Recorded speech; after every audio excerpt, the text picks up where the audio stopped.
Quest Audiobooks presents an unabridged recording of A Body in the Cottage by P.F. Ford, narrated by Andy Creswell. Chapter 1. Monday, 13th of March, 2 p.m.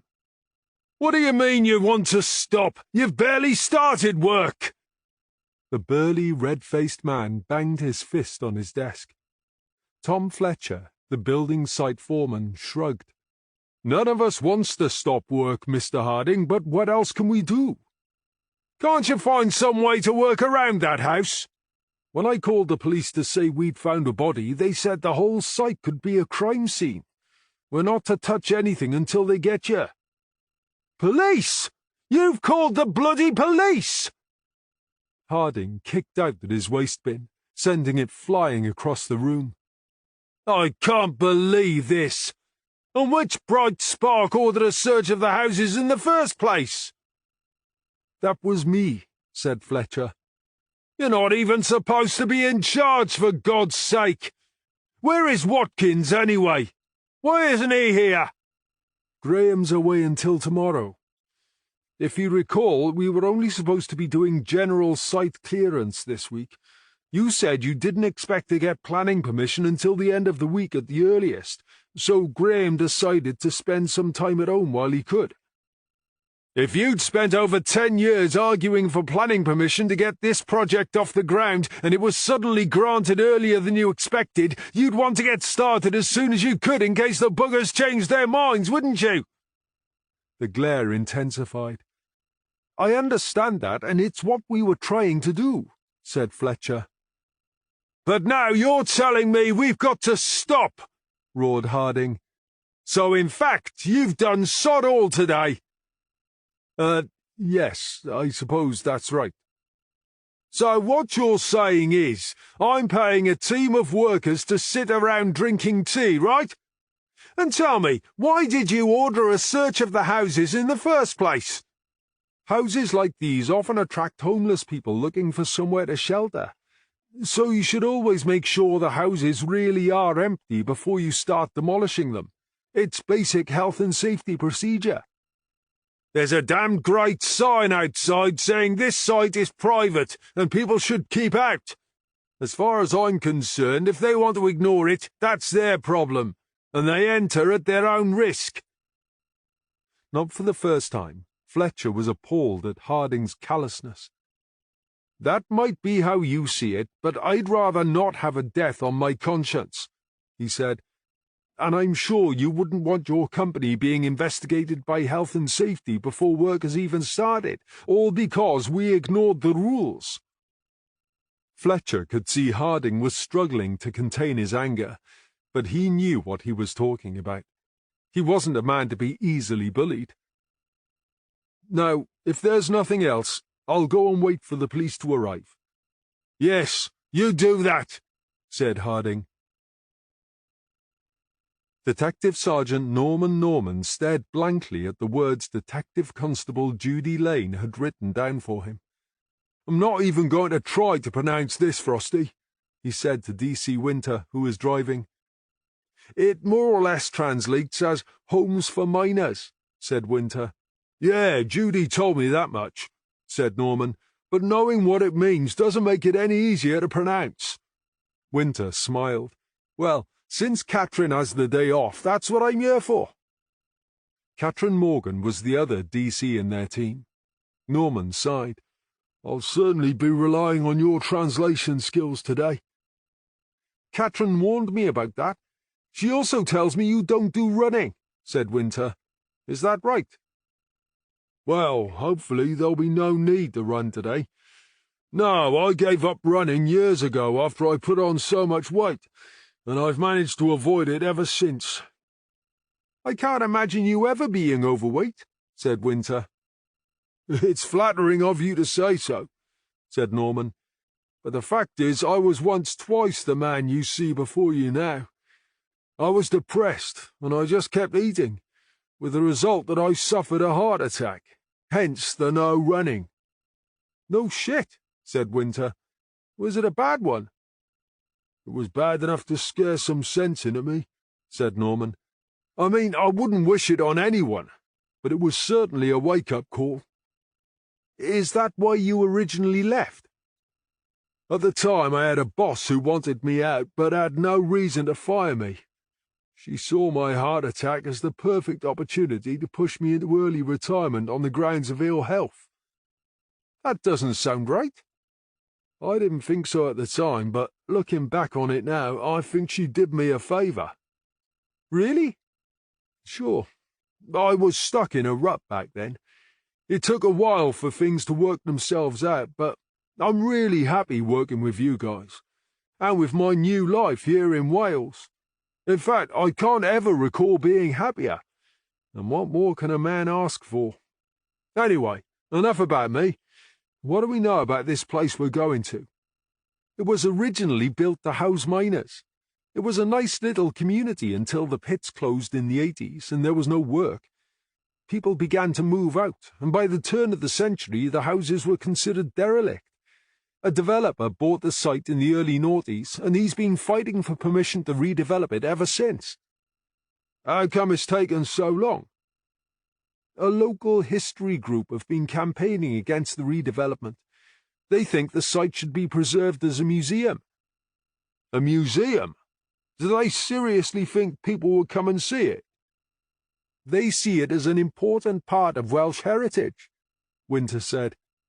You know a lot about this for someone who was still a twinkle in his daddy's eye at the turn of the century. I had a grandfather who used to work down the mine. He lived in one of those houses for a while. I heard a bit about it as I was growing up, so I guess I tend to listen whenever I hear it mentioned. How come someone found a body if the place is derelict? They must have finally got planning permission, because the message we got was that they were just about to start demolishing the houses when they found it. What time was that? Asked Norman. About midday, I think. Your background knowledge might come in handy, said Norman. I'm afraid you've probably exhausted my knowledge already, Sarge. What about your grandfather? Maybe he can help, Norman said. He died 10 years ago. Oh, I'm sorry. Don't be. It was a long time ago, and I don't miss him. What about your parents? Mum's from Carmarthen, and Dad's family moved away from the mining community when he was about 10. From what I can make out, he hated the place and couldn't wait to get away. But you do know where it is? Yeah, it's where that turning is up ahead. I've never actually visited it before. Don't sound so worried, said Norman. This isn't a test, and you haven't failed. If I was on my own, I wouldn't have a clue, so any knowledge you have will be of help. Winter indicated, slowed the car, and turned right through a row of trees onto a narrow lane. 100 yards ahead, a 6-feet-tall chain-link fence emblazoned with the name Harding Redevelopments Limited stretched off in both directions. A uniformed PC was standing guard at the gate. Winter wound down his window, identified himself to the PC, and drove in through the gates. He says we have to take the first left, then second right, Winter told Norman. The builders have a porter cabin where they make tea. They've been asked to wait there until we give them the all clear. Are there many of them? Norman asked. About a dozen, I think, but not all of them actually saw the body. As Winter drove, Norman gazed at the terraces of tiny red brick houses that lined the narrow streets, and imagined what it must have been like to live here.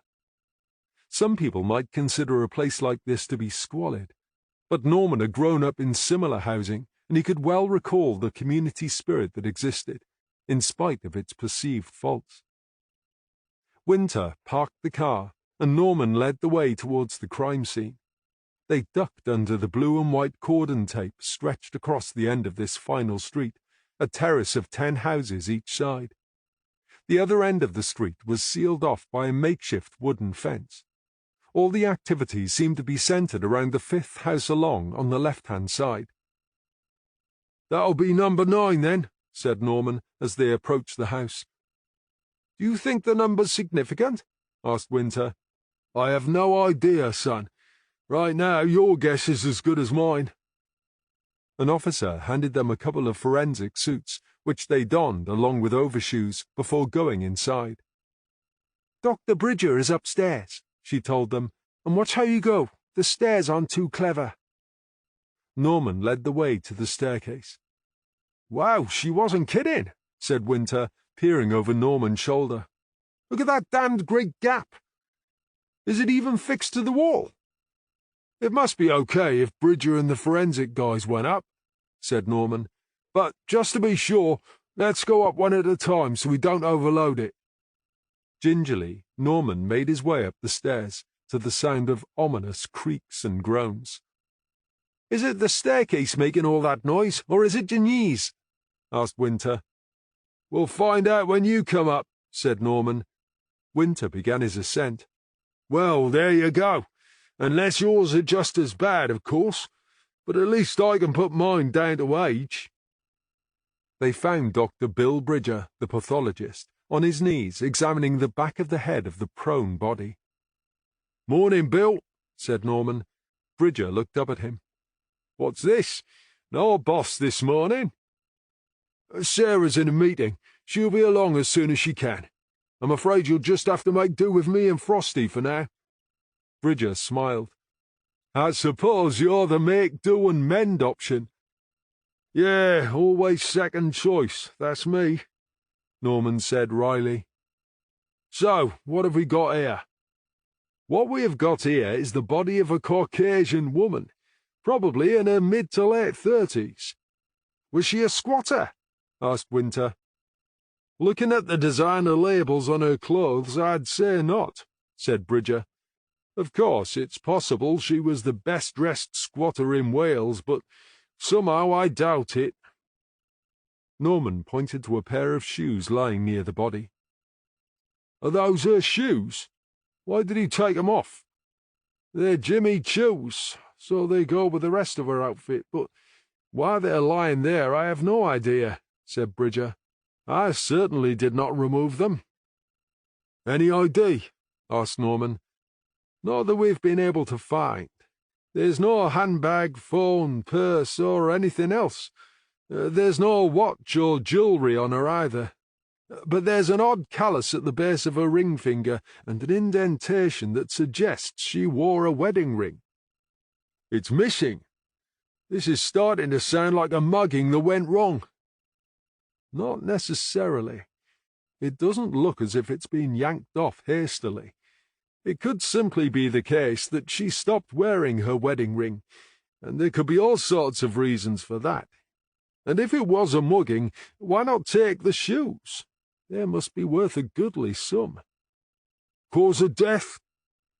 Bridger grimaced. "I'm not sure. She's pretty bruised and battered, and there's what appears to be a blunt force trauma wound to the back of her head. But at this stage it's difficult to say what caused it, or even if it was responsible for her death." "Was she raped?" asked Norman. Bridger shook his head. "No sign of any sexual activity." "Perhaps she fought back and the mugger beat her up," suggested Winter. "Maybe," said Bridger. "But you don't think so, right?" asked Norman.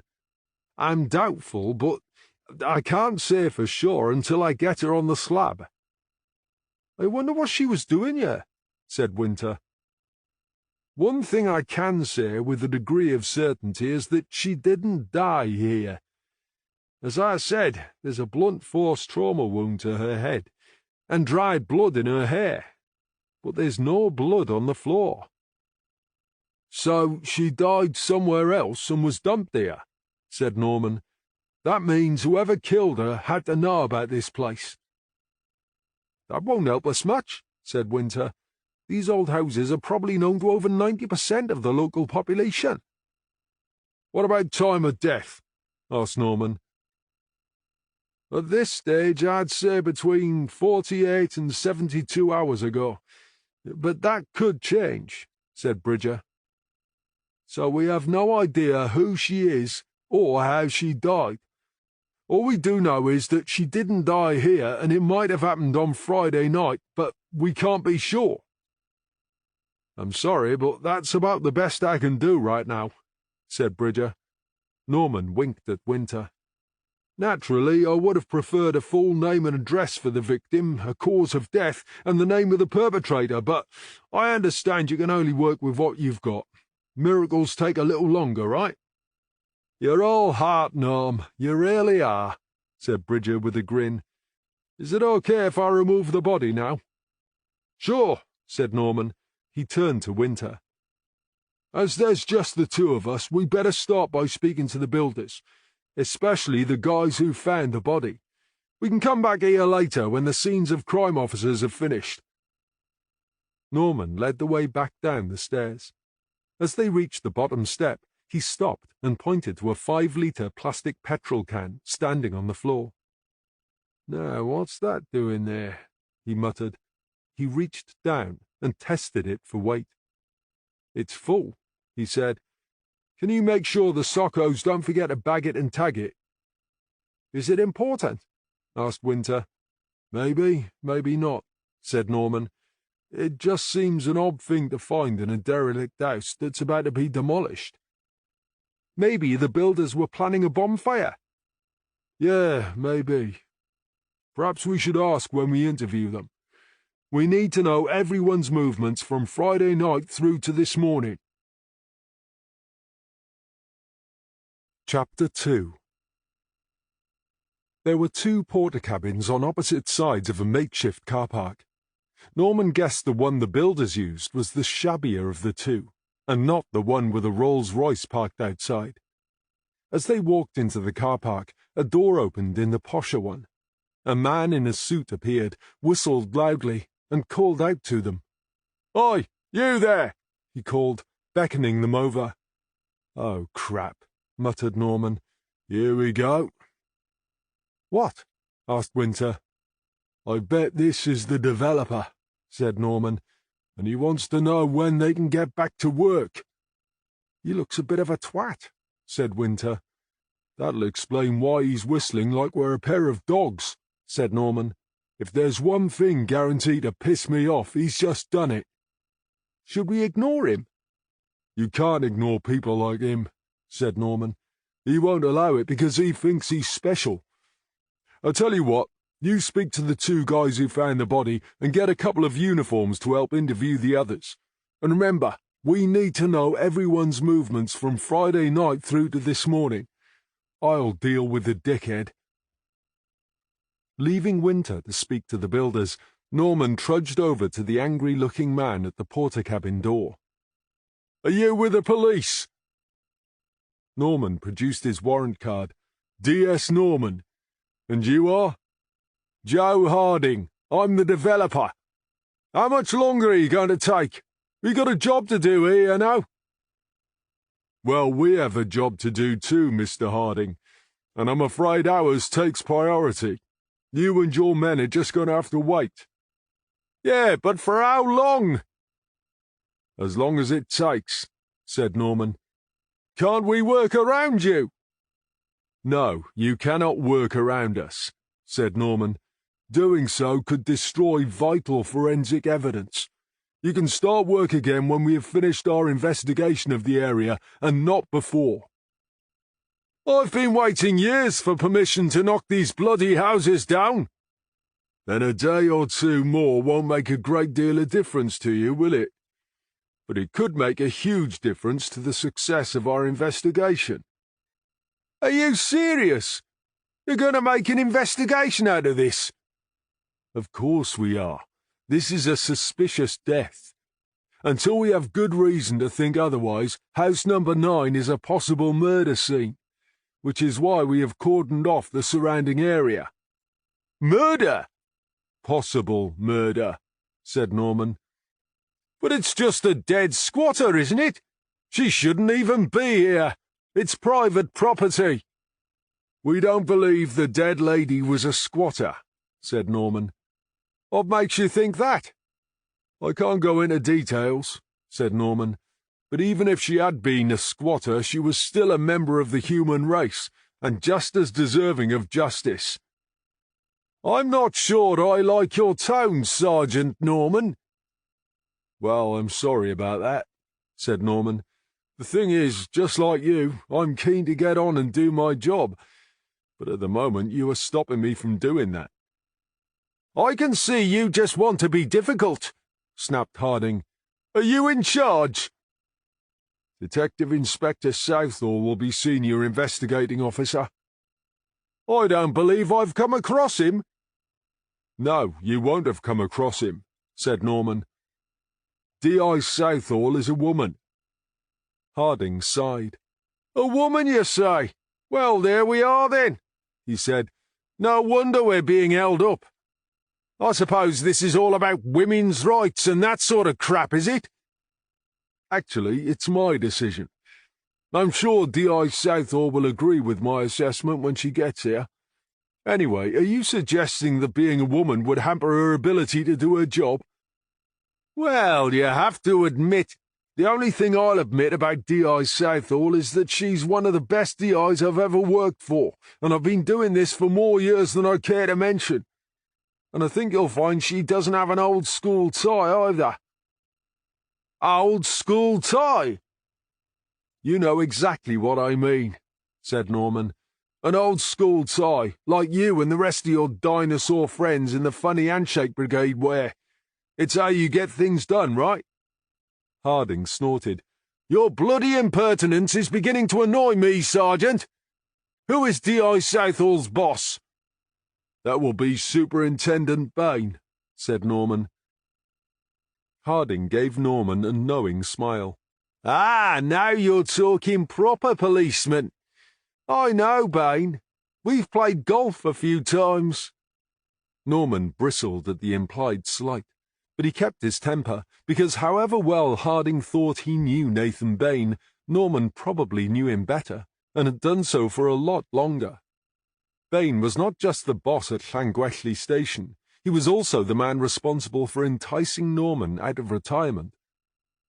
If you know Superintendent Bain so well, you won't need me to give you his phone number, will you? I think I'm going to call him and make a complaint. That's a good idea, said Norman. Why not do it now? At least while you're complaining to him, I can get on and do my job. Harding turned his back and slammed the porter-cabin door shut behind him. Dickhead, muttered Norman. As he headed across to the builder's porter-cabin, Southall drove into the car park. Hi, Norm. What have we got? She asked, getting out of the car. Dead woman found in a bedroom at house number 9. No ID, white, aged mid to late 30s, expensive clothes. Bill Bridger said she's been badly beaten, possible blunt force trauma to the back of the head. A squatter? Too well dressed, said Norman. Bill reckons she was probably killed somewhere else and dumped here. Probably died between 48 and 72 hours ago. He's already taken the body away. Winter was making his way towards them from the builder's porter-cabin. How did you get on, Frosty? Asked Norman. Apparently, the boss, Joe Harding, wanted them to start demolishing the houses first thing this morning, but the site foreman, Tom Fletcher, insisted they search the houses first, just to make sure there weren't any squatters hiding inside. The unfortunate guy who found the body is called Davy Burrows.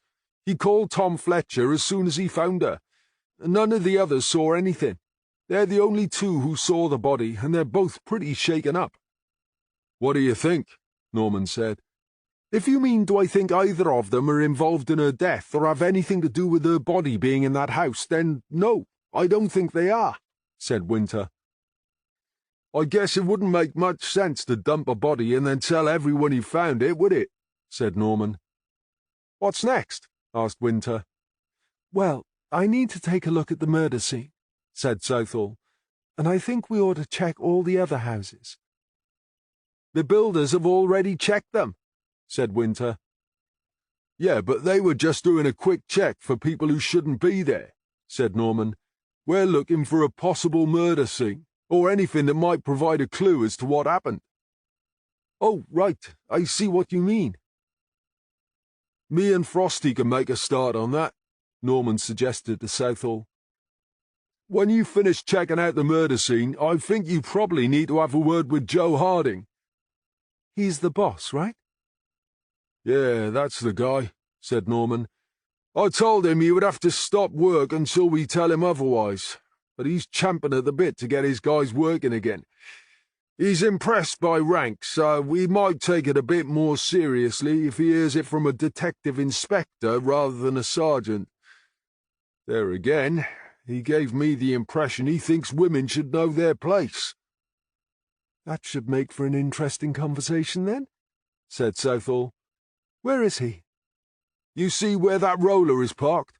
That's his, and it's parked outside his porter cabin. He's probably on the phone to Nathan Bain. He said he was going to make a complaint about us. Southall smiled. I find it hard to believe you would upset anyone, Norm, unless, of course, they were being a dickhead.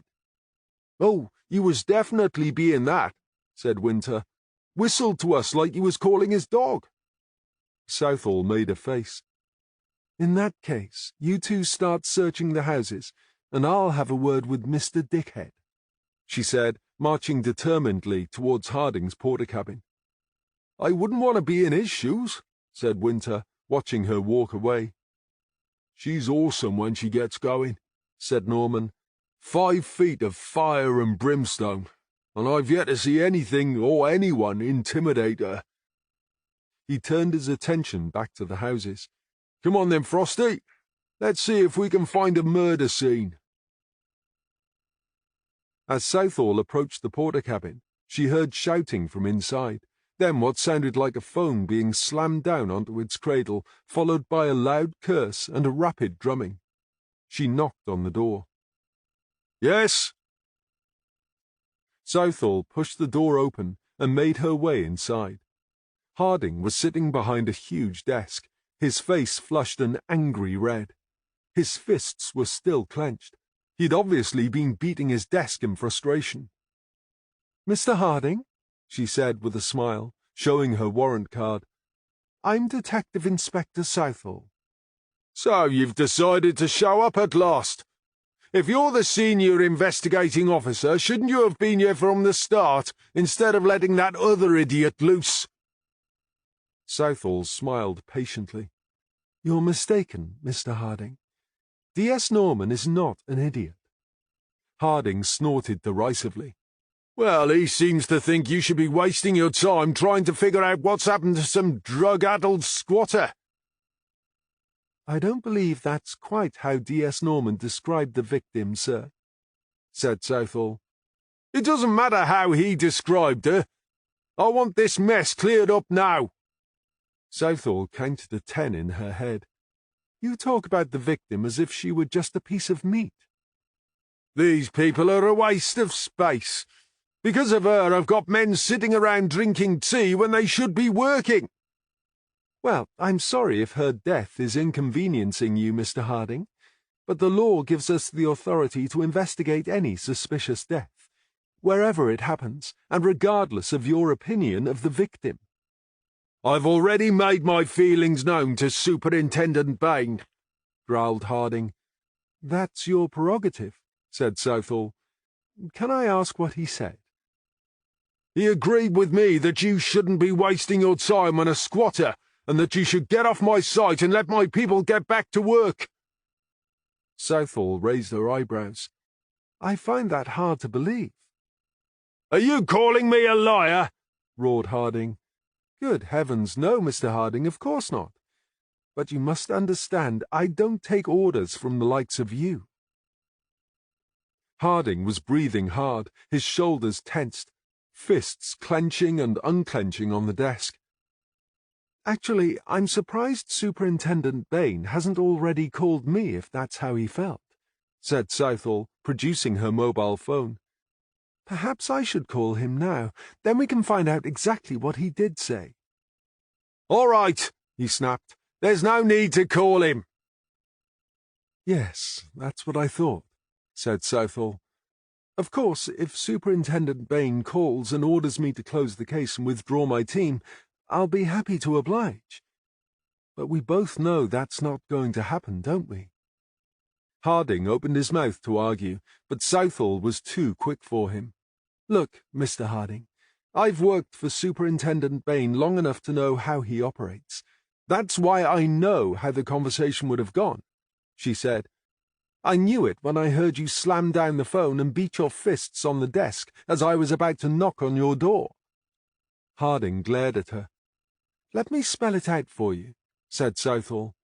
"House number 9 and any part of the surrounding area that has been cordoned off is out of bounds to you and everyone who works for you. My advice would be to send your men home." "You're joking. How long for?" "I never joke when there's a possibility that someone has been murdered," said Southall. "As for how long your men should stay away, that's rather like asking how long is a piece of string." "Oh, now, come on," said Harding grudgingly. "This delay is costing me a fortune." "I can't help that. My investigation of this site will take as long as it takes." "Can't you just take photographs?" "Of course we will take photographs, but there's a bit more to it than that. It could take the rest of the week."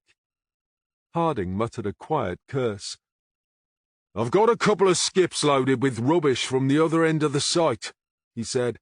"Can I at least get them picked up and sent to the tip so they can be unloaded? They've been ready to go since before the weekend." "Are you sure none of the contents is from my crime scene?" "Scout's honour," said Harding sarcastically. "It's all from the other end of the site." "Then, yes, I suppose I can allow that," said Southall. "Thank God for small mercies," said Harding. "Here's another small mercy," said Southall. "I'm going now. But I warn you, Mr. Harding, if I find you've been trying to intimidate anyone working on this case, I'll be arresting you for obstruction. Are we clear?" Harding managed a barely perceptible nod. "Good," said Southall, heading for the door. "By the way, we'll need to interview you properly." "Interview me?" said Harding incredulously. "That's right. We'll be interviewing everyone who works here." "You can't seriously think I've got anything to do with this?" "I'm afraid everyone's a suspect until they're eliminated from our investigation," said Southall. "It's normal procedure." "Well, I demand you eliminate me right now," said Harding. "It doesn't work like that," said Southall. "You can't just demand to be eliminated." "Are you saying my word isn't good enough?" snapped Harding. "Perhaps you could start by telling me where you've been all weekend," Southall said. "I spent the weekend at home, from late Friday afternoon until this morning." "Can anyone verify that?" "No, I was on my own." "Unfortunately, that's not good enough as an alibi," said Southall. "This is bloody preposterous!" roared Harding. "Why on earth would you suspect me of murder?" Her hand on the door, Southall turned to Harding. "As you were at pains to point out, Mr. Harding, this is your site, and you've owned it for years. So who would know it better?" She offered him a sweet smile. "Now, I'm going to give you some time to get that temper of yours under control, but I will be back for that interview, so don't leave town." Just as Norman and Winter reached the end of the street, rain began to fall. "Well, fancy that," said Norman. "I might have known it would rain as soon as we came outside. Let's grab our coats before we get soaked." Coat on and hood up against the rain, Norman considered their options. "It would be fair to assume that whatever happened to our victim could have taken place anywhere, and the body could have been driven here. But we have to start somewhere, so for now we'll assume it happened around here." "Okay," said Winter. "What do you suggest?"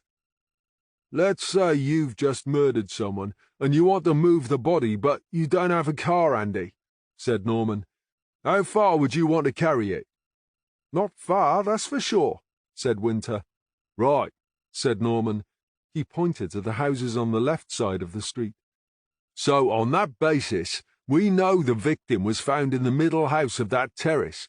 So it's quite possible the murder could have taken place in one of the houses on this street. Agreed? Makes sense to me, said Winter. Where shall we start? Let's start at number 2 and go up that side. Then we'll walk back to here, have a 5-minute break, and do the same on the other side. An hour later, they reached the last house on the street. So much for my brilliant theory, said Norman as he pushed open the door of number 19. Well, we had to start somewhere, said Winter, and as theories go, it makes sense. Only if the victim came here with someone, or came here to meet someone. You mean for sex? Said Winter. Seriously? I think I'd rather do it in the back of my car than in a dump like this. Yeah, it's not exactly the Ritz, is it? Said Norman gloomily. There again, it takes all sorts, and it's not our place to judge. After a quick look at the ground floor, they made their way up a rickety flight of stairs to the 2 bedrooms. Taking a room each, they pushed open the doors and stepped inside. "You'd better take a look in here, Norm," called Winter. "I think we may have found what we're looking for." Norman peered in over his shoulder. There were 2 thin mattresses, not unlike yoga mats, lying on the floor. What appeared to be a large sleeping bag had been thrown into one corner of the room, and a rucksack stood forlornly beneath the window. "Quite the love nest," said Norman. Winter pointed to another corner. "There's a dark stain on the floor over there. It could be blood." "We'd better tell the boss," said Norman. "And we need the sockos up here. They'll get everything photographed, bagged up and taken away, and we should ask them to take a sample of whatever that is on the floor. If it's blood and it matches our victim, this could well be our murder scene." 5 minutes later, Norman led Southall up the stairs and pointed out their find. "We'll have to get it all taken away for analysis," he said. Southall stared at the scene for a full minute before she spoke. "A couple of yoga mattresses and a sleeping bag," she said finally. "Are you suggesting our victim was on the game?" "Is it so hard to believe?" asked Norman. "I don't have a problem believing she was a sex worker," said Southall, "but I'm struggling with the idea that she would bring punters all the way out here to a dump like this. And didn't you tell me there was no evidence that she'd had sex?" Norman shrugged. "That's what Bill said. Maybe they didn't get that far." Southall didn't look convinced. "If I'm being honest, I have to admit I find it hard to believe too," said Norman. "But working girl or not, if that is blood on the floor, and it's hers—" "Yes, I'm not disputing that," said Southall. "It's just... Didn't you say earlier that she was dressed expensively?" "Yeah, lots of designer labels." "Well then, it doesn't add up, does it? If she was a sex worker making enough money to buy decent clothes to impress the punters, wouldn't she have somewhere better than this to take them to? I would think they'd be a bit disappointed if she brought them out here." "Maybe when they got here and the guy saw this place, there was an argument about paying and it got out of hand." "That's assuming too much," said Southall. "I'm sorry, but I can't see it." "Okay, so maybe she wasn't a prostitute. Maybe she was married and she had a boyfriend. Bill said she wasn't wearing a wedding ring when she was found, but she had worn one in the past." They could hear Winter making his way back up the stairs. "The sockos will be here in a couple of minutes," he said. "I've told them you want everything taken away." "Make sure they know we need them to check the sleeping bag for DNA," said Norman. "However unlikely it might be, we need to know whose DNA is inside it." Winter nodded. "Okay," said Southall. "So the body's gone, and the sockos have finished taking number 9 apart, yes?" "They're still searching the wider site for clues, but they finished at the house, and they'll be over here in a minute or two," said Winter. "Okay, Frosty. I'd like you to stay here, make sure they get a sample of that blood, and keep an eye on things," said Southall. "I'm going to take Norm back to the ranch and see if we can find out who the dead woman is, And if that idiot Harding gives you any grief, let me know straight away." "Yes, boss," said Winter. "When the sockos are finished, you can use my car to get back," said Norman, tossing his keys to Winter. "How did he get on with Harding?" asked Norman, as Southall drove them off-site. "He's an arrogant dickhead," she said. Norman smiled. "Yeah, I already knew that." "He has a vile temper, and he disapproves of women," said Southall. "It's a mystery to me how people like him get to be successful." "My guess is he's one of the funny handshake mob," said Norman. "That's how people like him succeed. It's not what you know, it's who." "Whatever it is, I definitely want him checked out," said Southall. "He is too keen to get the place demolished, and he has access to the site any time he wants." "I couldn't agree more," said Norman. By the time Southall and Norman got back, DC Judy Lane had cleaned and prepared the large whiteboard attached to the wall at the far end of the office. A large map of the murder site and surrounding area had been pinned to the wall alongside the board. "I see you've managed to set the board up ready for us to make a start, Judy," said Southall. "Thank you for that. Unfortunately, we can't match your efficiency with much in the way of useful information." "I'm afraid I can't offer anything useful either," said Lane. "I've spent all afternoon searching through the reports of missing persons, but I can't find anyone even close to being a match for the victim." Southall sighed. "Don't worry, Judy. I have a sneaking suspicion it's going to be that sort of case." Norman printed a handful of photographs of the murder scene and victim and pinned them to the board, marked houses number 9 and 19 on the map, added what little information they had, and stepped back to admire his handiwork. Southall came and stood beside him. "It's not much to start with, is it?" "I don't think we'll be solving this one in a hurry, that's for sure," agreed Norman. "Until we have an identity for our victim, or someone comes forward to report her missing, we're up that famous creek without so much as a hint of a paddle." "That's true," said Southall. "Though I think that, as our victim is a woman, and until we have reason to think otherwise, we should assume our killer is a man." "It usually is," said Norman wearily. "But it doesn't really help much, does it?" "No, it doesn't," agreed Southall. "Right now we can't even make an intelligent guess at a motive. I know you said it could be about sex, but I'm not sure I agree that she was a prostitute." "Yeah, I've been thinking about that," said Norman. "What if I was looking at it the wrong way round? What if she met the guy quite innocently, and he took her there against her will? Perhaps he had a rape in mind, but she put up a fight and he lost control." "Or maybe he had murder in mind all along," suggested Lane. "We certainly can't rule out either of those scenarios," said Southall, "and frankly, they both work better for me than the first one." "Sadly, it doesn't make her any less of a victim," said Norman. "There is one thing I'm really struggling to understand," said Southall. "Ignore the reason the victim and her killer were in the bedroom at number 19, and for a minute just accept they were there, and for whatever reason he killed her." "Okay, I can do that," said Norman. "So, having killed her at number 19, why would he then move her body to number 9? He would know that all the houses are derelict." "Yeah, I was thinking the same thing," said Norman. "It would only make sense if he removed all the other evidence as well. I mean, if it wasn't for the mattresses and sleeping bag, would we have even noticed the stain on the floor?" While they stood talking, Winter arrived back and handed Norman his car keys.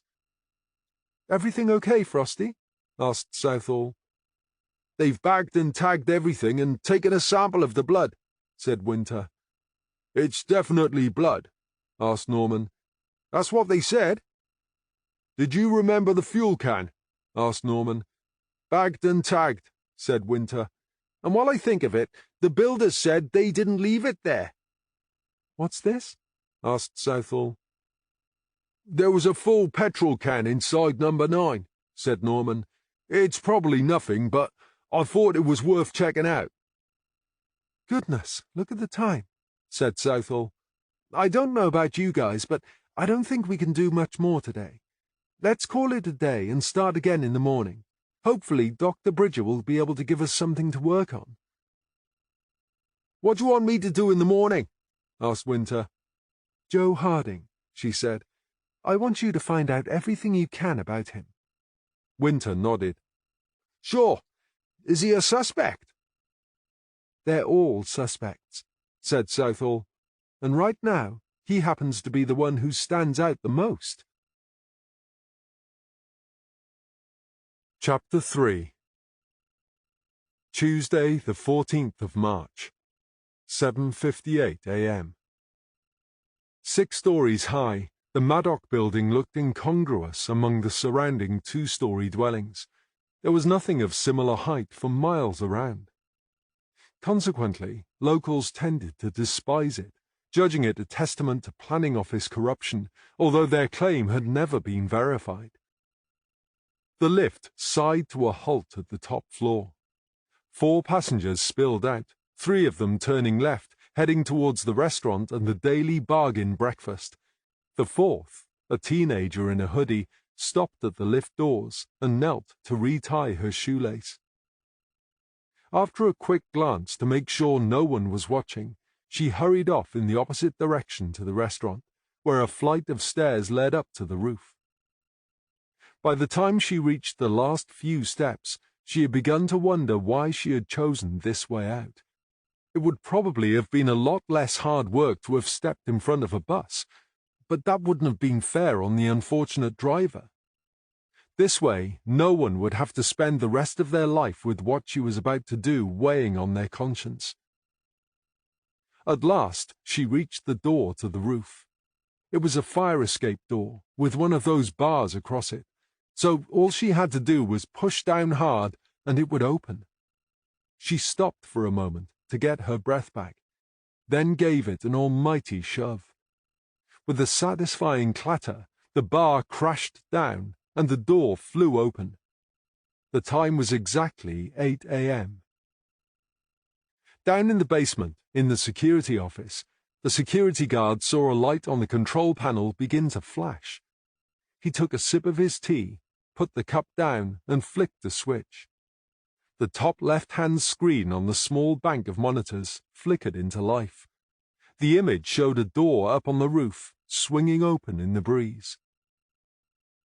"No, that can't have blown open," he muttered. "Someone must be up there." He flicked another switch, and the screen showed a view of the roof. He rotated the camera slightly, and a small figure came into view, walking away from the door. He watched, intrigued, as the figure headed across the roof. His curiosity turned to concern as the figure climbed over the safety rail and walked to the parapet wall, just 2 feet from the edge of the roof. "Oh, crap," he said out loud. "We've got a jumper." He looked at the clock as he reached for the phone. 8:02. D.I. Sarah Southall was out jogging when she received the call. Even so, it took her less than 20 minutes to get to the store. By that time, all the roads around the building had been closed to traffic, and an ambulance and fire engine were on the way. A local police patrol car was parked in front of the store, and a harassed-looking PC was doing his best to turn away the early shoppers. Southall flashed her warrant card, made her way into the building, and stepped into the lift. When she reached the top floor, she ran to the top of the stairs and through the door to the roof, where D.C. Catherine Morgan was waiting for her. Morgan pointed to a small figure sitting on the parapet wall running around the roof. She had her back to them, and with her hood up, it was impossible to see her face. "Has anyone spoken to her?" asked Southall. "Not yet, boss, but there's a negotiator on the way." "Do we know who she is?" Morgan shook her head. "No idea. The security guard thinks she's a teenager, but she's been keeping her face hidden, so it's hard to be sure." Southall studied the wall around the roof. It was about 3 feet high, and the girl was sitting on it with her back to them, her feet dangling over the side.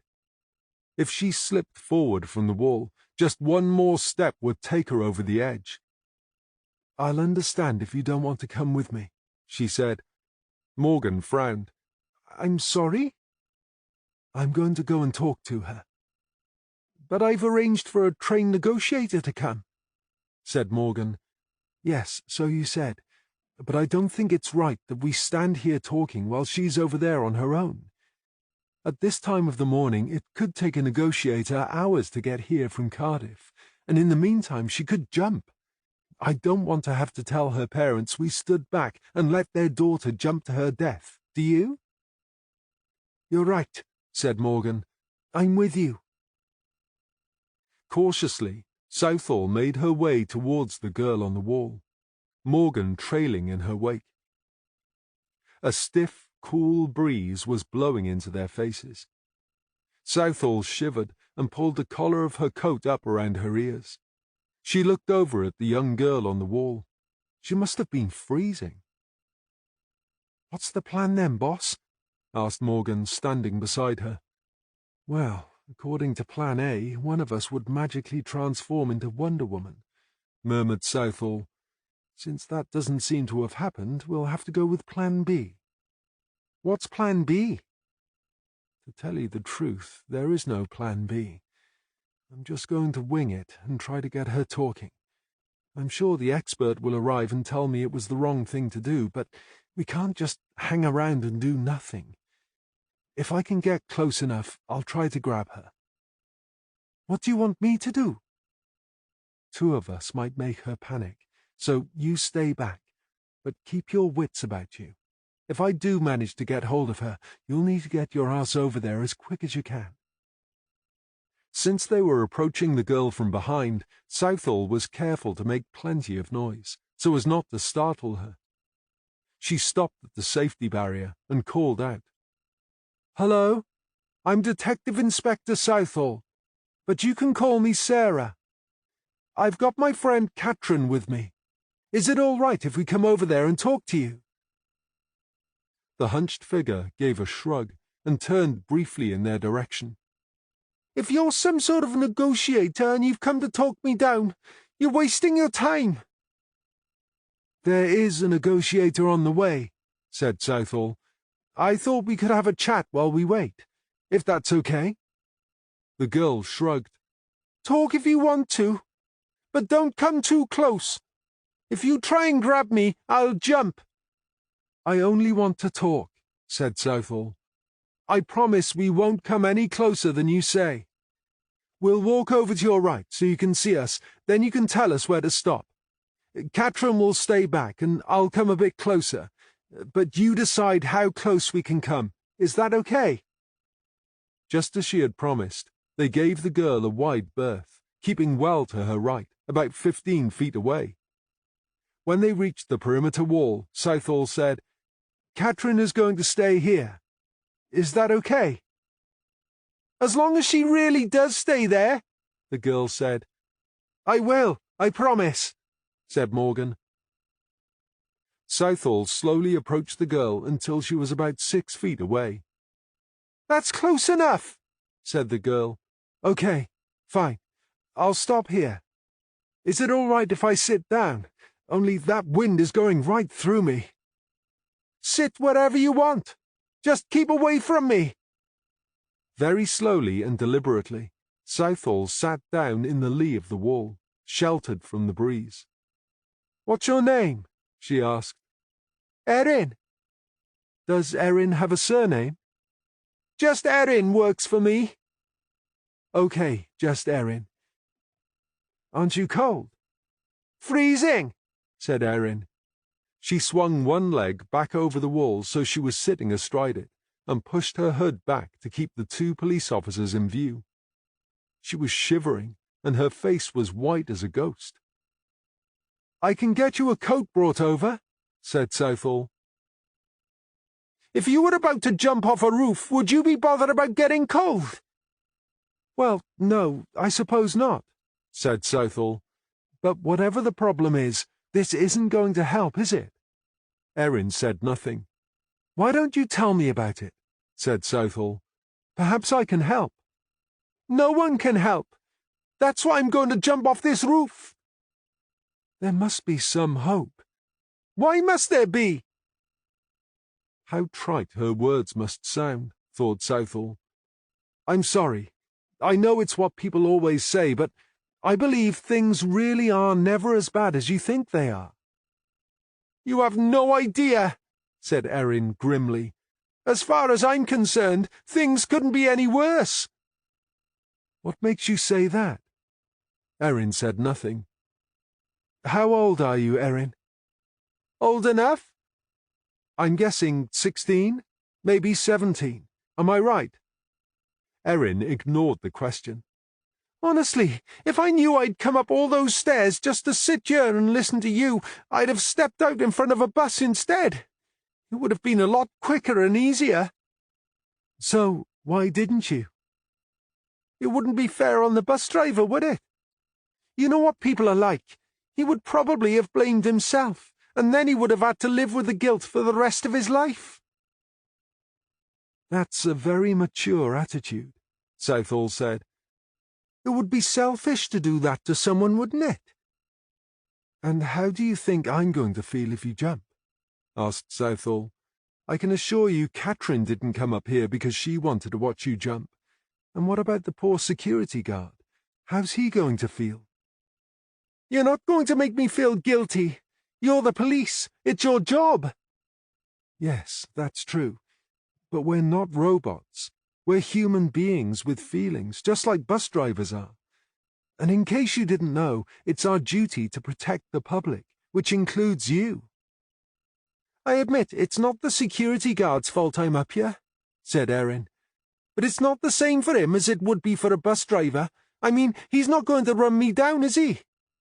Of course it's not his fault. It's not our fault either, but as you said, people blame themselves, don't they? If you jump off this roof, don't you think we're going to feel guilty? We'll probably spend the rest of our lives wondering what we could have done differently. Is that fair? Erin's mouth opened once or twice, but no sound came out.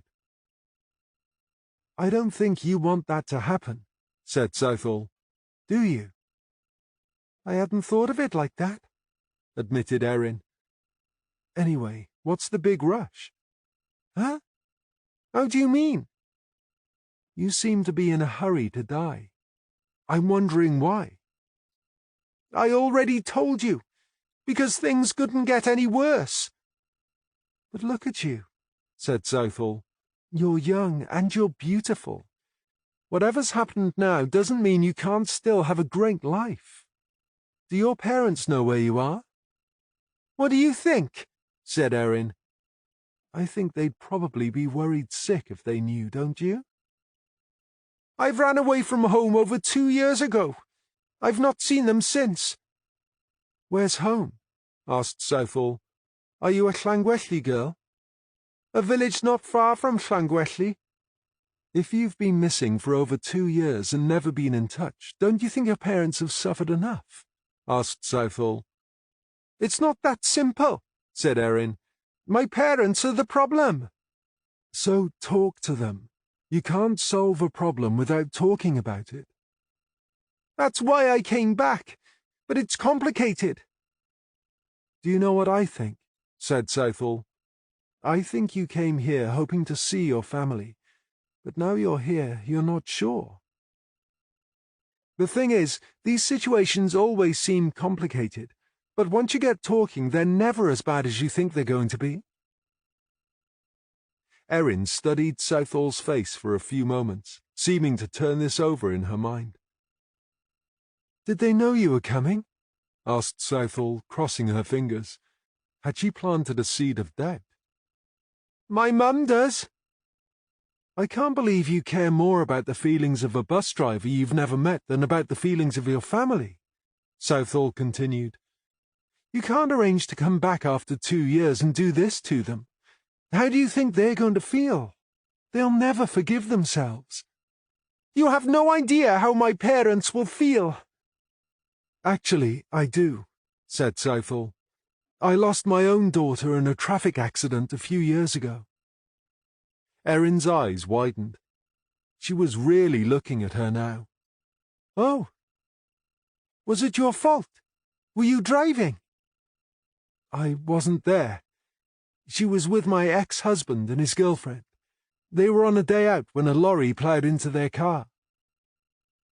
That must have been hard. How did you get over it?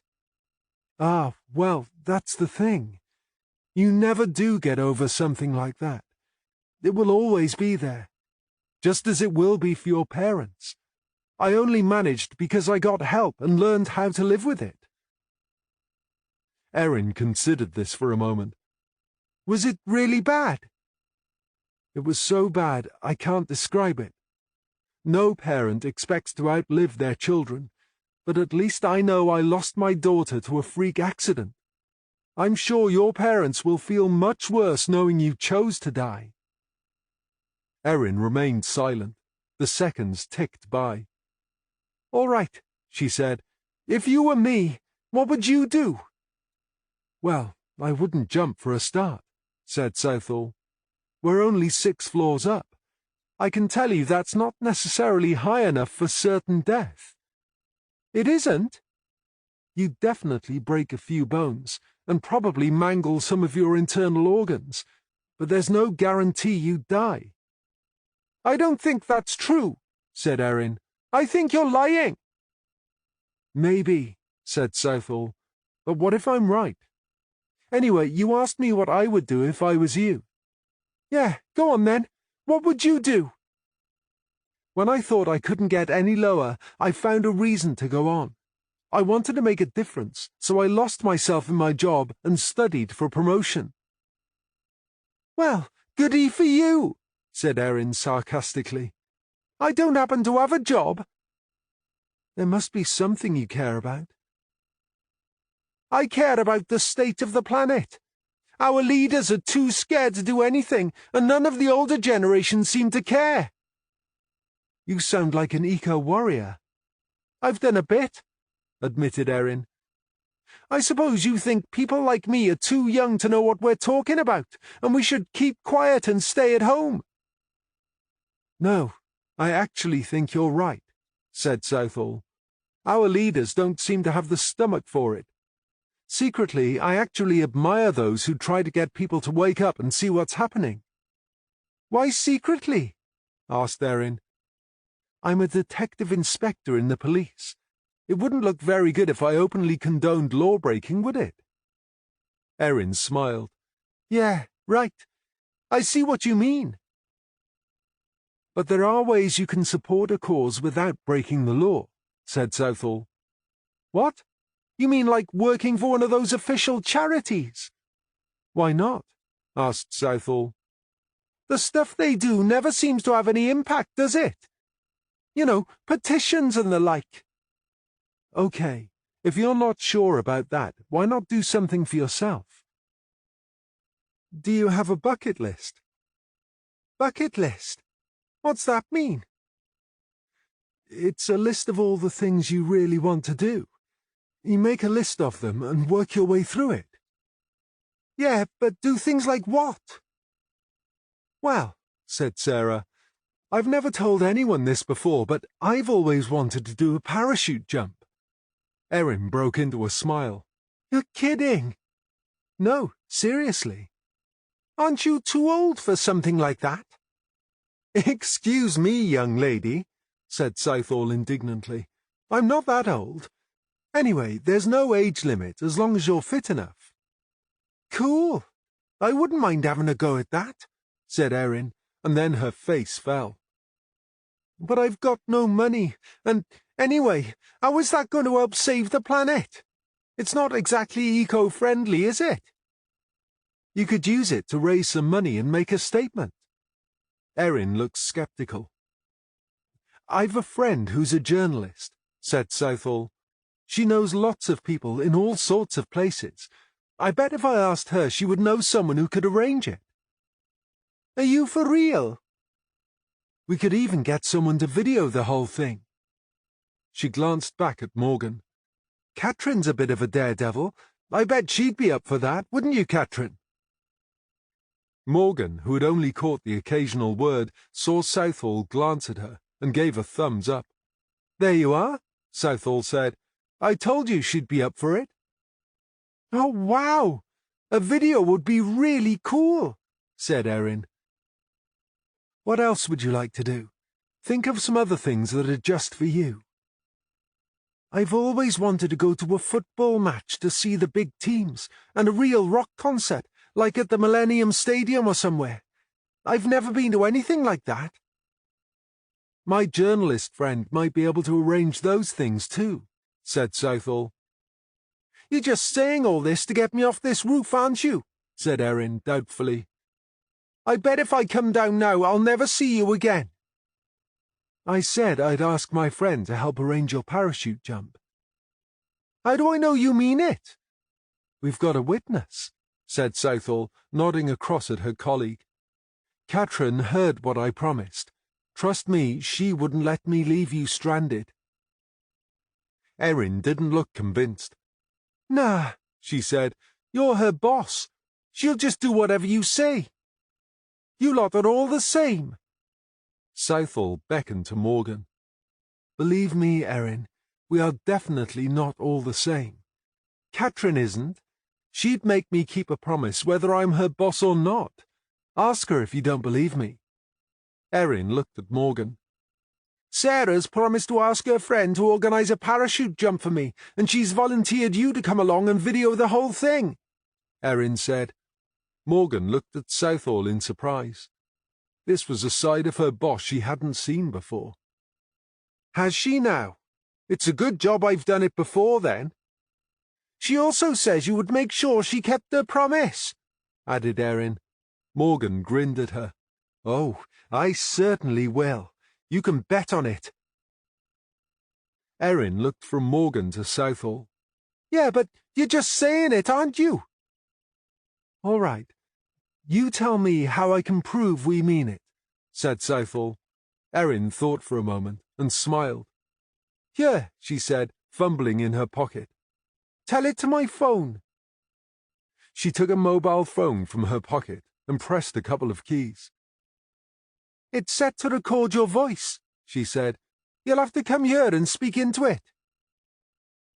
"I'm not going to sit on that wall," said Southall. "It's much too cold in this wind. You'll have to come back over this side." Erin tutted. "I don't know. You old people."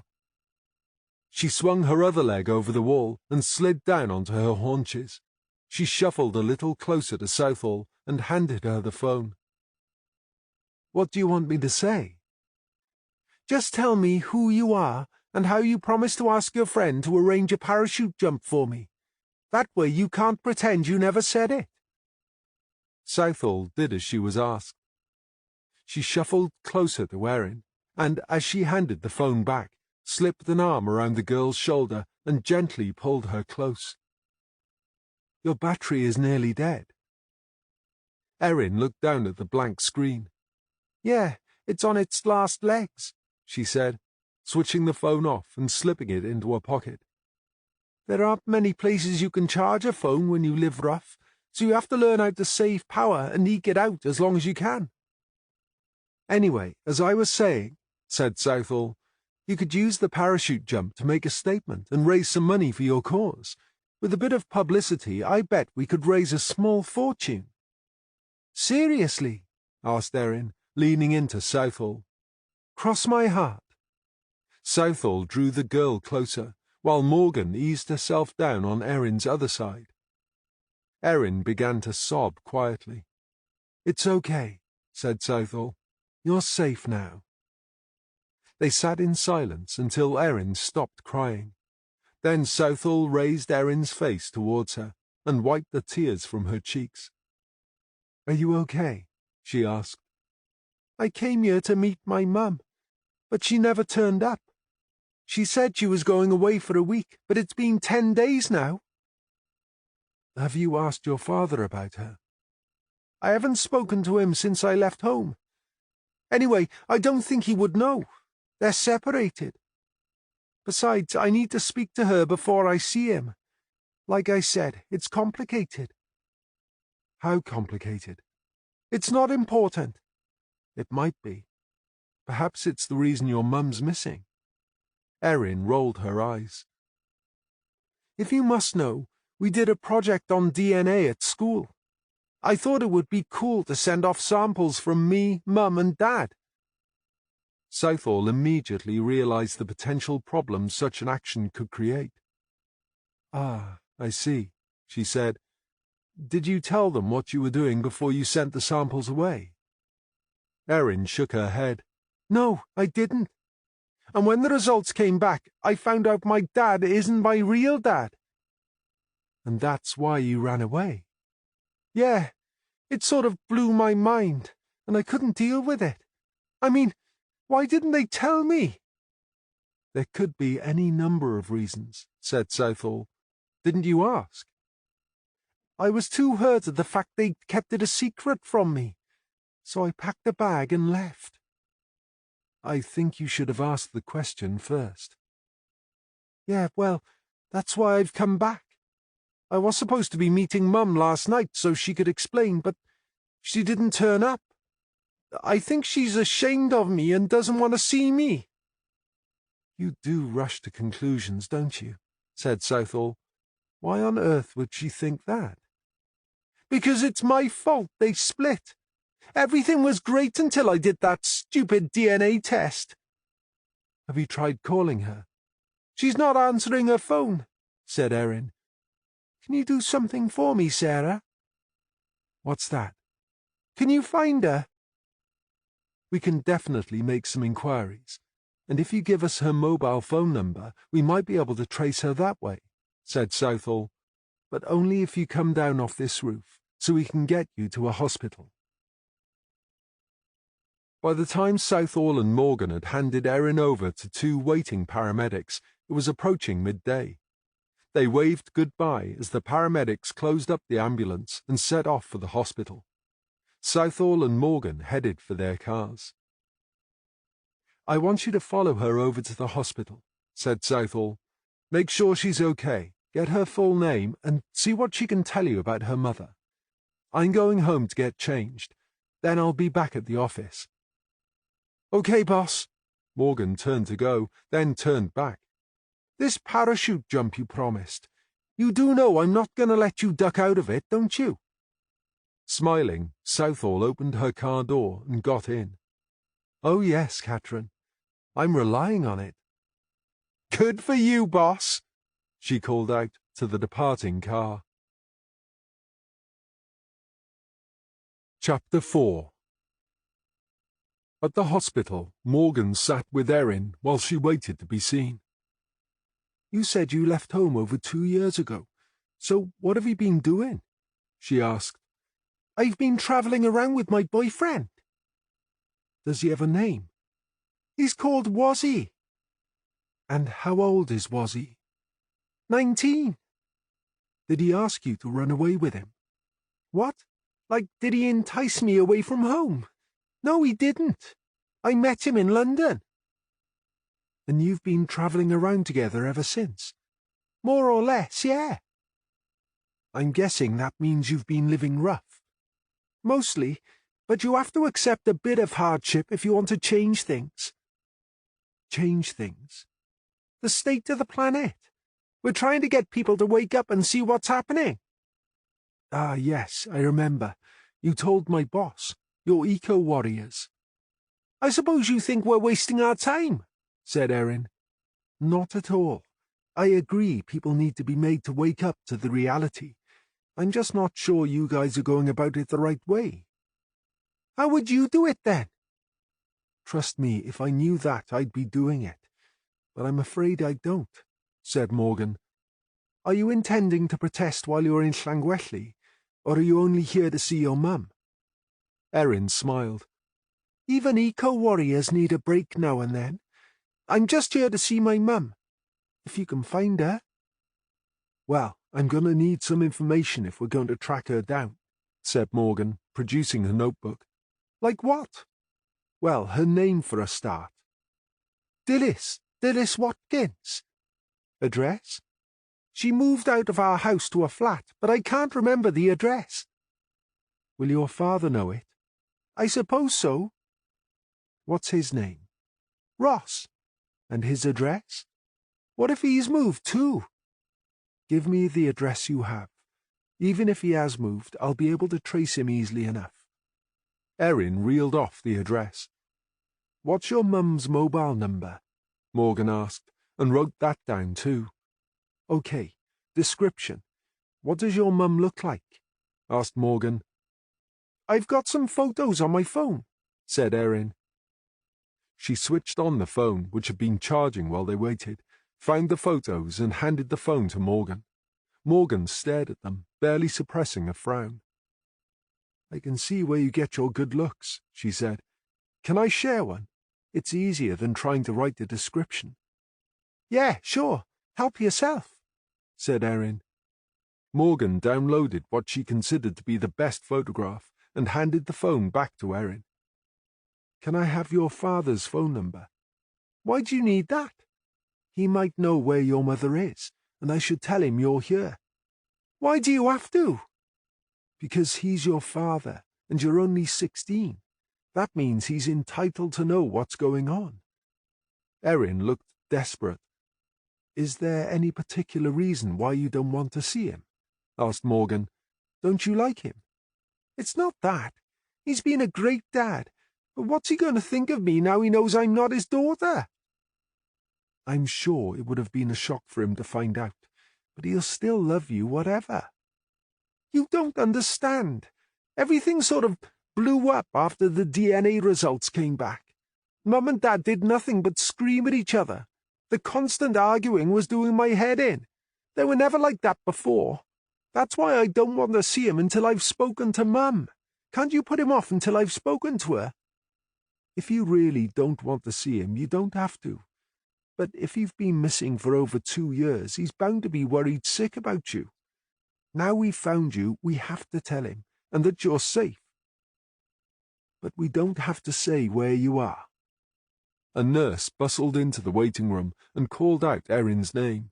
She and Morgan stood up. Are you going to be okay? Asked Morgan. I think so, said Erin. You've got my mobile number, said Morgan. Let me know what's going on. I'll come back later. Promise me you won't do anything stupid in the meantime. I promise. Erin followed the nurse. As soon as she'd gone, Catherine Morgan ran back to her car and called Southall. Are you sure? Asked Southall. The photo was taken before Erin ran away 2 years ago, so I wouldn't stake my life on it. But there were enough similarities to make me look twice. I'll send the photo now, and you can see what you think. What are you doing now? I said I'd come back to see Erin later. Meanwhile, I'll be back at the office. Southall took Morgan's call just as she was driving into the Llangwelly police station car park. She sat in her car and studied the photograph Morgan had sent. No wonder her young colleague had sounded so worried. Frowning, she made her way into the incident room. How are we doing? The initial forensic reports don't help much, said Norman. They have found some interesting fibres on the victim's clothes that they think may be from a carpet, but that's not confirmed yet. Southall turned to Lane. Have you managed to identify the victim? Sorry, but we've got nothing so far, said Lane. I've tried widening my search to the National Missing Persons reports, but there's still no one that comes close. I think we're going to be relying on dental records to identify this one, said Norman. Congratulations, by the way. Pardon? Your jumper. I hear you managed to talk her down. Oh, Erin. Yes, poor kid. Another confused teenager who has fallen out with her parents. We've all been there, haven't we? Said Norman. But this was over 2 years ago, Norm. She ran away when she was 14, and she's been living rough with her boyfriend ever since, trying to save the planet. So why come back now? He asked. To see her mother, who didn't show up. So now she thinks her mum doesn't really want to see her, hence the suicidal thoughts. I said we'd see if we can find out what's happened. Catherine's been with her at the hospital, hoping to learn a bit more. Southall grimaced. She's just sent me a photograph I think you need to see. What does that look mean? Norman asked. Do you know something we don't? Take a look for yourself, said Southall, passing Norman her phone. Who's this? He asked. Her name is Dilys Watkins. Do you think she could be our victim? Norman stared at the photo, and then across at the photos of their victim pinned up on the whiteboard. It's difficult to say. I mean, it could be, but our victim is blonde, and she definitely isn't laughing in our photos. That's what I thought when I saw it, but this photo was taken more than 2 years ago, and let's face it, people change their hair colour all the time. Norman looked inquiringly at Southall. We don't know the whole story yet, she said, but basically a young girl called Erin Watkins was about to jump from the roof of the Maddock building, so we went up to talk her out of it. She told us that 2 years ago she ran away from home after she found out that the man she thought of as her dad isn't her birth father. She came back here having arranged to meet her mother on Sunday night, but Mum seems to have gone missing. Apparently she told Erin she'd be away for a few days, but she should have been back by now. She isn't, and she's not answering her phone. I don't like the sound of this, said Norman. It's too much of a coincidence. That's exactly what I'm thinking, said Southall. We need to get a more recent photograph of Dilys Watkins, but I don't want Erin to know anything about this until we know for sure. Doesn't her father know where Dilys is? They're separated, apparently, said Southall. I haven't had a chance to speak to him yet, but if we're right, we'll have to ask him to identify the body. She turned to address Winter. And while I think of it, Frosty, can you run the name Erin Watkins through the database? I want to know if she was reported missing. It would have been around 2 years ago or thereabouts. I'll do it now, said Winter. I've got Dilys Watkins' mobile number, Judy, said Southall, scribbling the number down and handing it to Lane. See what you can do with it. Shall we go and see the girl's father now? Asked Norman.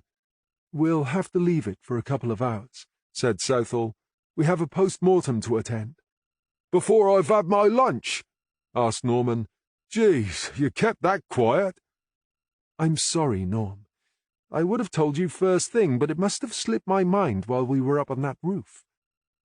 I suppose, in the circumstances, I'll forgive you, he said. I guess saving a life is more important than my stomach. Southall smiled. I thought you'd be pleased if it wasn't straight after your breakfast. And I thought you liked Bill Bridger. You know I don't have a problem with Bill. It's what we're going to watch him do that turns my stomach. Come on, said Southall.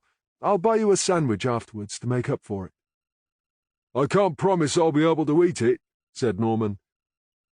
As they left the building, big, heavy drops of rain began to fall. Norman sighed. Geez, do we really need more rain? He said. I swear I'm beginning to grow webs between my toes. In deference to Norm's queasiness, I've already started, said Bridger, as Southall and Norman were shown into the mortuary. I hope we haven't missed anything important, said Southall. It's okay, Sarah, said Norman. It's not watching the organs being removed that's important. It's what the organs reveal. Isn't that right, Bill? Yes, I suppose it is, said Bridger. And what do they reveal? Asked Southall. They were too badly damaged to be much use, to be honest, said Bridger. What does that mean? Asked Southall. I'll get to that in a minute, said Bridger. I can tell you her last meal was fish and chips, and she had that a couple of hours before she died. I can show you if you like. No, that's okay, said Norman. I think we can trust your opinion on that one. Obviously, I haven't got a toxicology report for you yet, but I didn't find anything to suggest drink or drugs were involved. However, I have established the time of death, which was between 8 and midnight on Friday night, and I can also tell you the cause of death." He led them to the autopsy table, where their victim lay covered in a shroud. "Geez, I didn't realize she was so small," said Norman. 5 feet 1 inch tall, weighing in at barely 50 kilos, confirmed Bridger. "Can you convert that?" asked Norman. "After all these years, I still can't get my head around all this metric stuff." "For you, Norm, that's a couple of pounds short of 8 stone. "You make that sound as if it has some particular relevance," said Southall. "Does it?" "Yes, I think it might. Norm will remember, when I first examined her, I said I didn't think she had died where she was found." "Yeah, that's right," said Norman. "And we subsequently found evidence at number 19 that suggested she may have died there. I guess what you're saying is forensics couldn't find any drag marks because she was light enough to carry, right?" "Correct. You wouldn't need to be an Olympic weightlifter to carry a woman this small," said Bridger. "A reasonably fit man using a fireman's lift would be able to carry her quite a distance without too much difficulty. In fact, a fit, strong woman could do it." "Well, if the murder scene was at number 19, said Norman, "why would the killer have bothered moving her?" "Are you absolutely certain it was the murder scene?" asked Bridger doubtfully. "Well, we can't say for sure, but what looks like blood was found on the floor. Are you saying it's not?"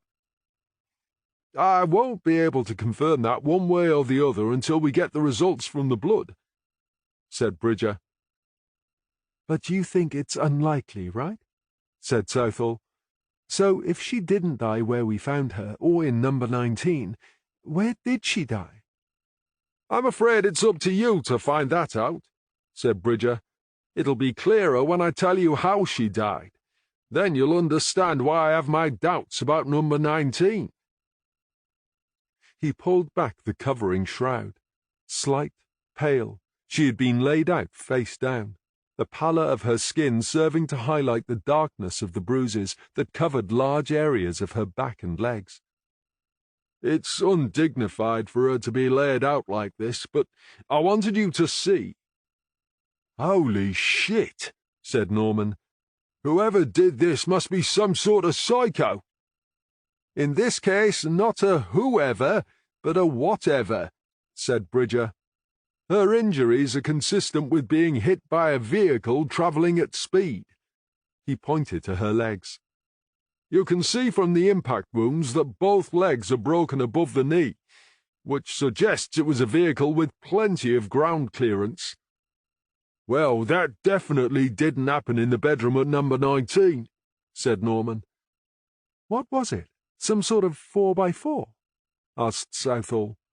"That's my guess," said Bridger. "Note the injuries higher up her back. They confirm she was hit from behind and was almost certainly thrown over the bonnet and into the windscreen." He pointed to the back of her head, which explains the trauma sustained to the back of her head. Now he pointed to her left shoulder. "You can see there a small tattoo of a bluebird. It doesn't tell us anything about how she died,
Southall pinned her photo of the handbag to the whiteboard.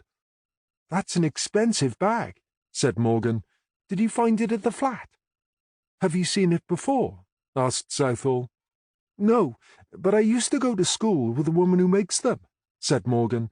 "Each one is handmade, and although they're all of a similar style, each one has a little variation in the patchwork, making them all unique. That's why they're so expensive. I'm hoping it might help us trace her movements before she went away, if we need to," said Southall. "I can call the maker if you like," said Morgan. "She might be able to tell us something useful." "Yes, why not?" said Southall. "It can't hurt, can it?" Winter barged in through the doors. "Ah, Frosty," said Southall. "We have Dilys Watkins's laptop here. Do you think you can help us get into it?" "I can try," he said, "but I can't promise anything." "Just don't get us locked out," said Norman. "I can't promise that either," said Winter, "but it should warn us before that happens." He took the laptop to his desk, sat down and opened it up. Like a grand piano master about to perform, he flexed his fingers. Intrigued, Norman sidled across the room and peered over his shoulder. "Try Erin," suggested Lane. "That's not long enough on its own," said Winter. "What year was Erin born in?" "She's 16, said Lane, "so that would be 2007. Winter thought for a few seconds, typed Erin 07, added an exclamation mark, then pressed decisively on the return key. "Password incorrect," said the laptop. "Why did you add the exclamation mark?" asked Norman. "Usually it needs to be a combination of numbers and letters, with at least one capital letter and at least one special character. People often use names and dates, despite the obvious risk. So the special character was introduced to make it a little harder for hackers." Winter thought for a minute. "What month was Erin born in, Judy?" "November," said Lane. Winter typed in Erin 11, exclamation mark. Then, holding his breath, he pressed the return key. The laptop whirred into life. Winter let out his breath and grinned at his audience. "Holy crap, will you look at that?" said Norman. "He's only gone and done it." "It was the month, not the year," said Winter, writing the password on a piece of paper. "I take it you're going to need this," he said, handing laptop and password to Judy Lane. "Well done, Frosty," said Southall. While the others crowded around Winter, Morgan had been quietly speaking on the phone. "Was there just one handbag at the flat, boss?" "Yes. Why?" "Cassie keeps a record of all her buyers, complete with a photograph of the handbag. She says Dilys liked the first one so much she bought another." "Maybe she lost one," said Norman. "Not according to Cassie. She says Dilys loved her handbags and was really careful with them. She was even talking about possibly buying a third. So if she owned two, and there was only one at the flat, and there wasn't one with her body, where is the second one?" said Southall. "You think whoever killed her took the handbag?" asked Norman. "Since she was wearing Jimmy Choo's and a Chanel jacket, it figures she would probably have had an equally nice bag with her," said Southall. "And now we know she had two of these bags, it's fair to assume she had the missing one with her." She turned to Morgan. "Is there any chance your friend could send us a photograph?" "I've already asked her. She's going to email it to us," said Morgan. "Right, Katrin. When that photograph comes in, compare it with the one I found, then get copies of the missing handbag distributed everywhere you can think of," said Southall. "Get it on local TV if you can. Maybe we'll get lucky and someone can tell us where it is." Having ticked off everything on her mental checklist, Southall turned to Norman. "Come on, Norm, let's go." "Where do we start?" said Norman. "Harding first. Then we'll pay the history group a visit." "I don't mind saying that Dilys Watkins was a pain in the arse," said Harding, "but why would I kill her?" "She was trying to stop your development going ahead," Norman said. "But I knew all along that she wouldn't get anywhere, and I've been proved right, haven't I?" As you well know, the planning committee gave me their blessing on Monday morning, which is why we were starting to demolish the old houses. Or at least that was the plan, until you lot came along and stopped us. It's a bit of a coincidence, though, wouldn't you say? Said Norman. One of the main objectors to your plans is murdered over the weekend, and the very next working day your plans get the go-ahead. I mean, what are the chances? All I can say is that I agree with you. It's an unfortunate and very sad coincidence, but I can assure you the plans were going to be given the go-ahead anyway. How come, after all these years? Asked Norman. There was nothing sudden about it, said Harding.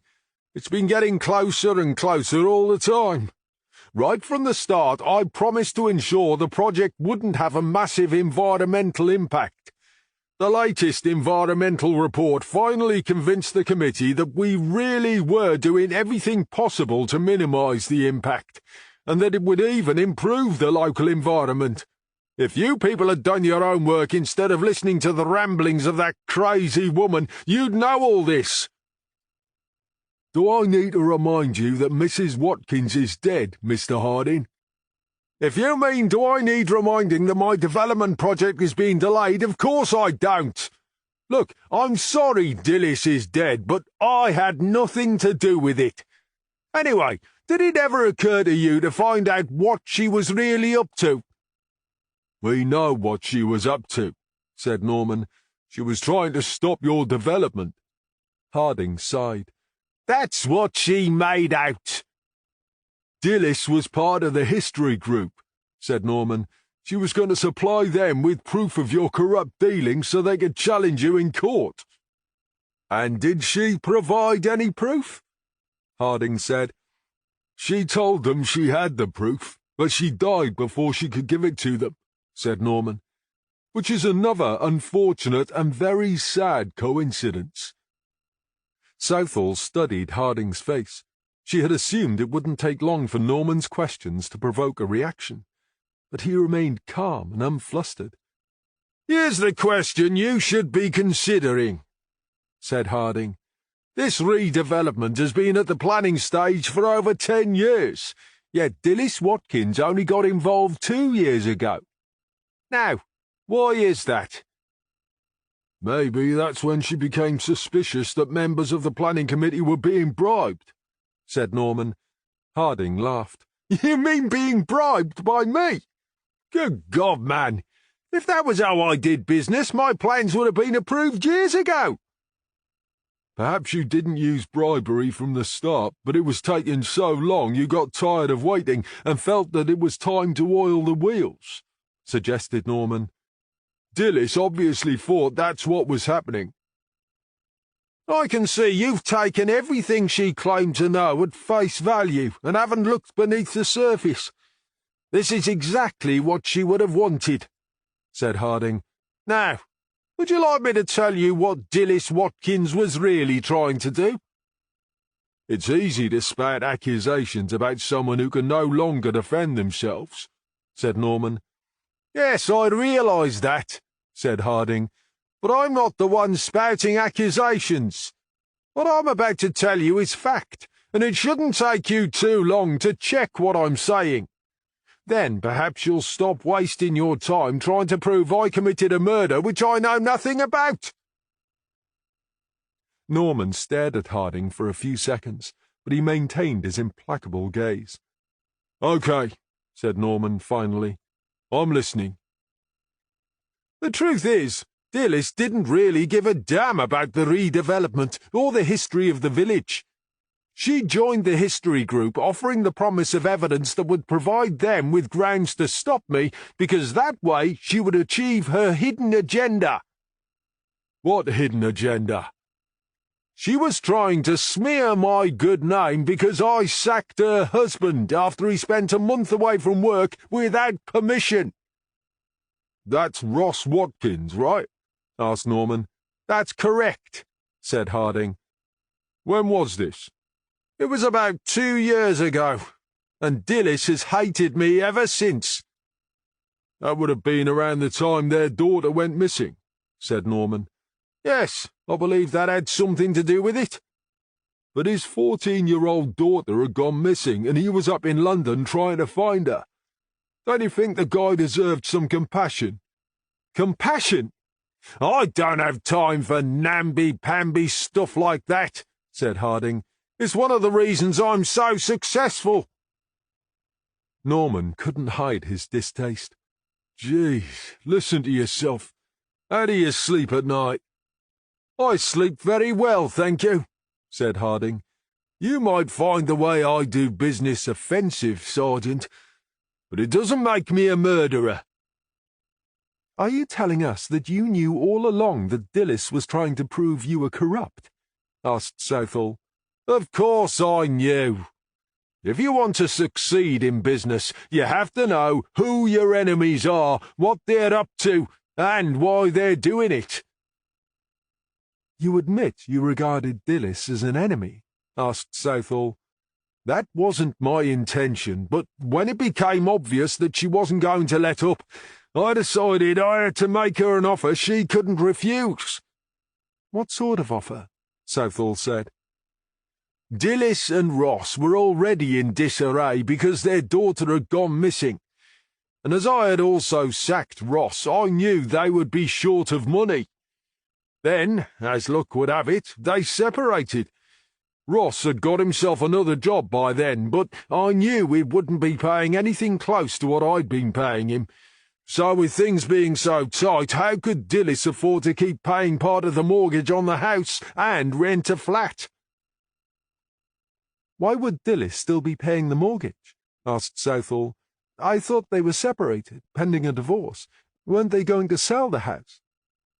Although they had separated, as far as I know, they had never actually taken any steps towards getting divorced.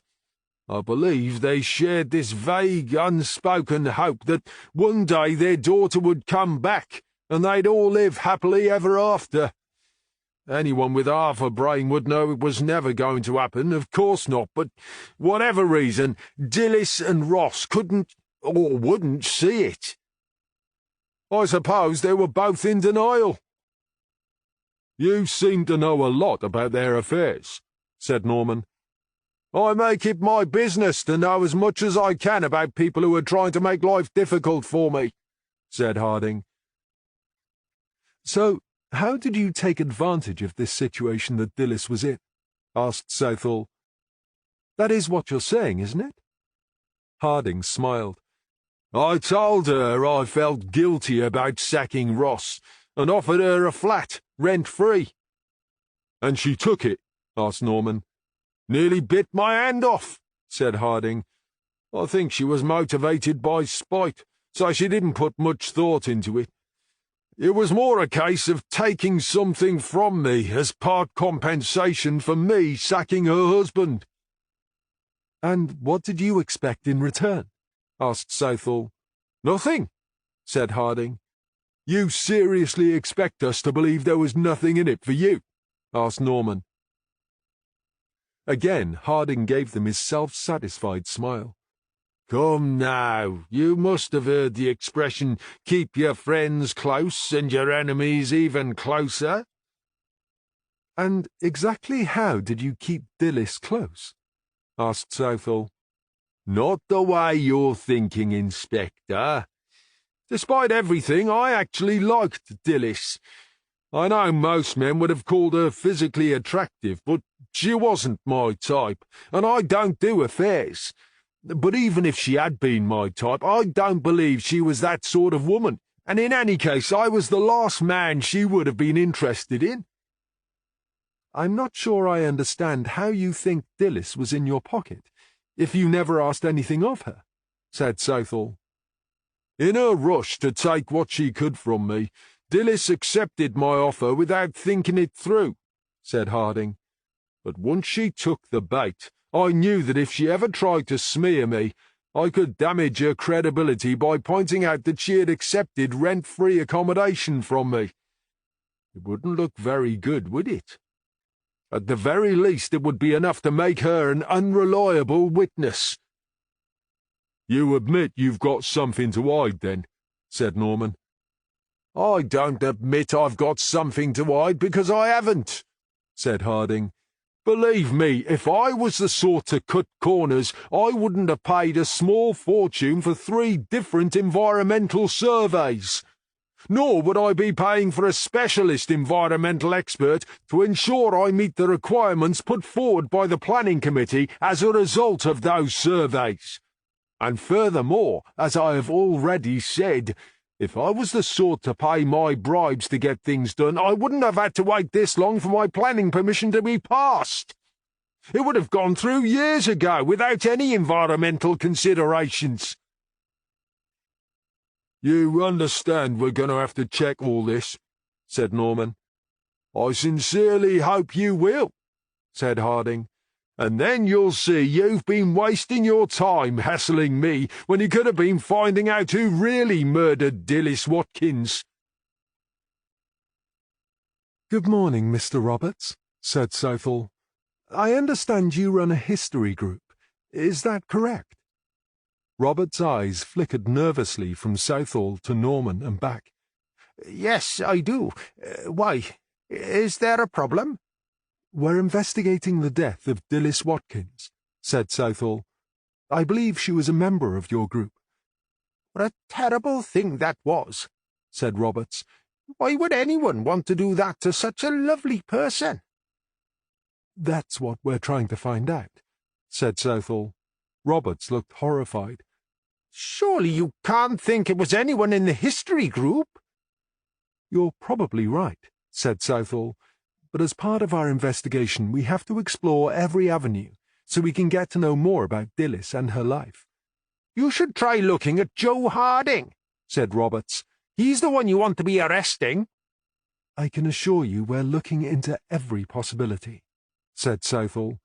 But we don't go around arresting people unless we have evidence to suggest they're guilty of something. He's been bribing people on the planning committee, said Roberts. And you possess evidence that proves this, do you? Asked Norman.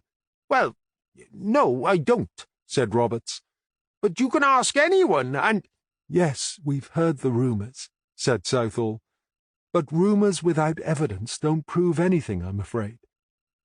Tell us about your group, said Norman. When did it start? My father started it back in the 80s when the pits were forced to close. He felt it would be wrong to just forget the mines ever existed, and it turned out he wasn't the only one who thought that way. Then, when the group started, they decided there was more to the area than just coal mines, so it has a much broader focus these days. Do you have many members? Southall asked. There are about a dozen full members and a couple of 100 associate members, said Roberts. Norman raised an eyebrow. I'm not sure I understand what you mean by associate members, he said. Full members are people like me who are genuinely interested in local history, explained Roberts. We introduced associate membership when we needed a way to raise money to fight Joe Harding and his redevelopment plans. It's surprising how many local people agreed with us and were willing to put their hands in their pockets to try and help. What can you tell us about Dilys? Asked Southall, not wishing to let Roberts get started about the redevelopment. She seemed a nice enough person, but I didn't really know her that well on a personal level, said Roberts. When did she join? Asked Southall. It must have been a couple of years ago, said Roberts. Did she say why she joined? Oh, there was only one reason, said Roberts. She believed passionately that Harding should be stopped. She was convinced he was bribing people in the planning department, and she offered to bring us the evidence to prove it. And you were aware of this alleged bribery before Dilys brought it to your attention? Asked Southall. I'm not quite sure what you mean, said Roberts. What I mean, Mr. Roberts, is this. Did anyone ever suggest Joe Harding was bribing people on the planning committee before Dilys brought it up? Well, no, not exactly, conceded Roberts.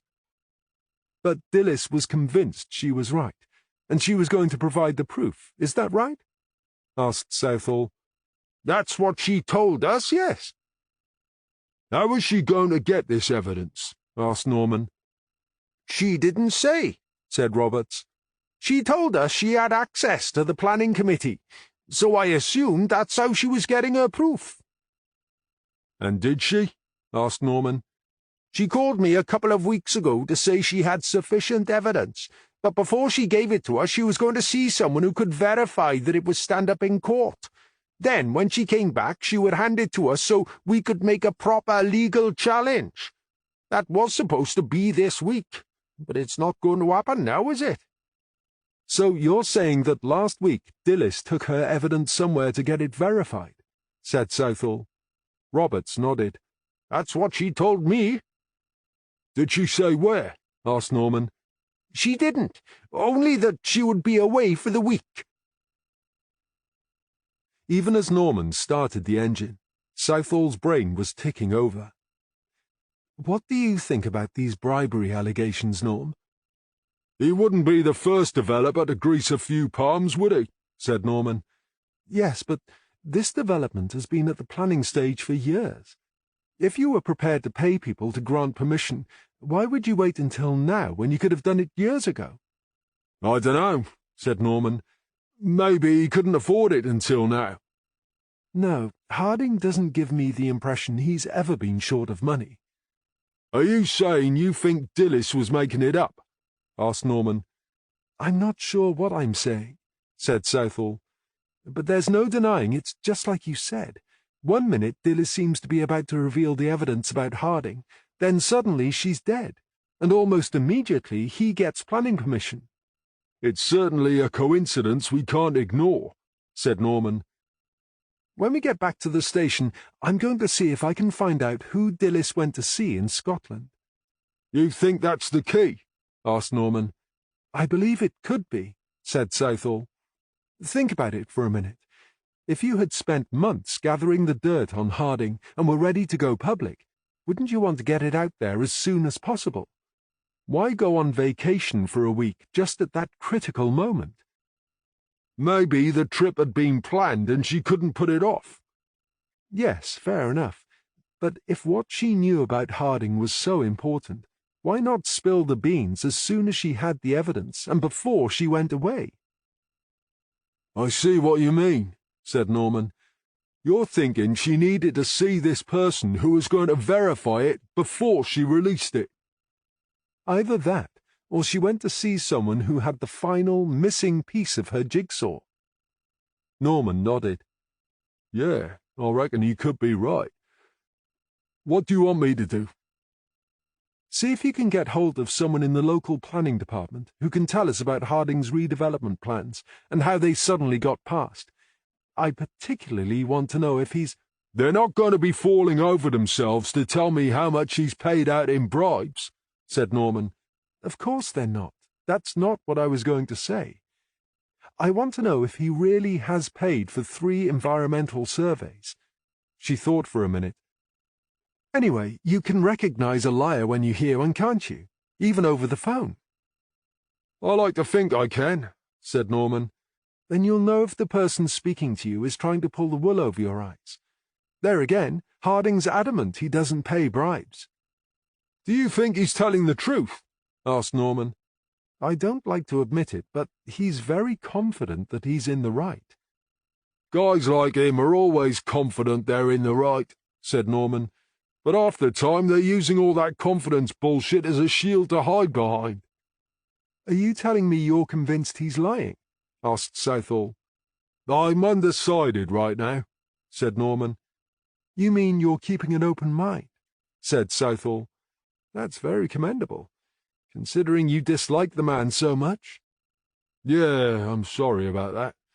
I do try not to let it show, but right from the start he pissed me off. He's got under my skin, I suppose. It's not showing too much, is it? No, you're okay, said Southall.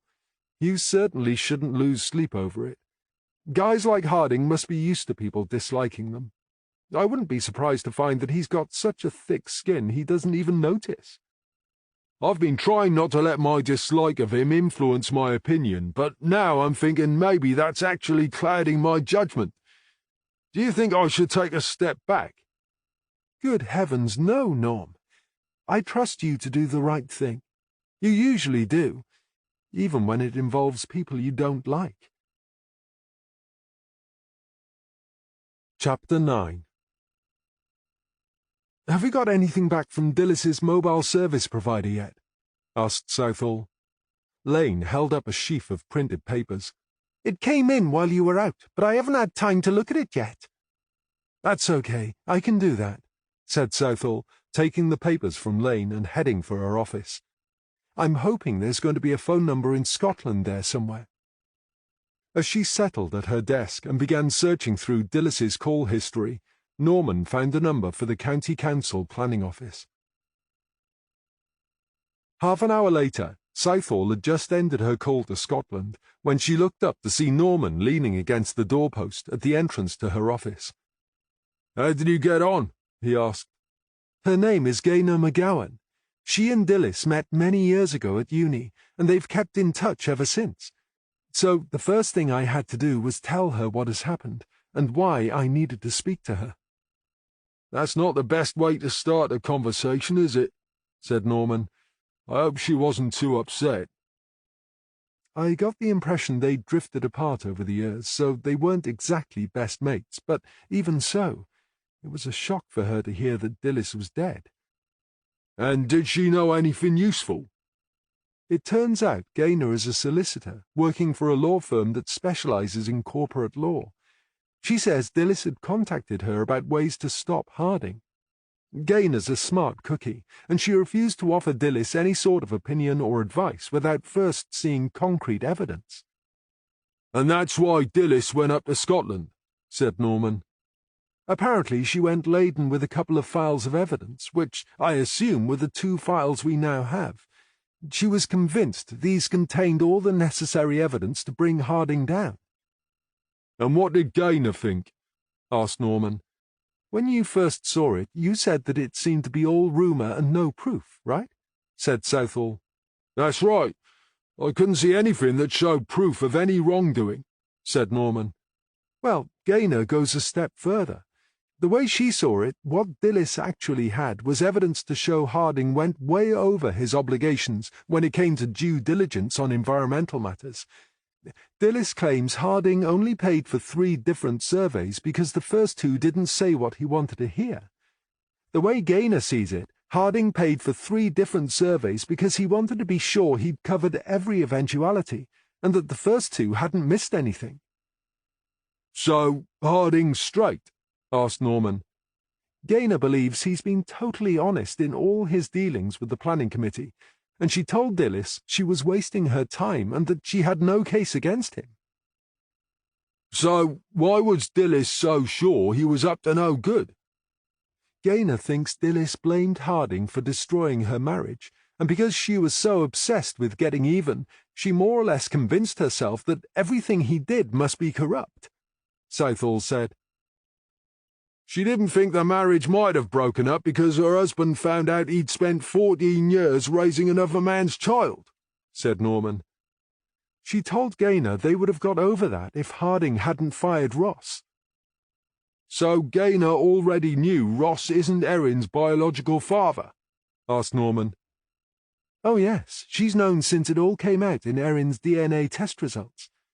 She said she tried on more than one occasion to point out to Dillis that most men would probably find that sort of news difficult to deal with, but Dillis always refused to accept it." "Geez, that's what you call being in serious denial," said Norman. "Anyway, when that argument failed yet again last week, Gaynor tried to convince Dillis that while it was true Harding wasn't very sympathetic, it wasn't actually his fault that Ross wasn't Erin's father. But Dillis remained adamant that everything was Harding's fault. Finally, when Gaynor refused to agree with her, she packed her bags and left in a huff. "So she wasn't in Scotland all week as we thought," said Norman. "She got to Gaynor's on Monday evening and was on her way back home on Wednesday evening," said Southall.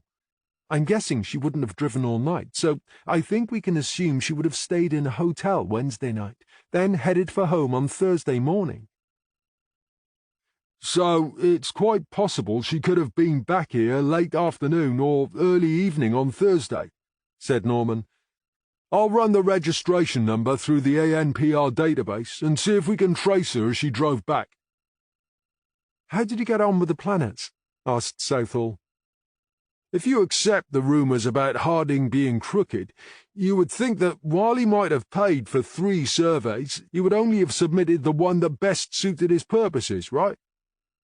So Gaynor was right? Asked Southall. Norman nodded.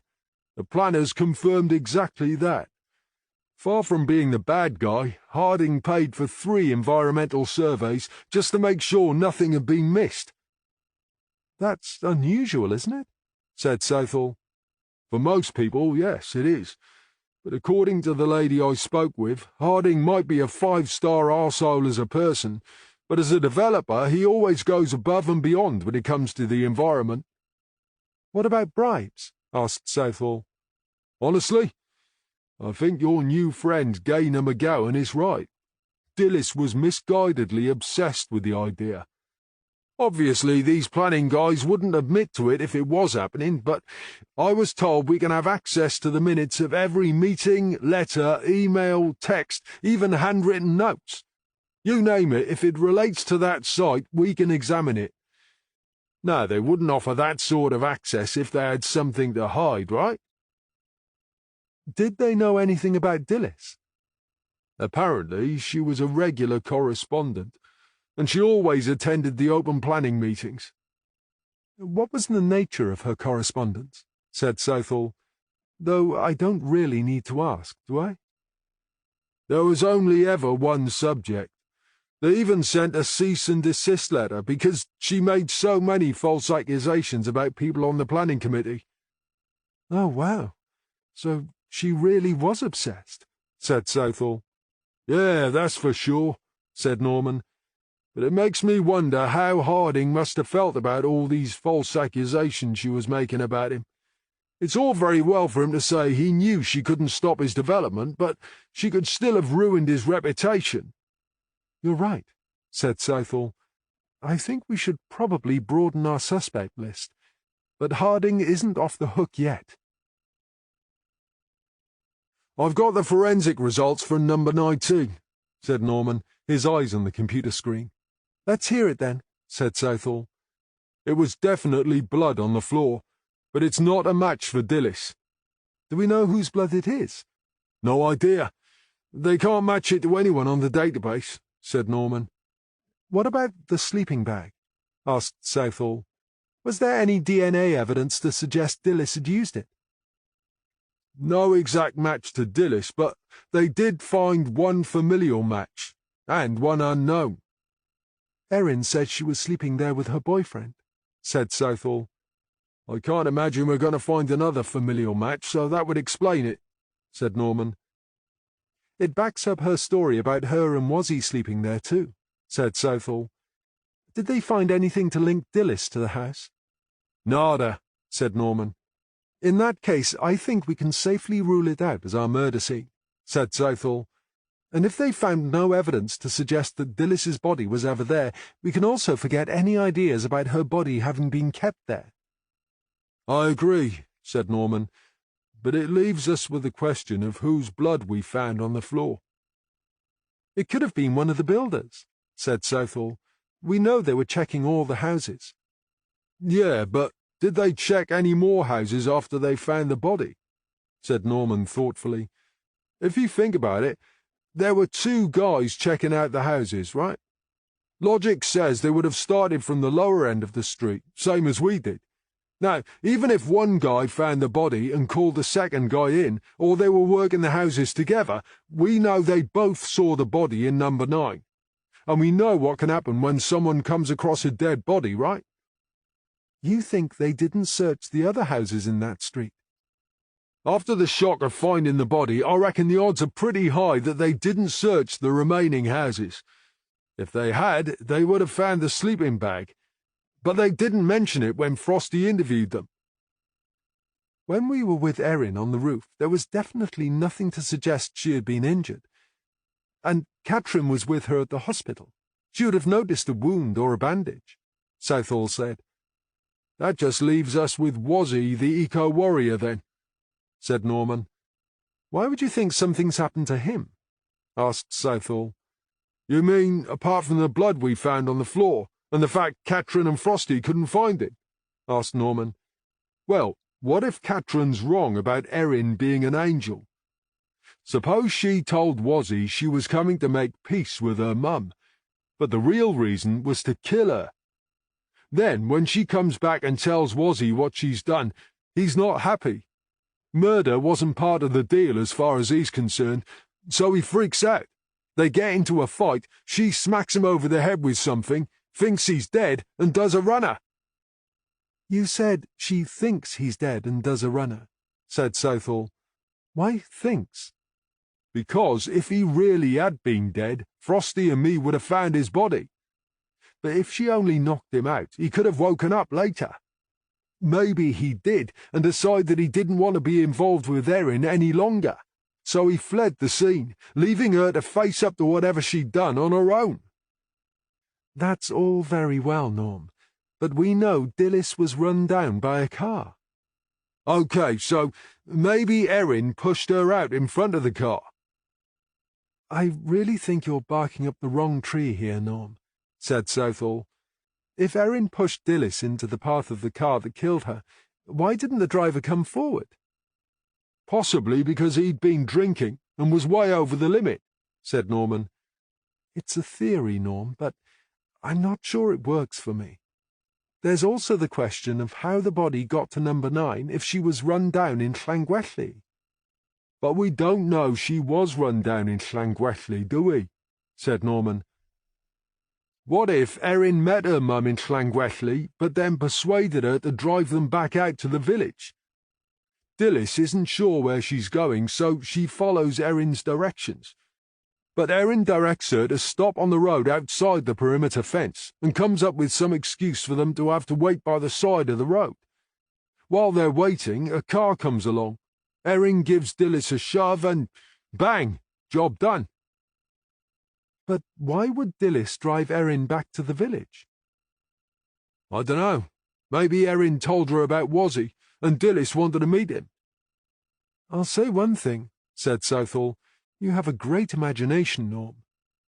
You might think it's far-fetched, said Norman, but it could explain why Erin was up on the roof, thinking about jumping.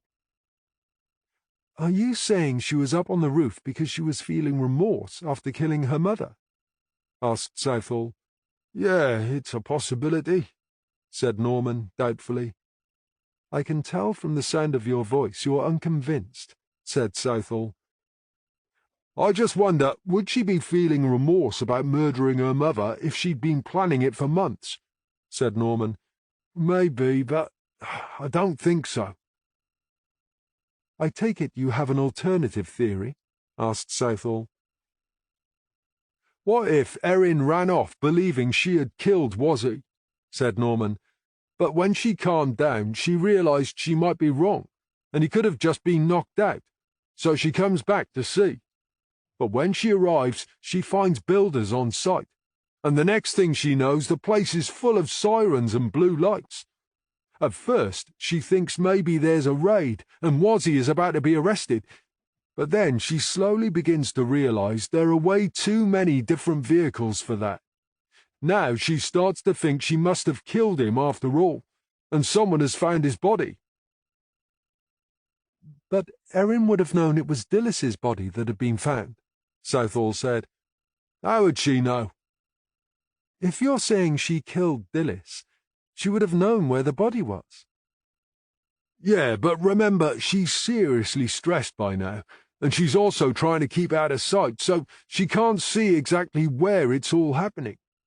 But perhaps she does manage to get close enough to hear what's being said. She hears someone mention something about a body being found. But is it her mother's body, or is it Wazzy? Perhaps it's both.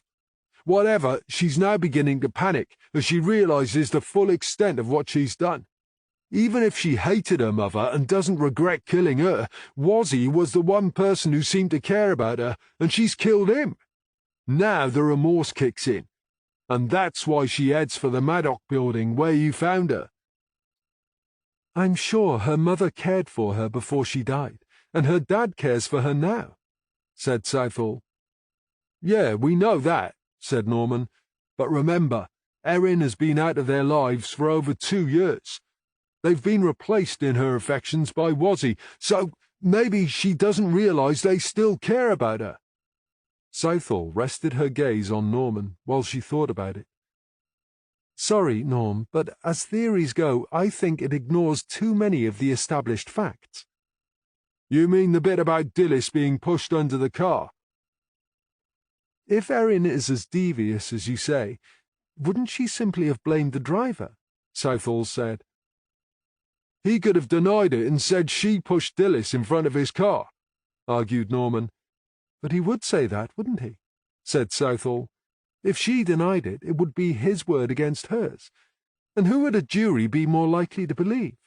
A driver who ran someone down, or a traumatized kid who watched her mother being killed by a car? Good point, conceded Norman. But that would mean taking a chance that we might find out the truth when we questioned her. You haven't met her, have you? Asked Southall. Not yet. Well, perhaps you should, said Southall. I might not be quite as convinced as Catherine, but I don't think this kid is capable of being that devious, and I can't believe we've both got her so totally wrong. It's part of my job to offer alternative scenarios, said Norman, looking hurt. I know that, Norm, and I've told you before that I do appreciate your input, but I'm the one who has to decide what direction the investigation should take, and I just think that on this occasion you're wrong. Hello, is that DC Morgan? Speaking, said Morgan. This is PC Karen Alloway calling from Region. What can I do for you, PC Alloway? You sent out a photograph of a missing handbag? That's right, I did, said Morgan. Well, I've got a juror in lost property. Really? Wow, well done, Karen. That's fantastic news. How come you've got it? A lady brought it in this morning. Where did she find it? Asked Morgan. She didn't say exactly, just that she was walking her dog when she came across it. She comes past you on her way home, so she handed it in case someone had reported it lost or stolen. Is there anything inside it? Not a thing, said Alloway. The lady said it was open when she found it, and empty. What condition is it in? It's a bit wet from having been out in the rain, but otherwise it's a really nice bag. Is it important? Only I quite fancy it for myself if the owner doesn't claim it. Well, I've got 2 bits of news on that score. The good news is that the owner won't be claiming it. The bad news is that you can't have it because it's evidence in a murder investigation. I'm afraid if you want one, you'll have to buy it. But I can put you in touch with the maker if you like. I don't think I could afford to buy one on my wages. That's why I was... Well, what I mean is... What do you want me to do with the handbag now? Asked Alloway. I'll come and collect it, said Morgan. And can you give me the phone number of the lady who found it? Yes, of course. Morgan hung up and swung her chair around. We've got a hit on the handbag. Already? Said Norman. Geez, that was quick. It's in the lost property office at Region. Apparently it was handed in by a dog walker. I'll go over there to collect it, but first I'm going to call the lady who found it and ask her where it was. Mrs. Regan, my name's DC Morgan from Llangwelly Police. I understand you found a handbag and handed it into our regional office. Yes, that's right. It looked expensive, not the sort of bag you'd take for a walk in the countryside, so I thought it might have been stolen. I know if it was mine, I'd want it back, so I picked it up. I pass that station every day, so it seemed the right thing to do. Did I do something wrong? Morgan would have much preferred if the handbag had been left where it had been found, but Mrs. Regan couldn't possibly have known that it was connected to a murder investigation. Not at all, Mrs. Regan, she said. You did exactly the right thing. I just wanted to know if you could tell me where you found the bag. Rather than try and explain it, I can go one better if it helps, said Mrs. Regan. I'll be taking my dog for a walk a bit later. If you want to come and meet me, I can show you the exact spot. That would be fabulous, Mrs. Regan, said Morgan. Are you sure you don't mind? Of course not. I'm going there anyway. And please, call me Jan. Mrs. Regan makes me feel old. Okay, Jan. Where shall I meet you? Jan Regan explained where she would be parking her car, and they agreed to meet at 3. And bring your wellies, added Jan. It's a bit muddy out there. Jan Regan regularly walked her dog in an area of 250 acres of mixed woodland which had been planted in stages over the last 10 years. Several small car parks had been built around the periphery, allowing both ramblers and dog walkers to make use of the various paths which crisscrossed the plantation. Morgan drove her car into the small car park Jan had indicated and parked opposite the only other car there, a small red hatchback. As she did, a woman climbed from the other car, walked around to the boot, and opened the hatch to release a Springer Spaniel which began to run around in circles like a mad thing. The woman smiled, waved at Morgan, and pointed at the dog. "It's okay, he doesn't bite," she said. "He might even calm down in a minute." "Don't worry," said Morgan. "I'm used to crazy spaniels. My father has one." The woman approached Morgan and offered her hand. "I'm Jan Regan," she said.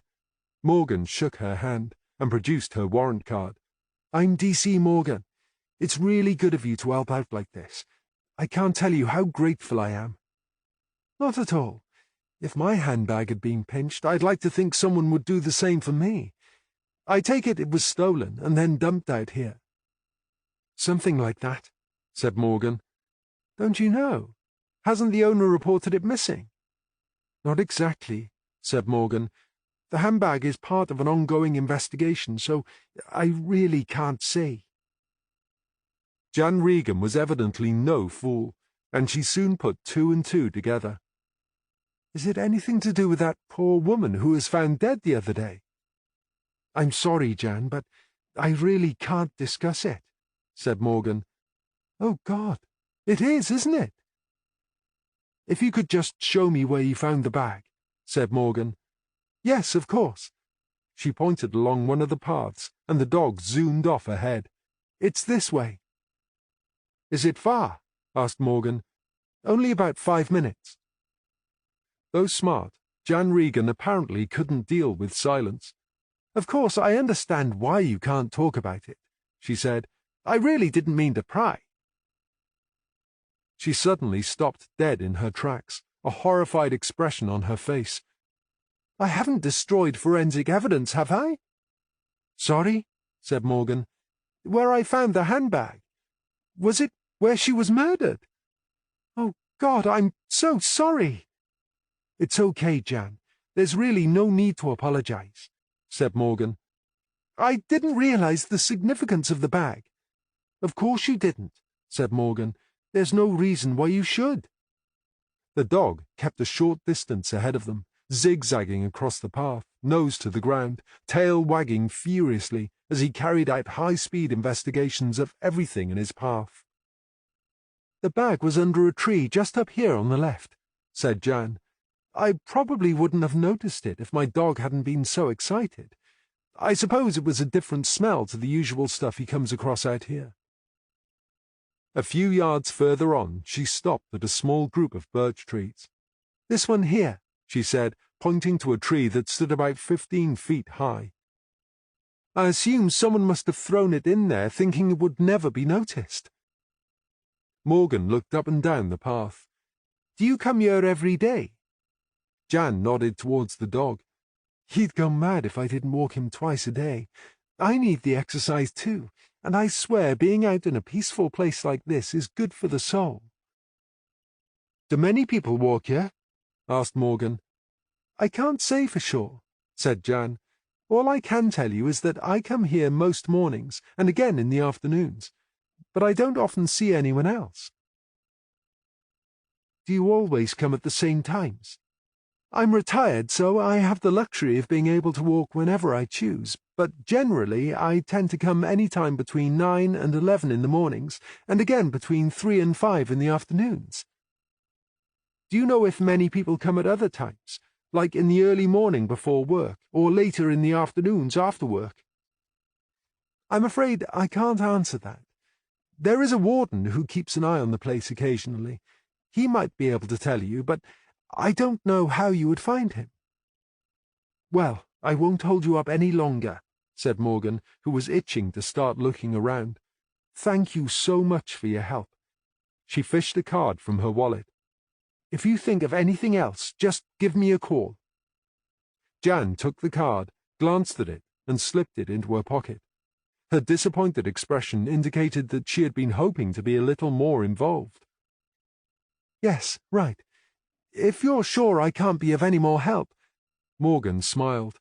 Enjoy the rest of your walk, and thank you again. Slowly, reluctantly, Jan went on her way. Waiting for Jan to finally disappear, Morgan studied the area around the tree. Then she called Norman. "Yo, Catherine, how did you get on with your bag-finding lady?" said Norman. "I think she fancied playing Miss Marple until I moved her on, but to be fair, she was very helpful." "Why, what did he find?" "Nothing in the way of evidence. I'm sure this can't be the murder scene." "Why not?" Norman asked. "It makes no sense. I'm in the middle of nowhere, and the nearest place to park a car is nearly 10 minutes' walk from here. No one would come out here unless they were walking a dog, and Dillis didn't have a dog." "Okay," said Norman. "But you have a theory, right?" "I think whoever killed Dillis possibly took the handbag to make it look like a mugging, and to make it harder for us to identify her body." "Yeah, I think we've all agreed that much," said Norman. "But how did the handbag end up out there?" "What if the murderer has a dog?" "Go on," encouraged Norman. "Jan, the lady who found the bag, says she doesn't think many people come here, especially during the day," explained Morgan. "To my mind, that makes it the perfect place for a dog walker to get rid of something without being noticed." "Why does it have to be a dog walker?" Norman asked. "Why not just go there on their own?" "It doesn't have to be," said Morgan, "but I think you'd be much more conspicuous out here if you were seen without one."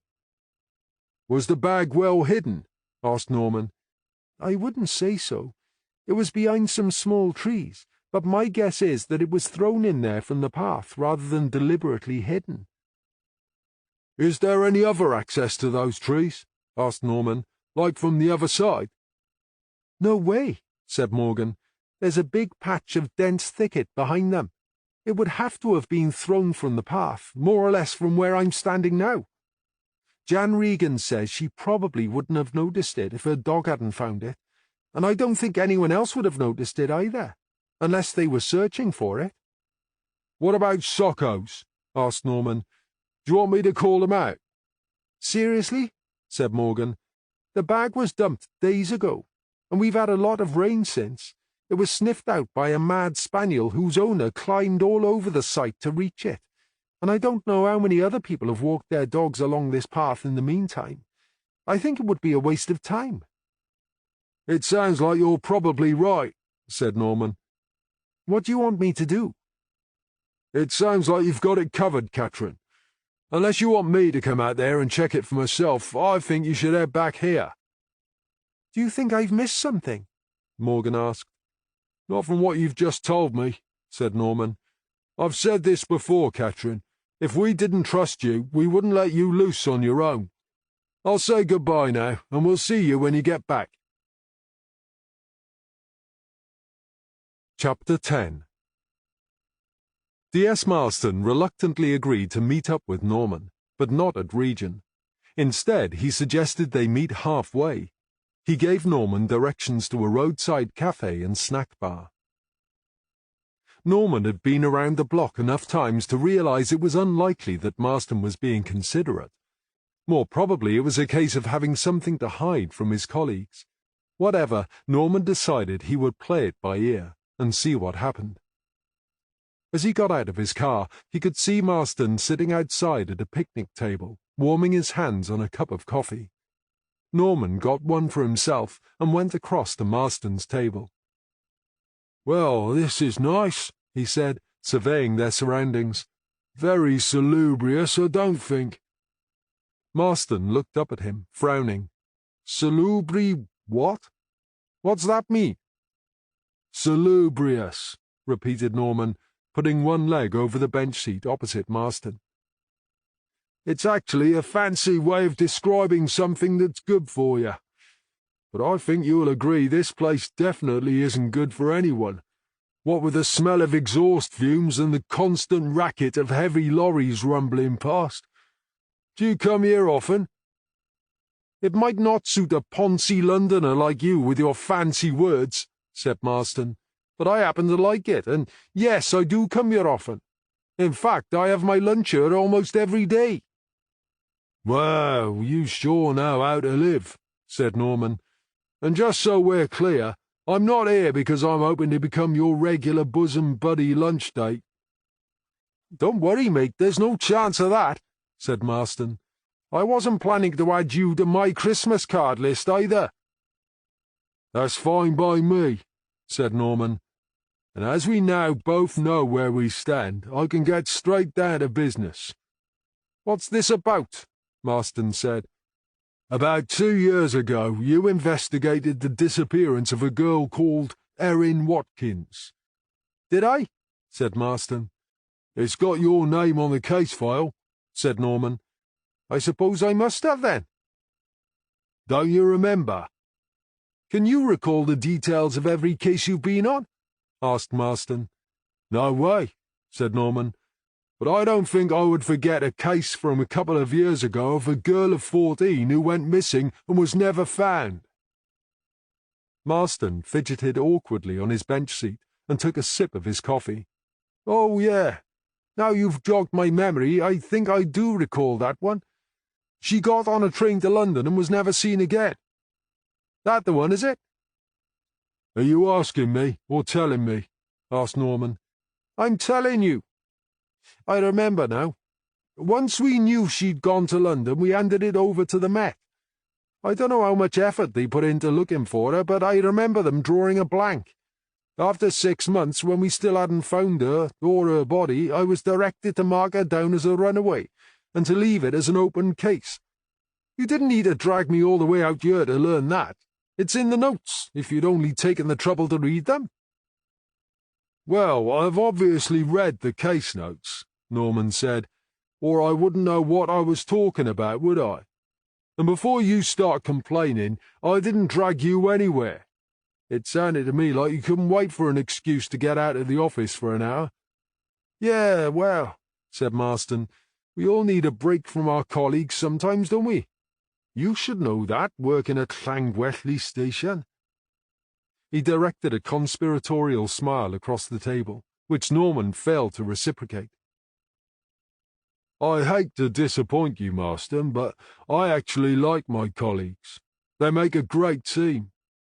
You'd have found that out if you'd given them some encouragement when you were working there." Norman couldn't tell if Marston's grunted response was one of dissent, but he thought it probably was.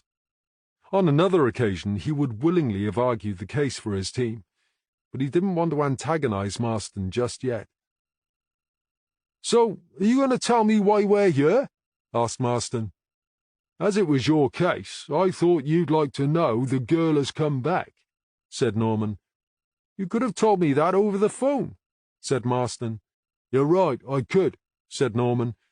"But I want to ask you some questions. And if we're face to face like this, you can't hang up on me." Marston's eyes narrowed. "Questions? You mean questions about the case? Look, mate, I did everything as directed by the DI running the case from Region. If you've got a problem, you need to take—" "Relax," said Norman. "I'm not here to pass judgment on how the case was run." "Oh, right. Well then, what do you want?" "What can you tell me about Erin's parents?" asked Norman. "Her parents? Why do you want to know about them?"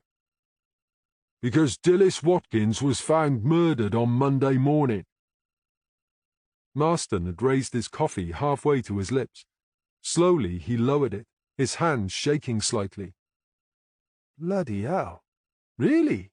said Marston. "I heard a body had been found, but I had no idea who it was." "Are you okay?" asked Norman, indicating Marston's hands. "What?" Marston looked down at his hands. "Oh, that. It's nothing. Just a bit of arthritis. I'm supposed to wear special gloves for it, but I left them in the car. So, tell me about this murder." "If you're suggesting I share information about my murder case in exchange for what you know about the family, you should understand that's never going to happen," said Norman. Marston rolled his eyes. "You really do go by the book, don't you?" "You mean compared with you?" said Norman. "Yeah, I guess I do, mostly." Marston sighed. "Okay, so what do you want to know?" "What do you recall about Dilys?" "How do you mean?" "We've been led to believe she was a good mother. Was that your impression?" "She seemed genuinely distraught that her daughter had gone missing, if that's what you mean." "I detect a but," said Norman. "Care to share?" "Did you know that the name Dilys means genuine, steadfast, valid, true, or perfect in English?"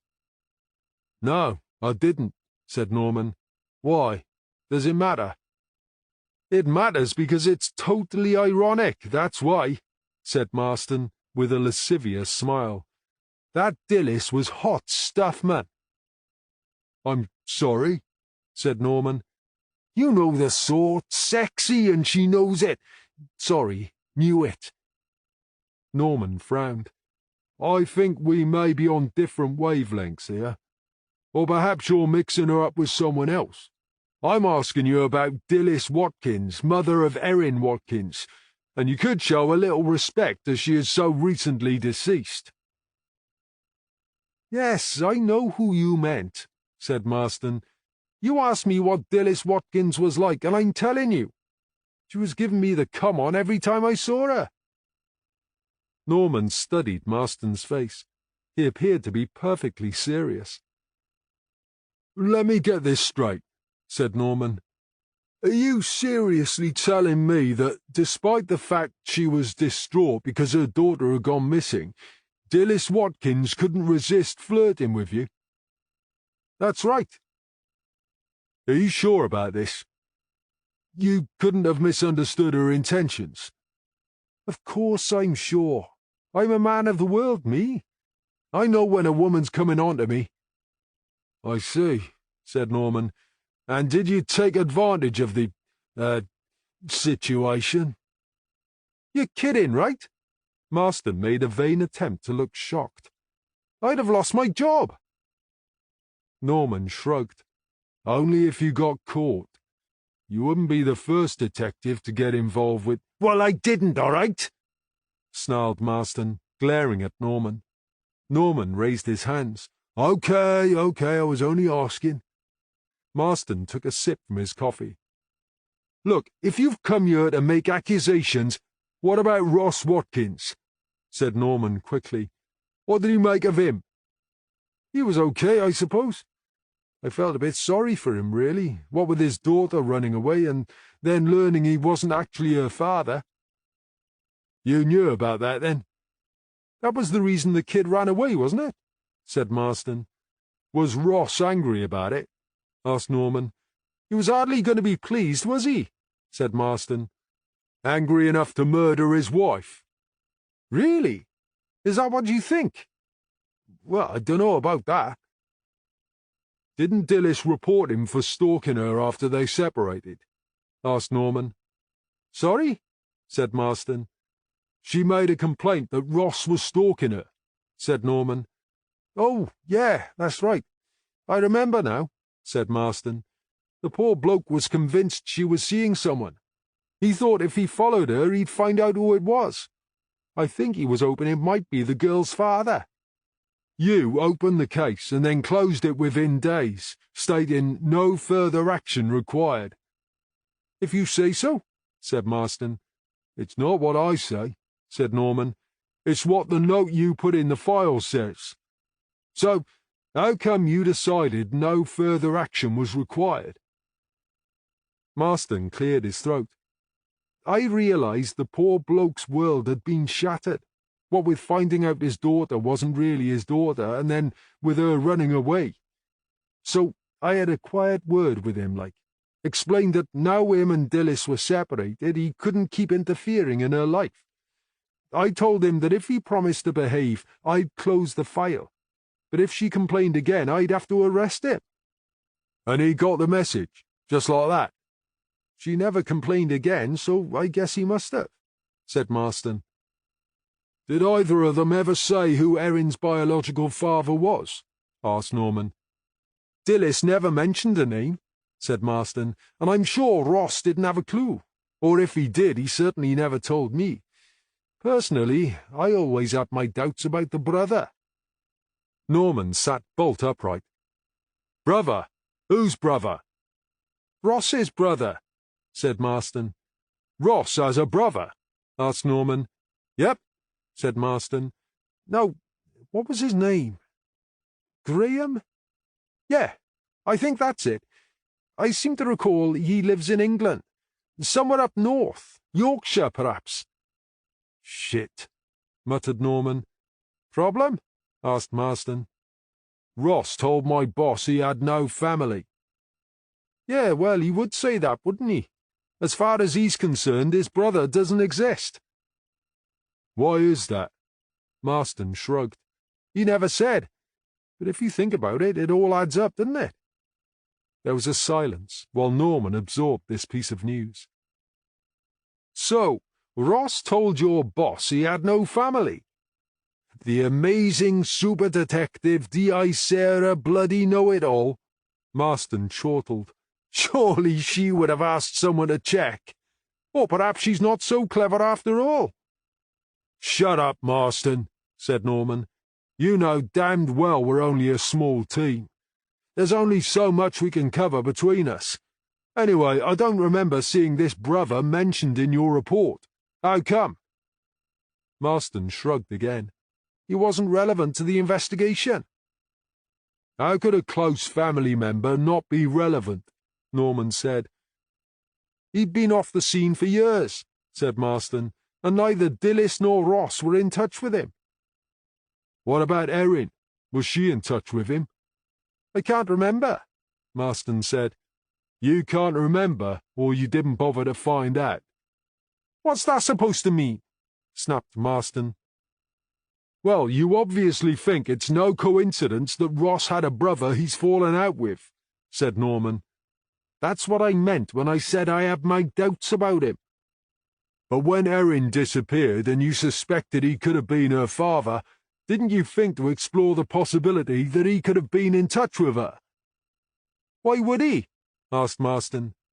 Why would he? Repeated Norman. Because if he was her father, maybe he was trying to entice her away.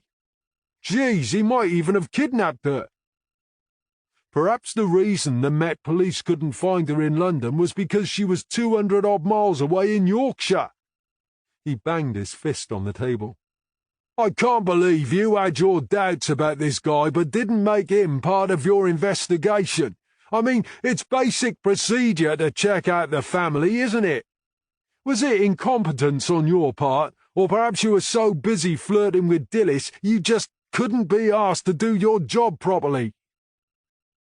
Tone it down a bit, said Marston. What does it matter now? You said the girl had come back home, so there's no harm done, right? No harm done, roared Norman. Of course there's been harm done. A family has been torn apart, and Dilys Watkins is dead, for God's sake. Well, I hope you're not trying to suggest any of that's my fault, said Marston angrily. Anyway, who do you think you are, telling me how I should do my job?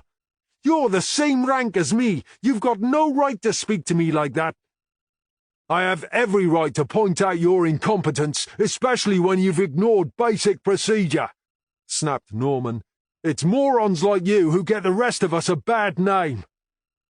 And I suppose you're perfect, sneered Marston. No, I'm not perfect, and I'm not afraid to admit it. I make mistakes like anyone else, but no one can ever accuse me of being too bloody idle to do my job properly, said Norman, slamming his fist down on the table again. Marston glared at Norman, then stood up. This meeting is over, he said. I didn't come here for the likes of you to start accusing me of not doing my job. Yeah, I think that's probably a good idea, said Norman. You'd better clear off before I get really angry. Chapter 11.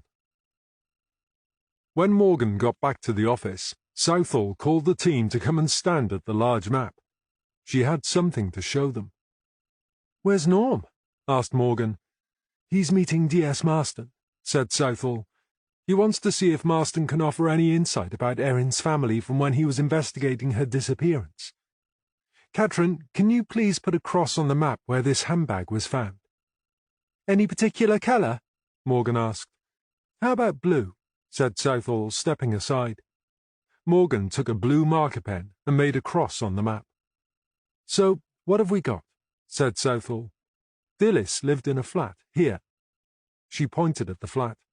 Her body was found here. She moved her finger to the old mining village. And her handbag was found here. She pointed out the woodland and then stepped back. Anyone have any observations? It doesn't flow from one side to the next, does it?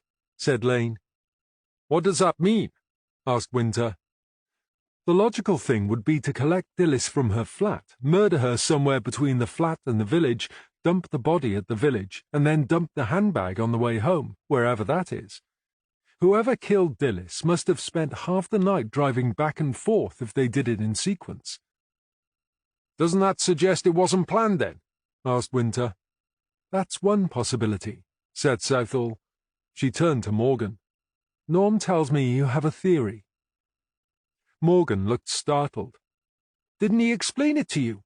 I suppose he thought it was rubbish. Not at all, said Southall.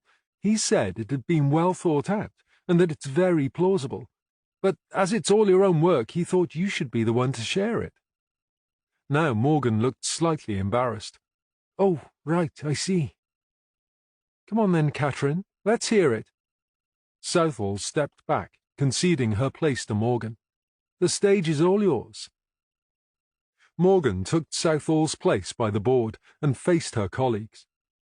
As you know, someone found the missing handbag and handed it in at Regent. I picked it up from there this afternoon and arranged to meet up with the lady who found it, so she could show me exactly where it was. She pointed to the forest on the map. The bag was found in this woodland area, which is open to dog walkers. In fact, it was the woman's dog who discovered the handbag. Now, according to Jan, that's the woman, she doesn't think many people walk their dogs there during the day, which, to my way of thinking, makes it the perfect place to dump something if you have a dog. I mean, who is going to question someone walking their dog, especially if they're the only people who ever go there? But who walks their dog in a forest in the middle of the night? Asked Winter. No one, said Morgan. People walk their dog during the day. What I'm saying is that the killer picked up Dilys, murdered her, took her body to the village, took her handbag and went home. Then next day he, or she, dumped the bag when they were out walking their dog. Of course, at this stage, this is just a wild guess. I have no evidence to back it up. It may be a guess, but it makes sense, said Southall.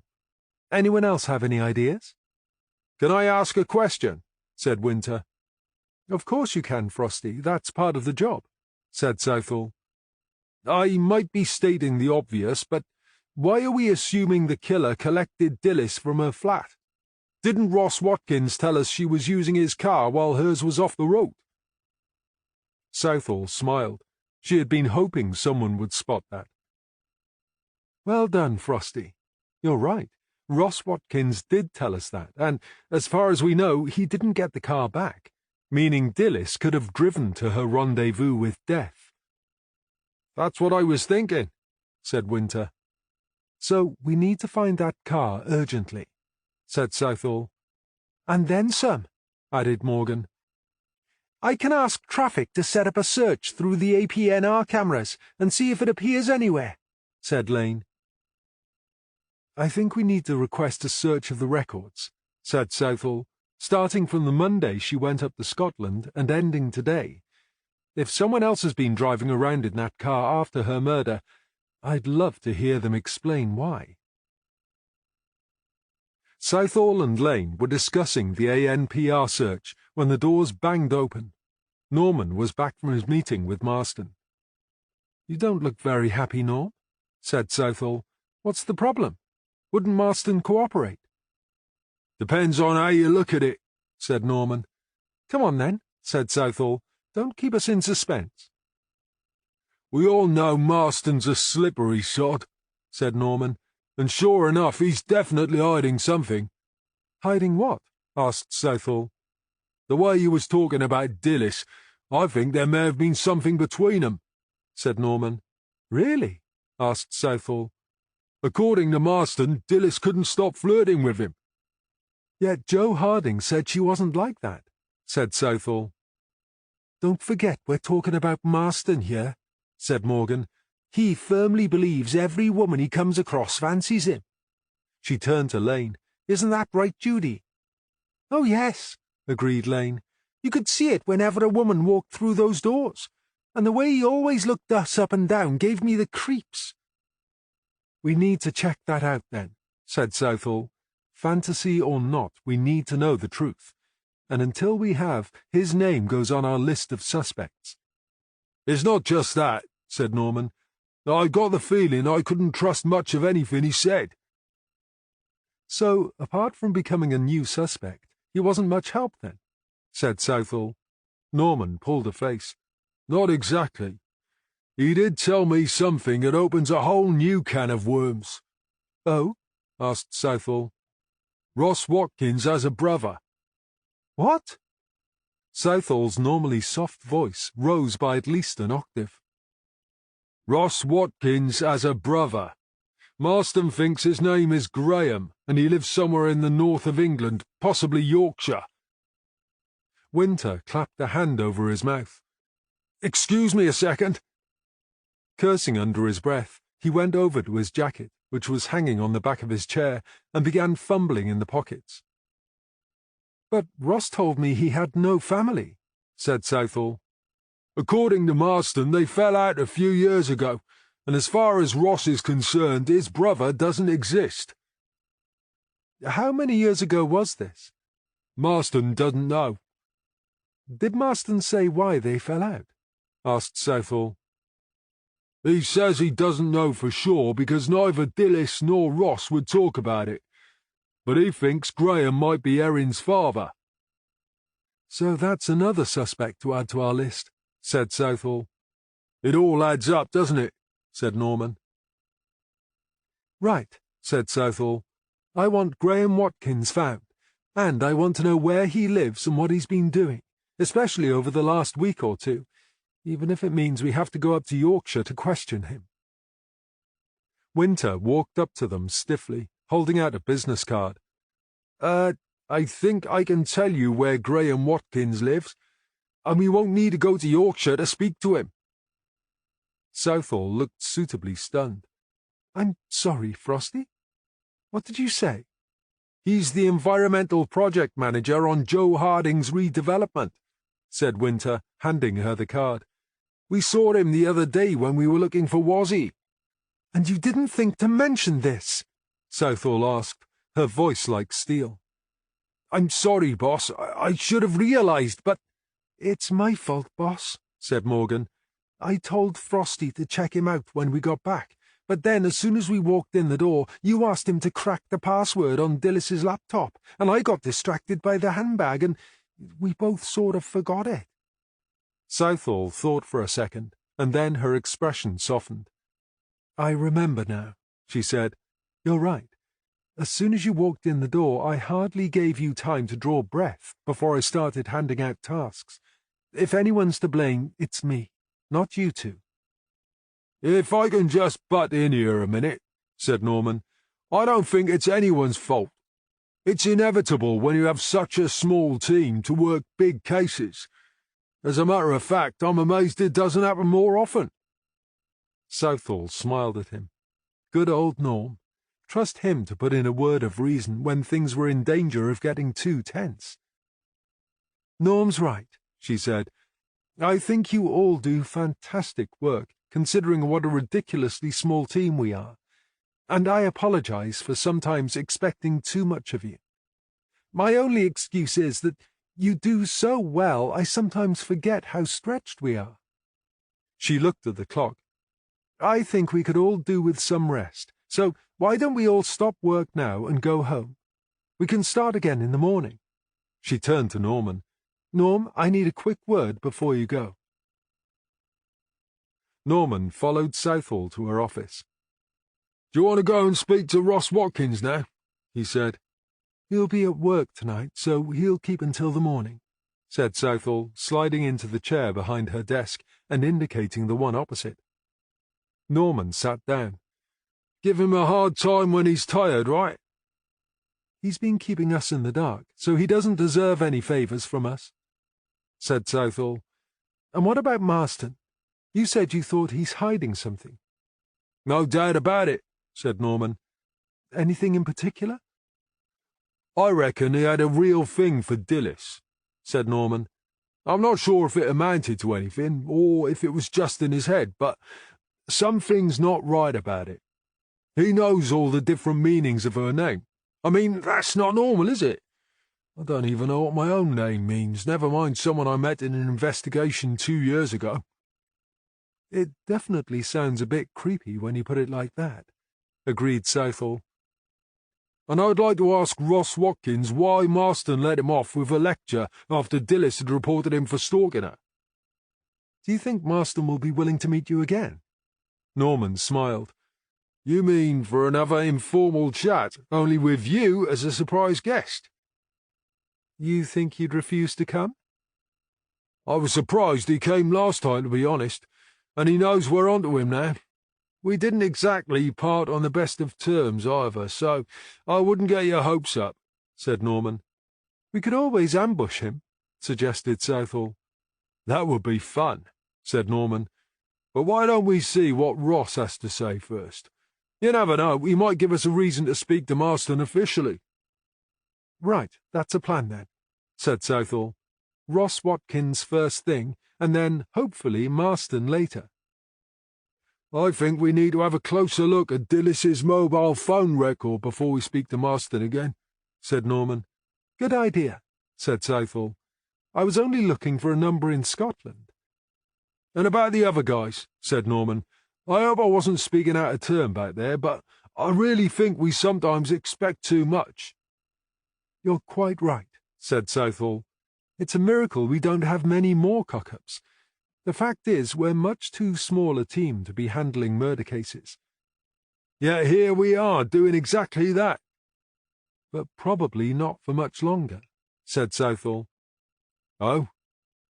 Don't tell me the bean counters have finally realised we can't go on running on a shoestring and we're going to get some additional funding." "Funnily enough, what I'm about to tell you has come from the financial team," said Southall. "But giving us more money isn't quite what they have in mind." "Please don't say we're going to have to hand our bigger cases over to Region," said Norman. "That would be like taking a step backward. No, worse than that, more like 10 steps. "If you'll just stop trying to second-guess me, Norm," said Southall, "I'll tell you what head office are proposing." "OK, sorry. I'm listening." "They've been looking at ways to improve efficiency and reduce costs." "Cutting costs has never improved efficiency," said Norman. "It just means asking overworked police officers to do even more work." Norm. Realizing what he'd just done, he passed a finger across his lips and sat back. Good move, said Southall. Now, as I was saying, the proposal they've come up with, and I should stress that this idea is still in its infancy, is that they close Llangwelly station and move our team over to Region, where we absorb some of their more capable detectives and establish a brand new murder squad." Norman stared at her. He had been around long enough to know that Llangwelly, being so small, was a likely candidate for closure, but it still felt like a personal betrayal. "Are you all right, Norm? It's not like you have no opinion. Say something, please." "I honestly don't know what to say, Sarah." "I thought you'd be pleased." "Pleased? Why would I be pleased? I mean, where does this leave me?" he said. "Alongside me, I hope," she said. "This is our chance to give everyone at Region the finger. Finally, we can show them just how good our team has become." "Yeah, I get that you would enjoy doing that," said Norman, "but I'm not sure it's what I want. I was recruited specifically to work with a small team of detectives here, not to compete with idiots like Marston at Region. Don't you remember how those arseholes tried to make life difficult for us when we first started here?" "Of course I do," said Southall. "Right, so what do you think it'll be like if we're in the same building?" asked Norman. "Half of them are going to be kicked out," said Southall. "Which means the half that's left will feel it's our fault their friends have been given the boot. That'll just make the hassle even worse." "I can deal with a bit of hassle," said Southall. "I'm always ready for a fight if that's what they want." "Well, if that's what you want, Sarah, then I'm pleased for you," said Norman. "But I'm not sure it's what I want. I didn't come out of retirement to spend my time fighting with people who are supposed to be working alongside me." "I'm sure it won't be that bad," said Southall. "Look, Sarah, the reason I love it so much here in Llangwelly is because we all get on. We're all on the same side. That means we don't have to deal with the sort of backstabbing crap that goes on at Region. I really don't want to go back to a situation where I have to keep looking over my shoulder because morons like Marston might feel their pride has been hurt." Now Southall wasn't sure what to say. She had assumed Norman would be up for this as much as she was. It had never occurred to her that he might not feel the same way. "You won over D.S. Hickstead, didn't you?" she said. "Yeah, but from what I've seen, Hickstead's probably the only adult working there, and even then it took months to get through to him, didn't it?" replied Norman. "I take it this was what your meeting was about the other day?" Southall nodded. "Am I right in assuming it's top secret, and the guys aren't supposed to know?" "They shouldn't be told anything about it until it becomes official," said Southall. "What does Nathan say?" asked Norman. "If it happens, Superintendent Bain will oversee the change for the first year, and then he'll retire," said Southall. "That means the first year will be bad enough, but the shit will really hit the fan once Nathan has gone and there's no one to watch our backs," said Norman.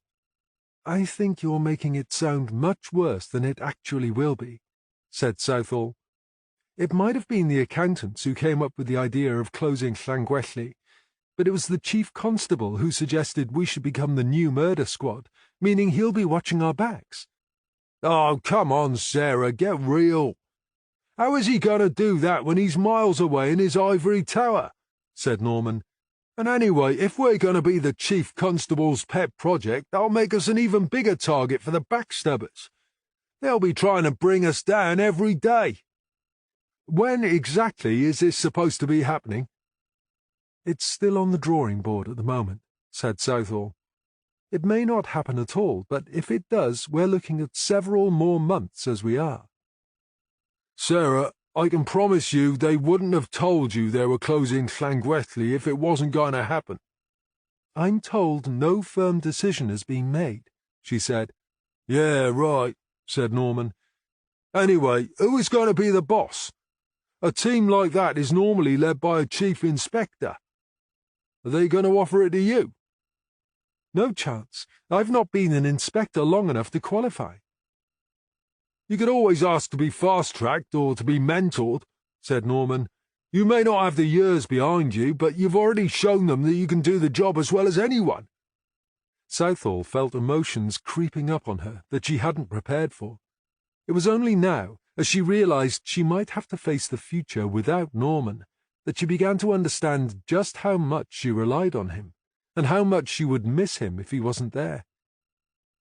He may have started out as a colleague, but he had quickly become a trusted friend. "But what about you, Norm?" she said, trying to keep her voice steady. "I was rather hoping you'd be part of the new team." "I dunno, Sarah. I need to think about it," said Norman. Southall swallowed hard. "Of course. It's a big decision. No one expects you to make up your mind at a moment's notice." "In that case, no one will be disappointed when you tell them I'm undecided, will they?" said Norman. "Can I go home now?" "Yes, of course," said Southall. She watched him jump from his chair and head for the door. "You're not going to let this come between us, are you, Norm?"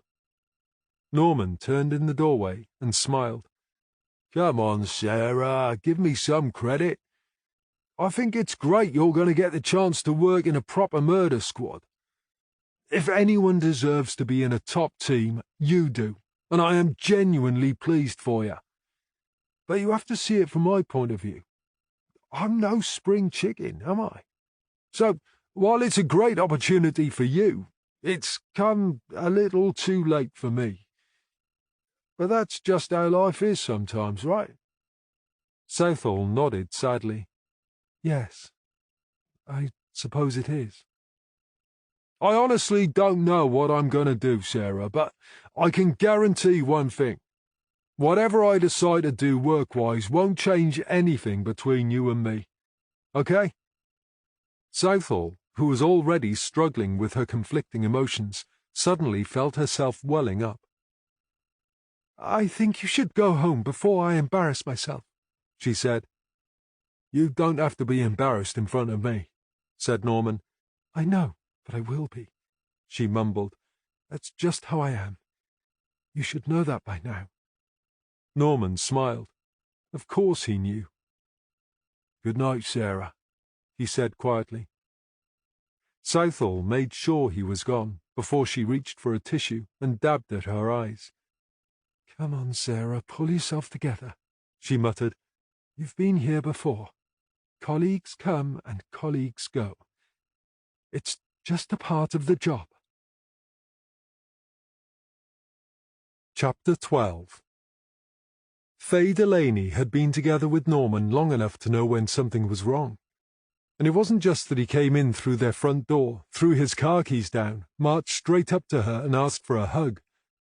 This was serious. He held her tight and buried his face in her hair, inhaling her delicate scent. "Bad day, huh?" she asked him softly. "Want to tell me about it?"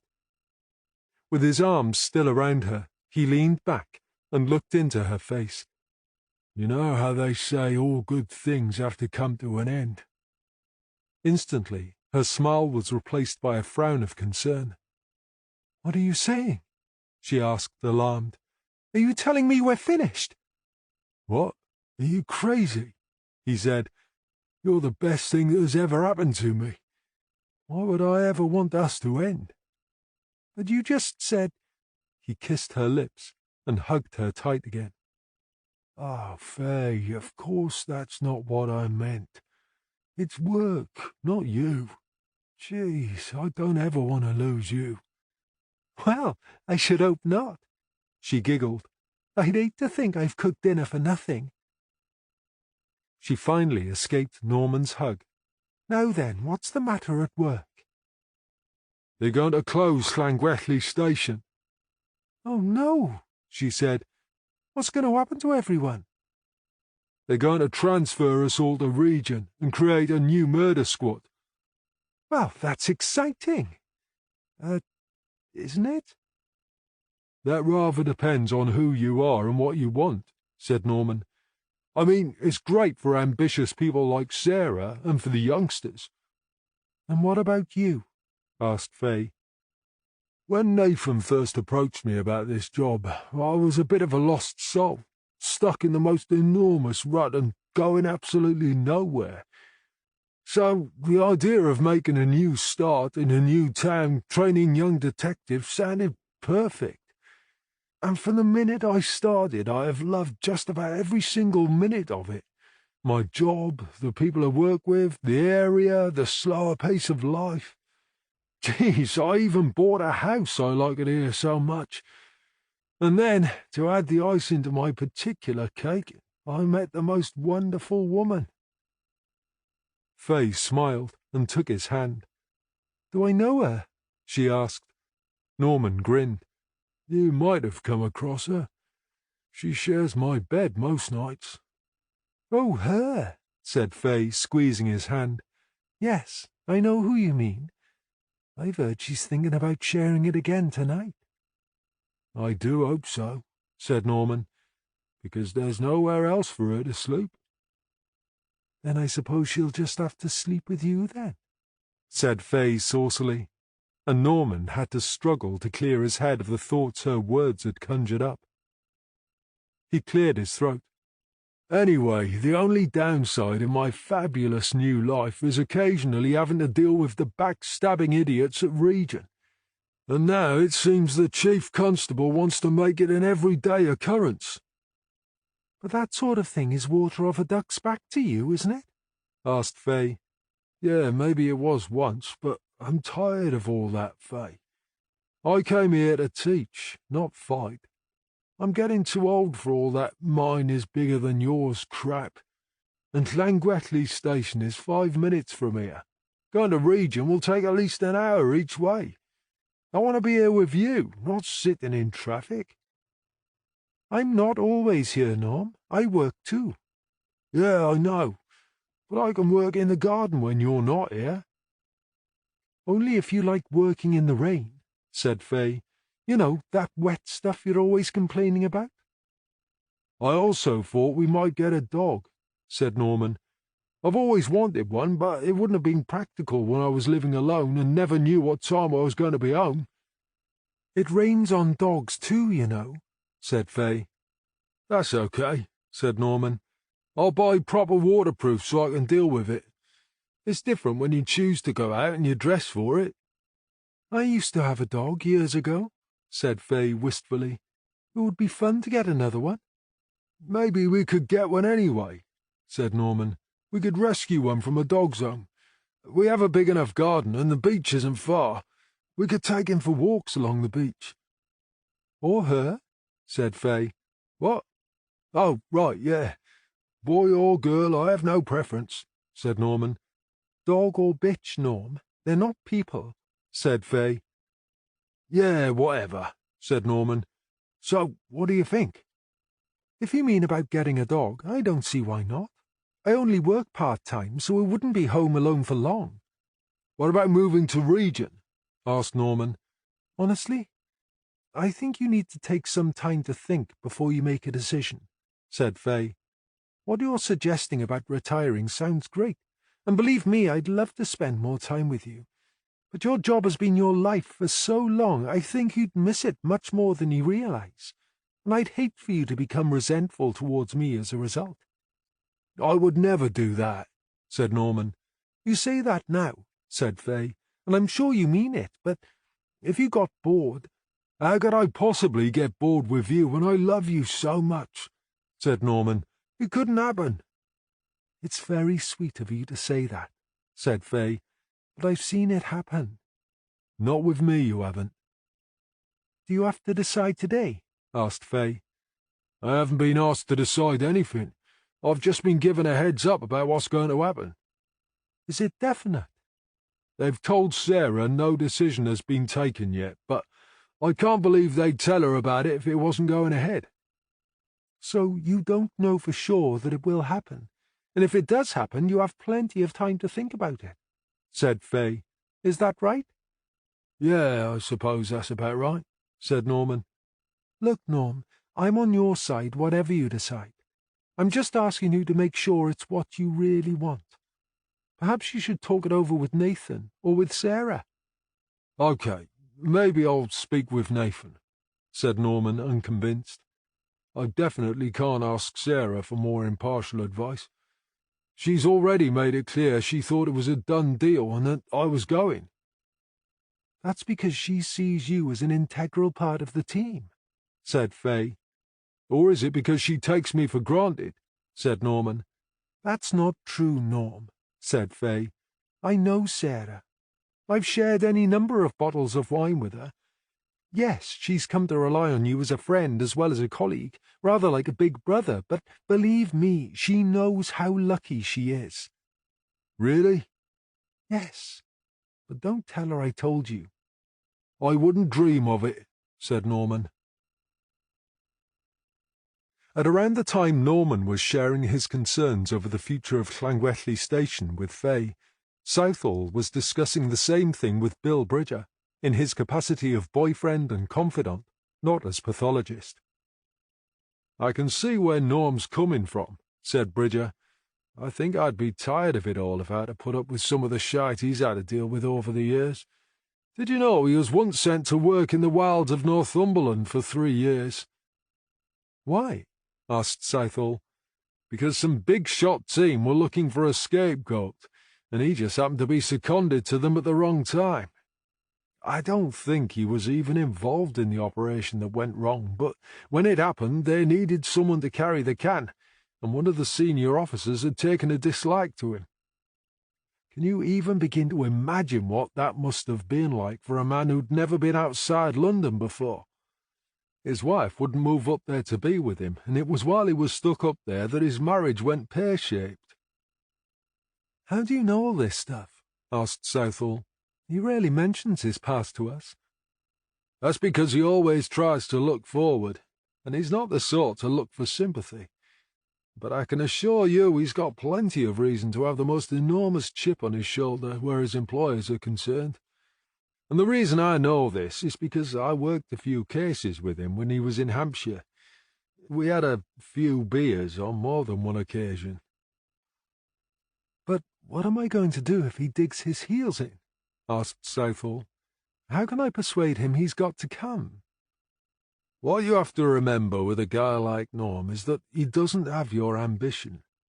Your ambition motivates you to show everyone how good you are. Norm's ends at doing his job well.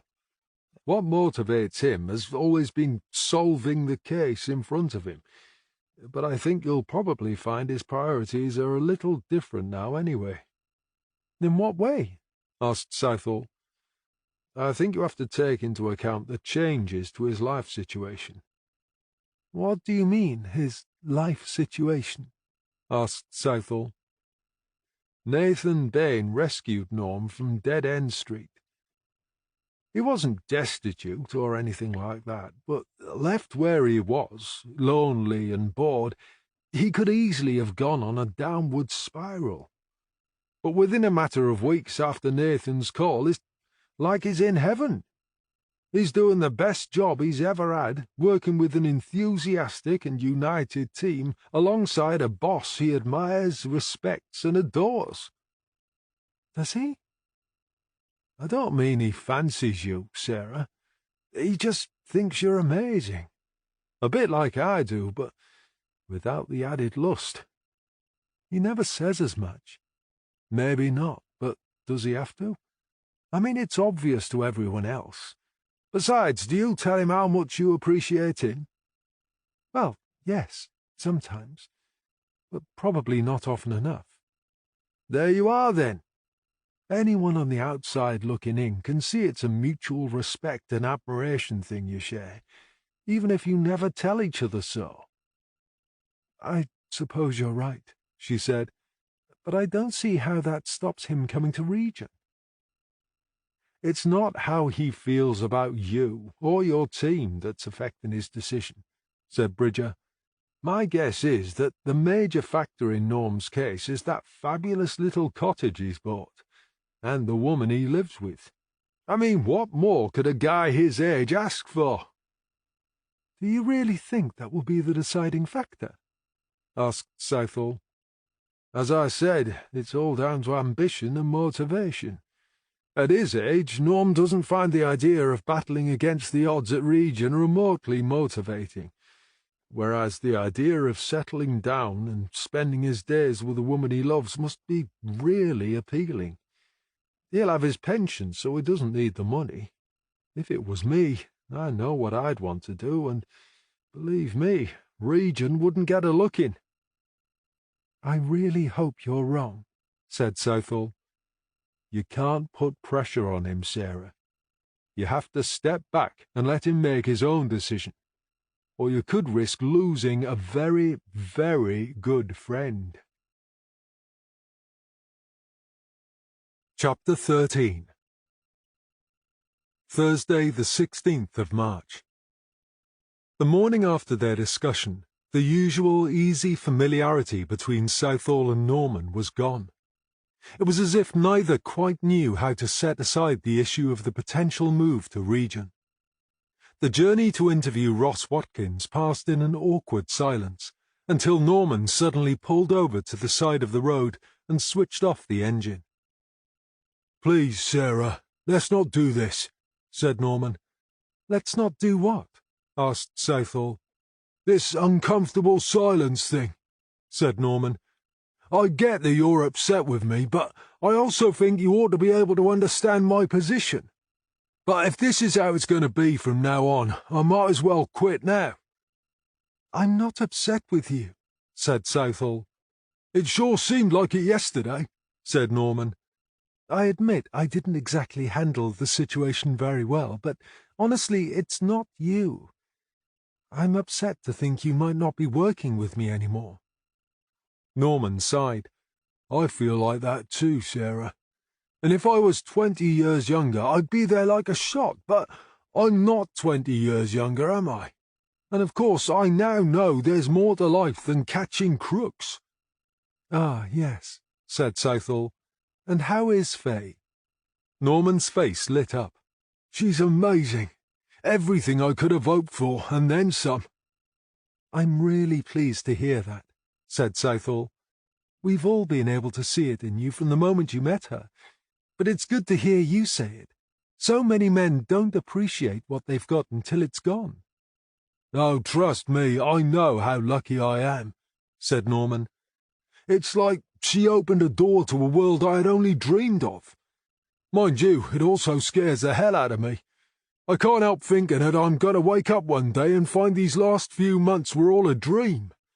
If that happens, I'll be stuck where I was, with nothing to do, nowhere to go, nothing to look forward to, and no one to give a damn about what happens to me." "Was it really that bad?" "I didn't think so at the time, but coming here made me realize how lonely I was, and how depressed. I honestly believe I was about to go under when Nathan Bain threw me that lifeline. Choosing to be alone is no bad thing when you're happy with your own company, but being alone isn't the same as being lonely. No one chooses to be lonely." "I had a long chat with Bill last night. I didn't realize you two went back such a long way." "It's not actually been that long," said Norman. "He used to work for an experimental mobile pathology lab. About 10 years ago we had 2 or 3 cases within a short period of time on which we had to ask for his help. He used to stay in a hotel and I had nowhere to go, so we shared a few heavy nights. The trouble is I'm not a heavy drinker, so it doesn't take much to loosen my tongue. I'm sure I must have bored the arse off him, but I suppose I needed to get it all off my chest, and as I'm sure you know, Bill's a great guy, and a surprisingly good listener." "I don't think you need to be concerned that you ever bored him, Norm. He's a definite fan. He was telling me how you once got shunted up to the middle of nowhere just because your face didn't fit." "Geez, yeah, that's right, Northumberland. If you think it's rural down here, you should see it up there." Norman laughed. "And trying to interview people. I mean, I struggle with Welsh, but at least I have the excuse that it's a different language. You should try understanding Geordie." He smiled briefly at the memory. "It certainly wasn't fun. Not a single bugger up there made me welcome." "The way Bill tells it, you've had to put up with a lot more shit than fun in your career." "Yeah, but you can't dwell on it," said Norman. It is what it is. Maybe after all that crap, my life now is down to karma." "Perhaps you're right about that," said Southall. "Maybe it's payback for the way you've not allowed yourself to be brought down by it all. Anyway, I want you to know that talking to Bill last night has opened my eyes, and I understand now why you're not so keen on moving to Region." "You do? So why did I get the silent treatment this morning?" "I'm sorry about that. It wasn't that I didn't want to talk to you. It's just that I couldn't figure out if you were still annoyed, and I didn't want to say the wrong thing in case, well, you know." "And there I am thinking I'd better not say anything in case you're still pissed off with me," said Norman. "Geez, it's a good job we're not a married couple. We'd never resolve a thing." "I hate to say it, Norm, but you're a bit too old for me," said Southall with a mischievous smile. "Hey," said Norman with good-natured indignation. "Fay doesn't mind me being older." "Yes, but Fay is 10 years closer to your age than I am," said Southall. "I guess I'm going to have to concede defeat on that one," said Norman. "But I concede with good grace, because at least now we're both smiling."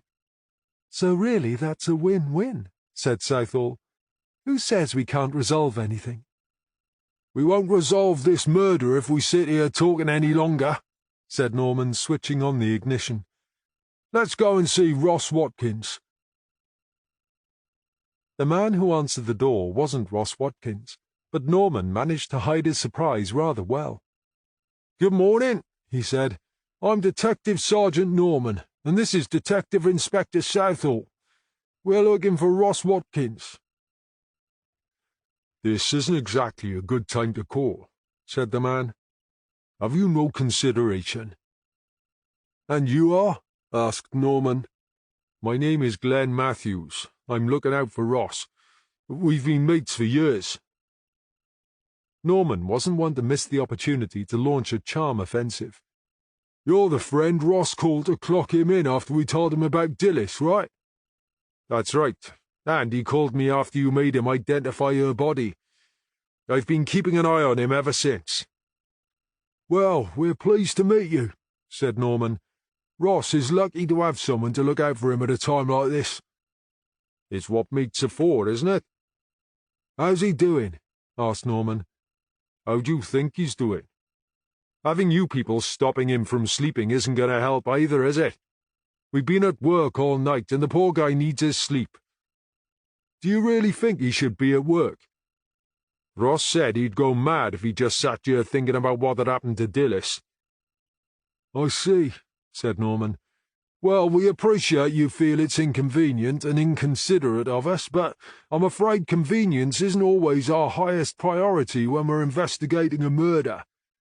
Right now we have some questions that Ross needs to answer." "Why?" demanded Matthews. "Why what?" asked Norman. "Why do you have to ask him now? Why can't it wait?" Southall's good mood was rapidly evaporating, and her patience was wearing thin. "We don't have to explain ourselves to you, Mr. Matthews," she said, "and we don't have time to waste. The longer you keep us standing here, the more inconvenient this becomes for all of us." "What's going on?" asked a weary voice from behind Matthews. Ross Watkins peered over his shoulder. "They want to ask you some questions," said Matthews. "I told them they should let you sleep and come back later." "But I'm not sleeping, am I? I just can't at the moment," said Watkins. "Of course they can come in and ask their questions if it's going to help them find out who killed Dillis." He headed back into the house, leaving the crestfallen Matthews to step aside and hold the door open for Southall and Norman. "I was just trying to help him," he mumbled as they filed past. "Don't worry about it," said Norman. "But next time try to remember we're not your enemy. We're the good guys trying to find out who did this." Looking disconsolate, Matthews followed them into the lounge. "We'd like to speak to Ross alone," said Southall. Matthews looked expectantly at Watkins. "You should get off home and get some sleep, Glenn," said Watkins. "I'll see you later. Reluctantly, his friend left the room. They listened as he collected his car keys from the kitchen and made his way out of the house, closing the door firmly behind him. "Sorry about that," said Watkins. "Glenn's a good bloke, and he means well, but he's a bit overprotective sometimes." "So you two work together?" asked Southall. "Glenn put in a word for me and got me the job," said Watkins. "Working nights in a factory isn't what I would have chosen to do, but it pays the bills, and no one else wanted to employ me." "He's not always so aggressive, then?" asked Norman. "He's a softy, really. He's got an old Land Rover he likes to strip down and rebuild. He even wears gloves when he's working on it so he doesn't get his hands dirty. I ask you, who ever heard of a mechanic with soft hands?" "I'm sure we asked you this before," said Norman, "but just for the record, can you tell me where you were from Friday morning to Monday morning on the weekend Dillis died?" "That's easy," said Watkins. "Friday I was here all day sleeping, until 6 p.m. when I went to work. I did a 12-hour shift, then came back here. I did the same again on Saturday and on Sunday." "You were working all weekend?" "We got behind schedule a few weeks ago, and we've been working weekends ever since to try and catch up." "And this can all be verified?" "Glenn was there all weekend, too. We have to clock in and out, and there's CCTV on the door." "That should be easy enough to verify, then," said Norman. "Do I need an alibi?" asked Watkins. "It's just a question of formalities," said Southall. "If we don't dot the I's and cross the T's where everyone's concerned, we make it easy for the culprit's defense lawyer to contest our case." "Are you any nearer to catching someone?" asked Watkins. "I'm afraid I can't share much," said Southall. "All I can tell you is that we have 1 or 2 leads we're following. But as you can imagine, these things take time." "And you're not going to tell me what these leads are because I'm a suspect?" said Watkins. "We didn't say that," said Norman. "You don't have to," said Watkins. "I read somewhere that the family are always the primary suspects in a murder case." "Statistics tend to show that's often the case," said Norman. "And if we ignored the statistics, we wouldn't be doing our jobs." "It's okay," said Watkins. "I understand that you have to ask me questions I might not like. I want you to catch whoever did this to Dillis." "So why didn't you tell us you had a brother?" asked Southall. "Sorry?" "You have a brother, Graham, I believe. You didn't mention him when we spoke before." "That's because, as far as I'm concerned, my brother doesn't exist. We used to be close, but we fell out about 10 years ago, and we haven't spoken since." "Why did you fall out?" asked Norman. "He kept pestering Dillis." "Pestering how?" asked Southall. "He was always hanging around, watching her, and he would often turn up unannounced, expecting her to make him welcome. I didn't like it, and I told him so."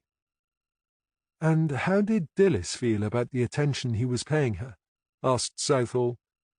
"She told him that she didn't like it, and that he should leave her alone," said Watkins. "And did he?" "I had to break his nose to convince him," said Watkins. "After that, we never saw him again. Last I heard, he was living somewhere in Yorkshire." "What does he do for a living?" asked Norman. "I don't know if he's still doing it, but he used to call himself an environmental engineer, whatever that means," said Watkins. "And you haven't had any contact with him recently?" asked Southall. "Not in years." "How about Dillis?" said Southall. "Would she have seen him?" "Of course she wouldn't," said Watkins. "Hang on a minute. Are you suggesting she was seeing my brother when she was supposed to be in Scotland?" "We're not suggesting anything, Ross," said Norman. "As far as we know, Dillis was in Scotland when she said she was. But did you know your brother is in this area at the moment?" "What?" "You wouldn't dare come down here. If I find out he's been anywhere near Dillis, I'll—" You don't need to do anything, Ross, said Norman. Now we know he exists and he's here, I can assure you we'll be speaking to him. But why has he come back? Asked Watkins. We understand he's working for Joe Harding, said Southall. He's overseeing the environmental aspects of the redevelopment at the old mining village. I had no idea, said Watkins. I swear I haven't spoken to him since I broke his nose. You don't think he'd be stalking Dillis again, do you? That's what we'll be asking him, said Southall. And talking of stalking, we understand you're not averse to a bit of stalking yourself. Watkins couldn't have looked more surprised if he had tried. Stalking? He said. What on earth are you talking about? I had a chat with D.S. Marston the other day, said Norman. You know Marston, right? Yes, I know him, said Watkins. He was our family liaison officer when Erin disappeared. Well, since he knew you guys, I thought he might be worth talking to. Could fill in some of the blanks, give us some background. You know, the sort of thing. And did he? Asked Watkins. He couldn't add much to what we already knew, said Norman. But he did tell me about the time Dillis made a complaint that you were stalking her. Me? Stalking Dillis? No, that's not right. It was a misunderstanding. In what way? Asked Southall. A couple of months after we split up, Dillis told me she thought someone was following her, but she didn't know who it was. Then, a week or so later, I went to a gig with Glenn, and Dillis was there with a bloke. So, yes, I did bump into them. I admit I was upset to see her with another bloke, but I swear I had no idea she was going to be there. And why were you there? Asked Southall. I was there because Glenn had a couple of tickets. His girlfriend was ill, and she didn't want him to waste a perfectly good ticket, so she said, why didn't I take her place? You can ask them, and they'll tell you the same thing. It was just a case of me being in the wrong place at the wrong time. Dillis dropped the charges after Glenn and his girlfriend explained how I came to be there. That's not what Marston says, said Norman. He says he persuaded Dillis to drop the charges and that he only let you off with a verbal warning because he knew what you'd been through after Erin disappeared. That's complete bollocks, said Watkins, angry for the first time since their arrival. That's just what that tosser Marston would say. Do you know, when Erin disappeared, he didn't give a rat's arse about finding her. All he wanted to do was fuss around Dillis. Right from the start, he couldn't keep his eyes off her, and it wasn't long before he started to get familiar with her. Southall and Norman exchanged a look. Familiar in what way? Asked Southall. Any excuse and he'd be putting his arm around her, comforting her. I mean, what bloody police officer does that? It wouldn't surprise me if it was him stalking Dillis. So you weren't impressed with the way Marston handled Erin's case? Asked Norman. Handled it? He didn't handle it, did he? Once he knew about the CCTV footage showing her getting on a train to London, he handed it over to the Met like it was the hottest potato ever. Why do you think I spent all that time there searching for her? No one else was going to bother, were they? Certainly not Marston. And you didn't see him after that?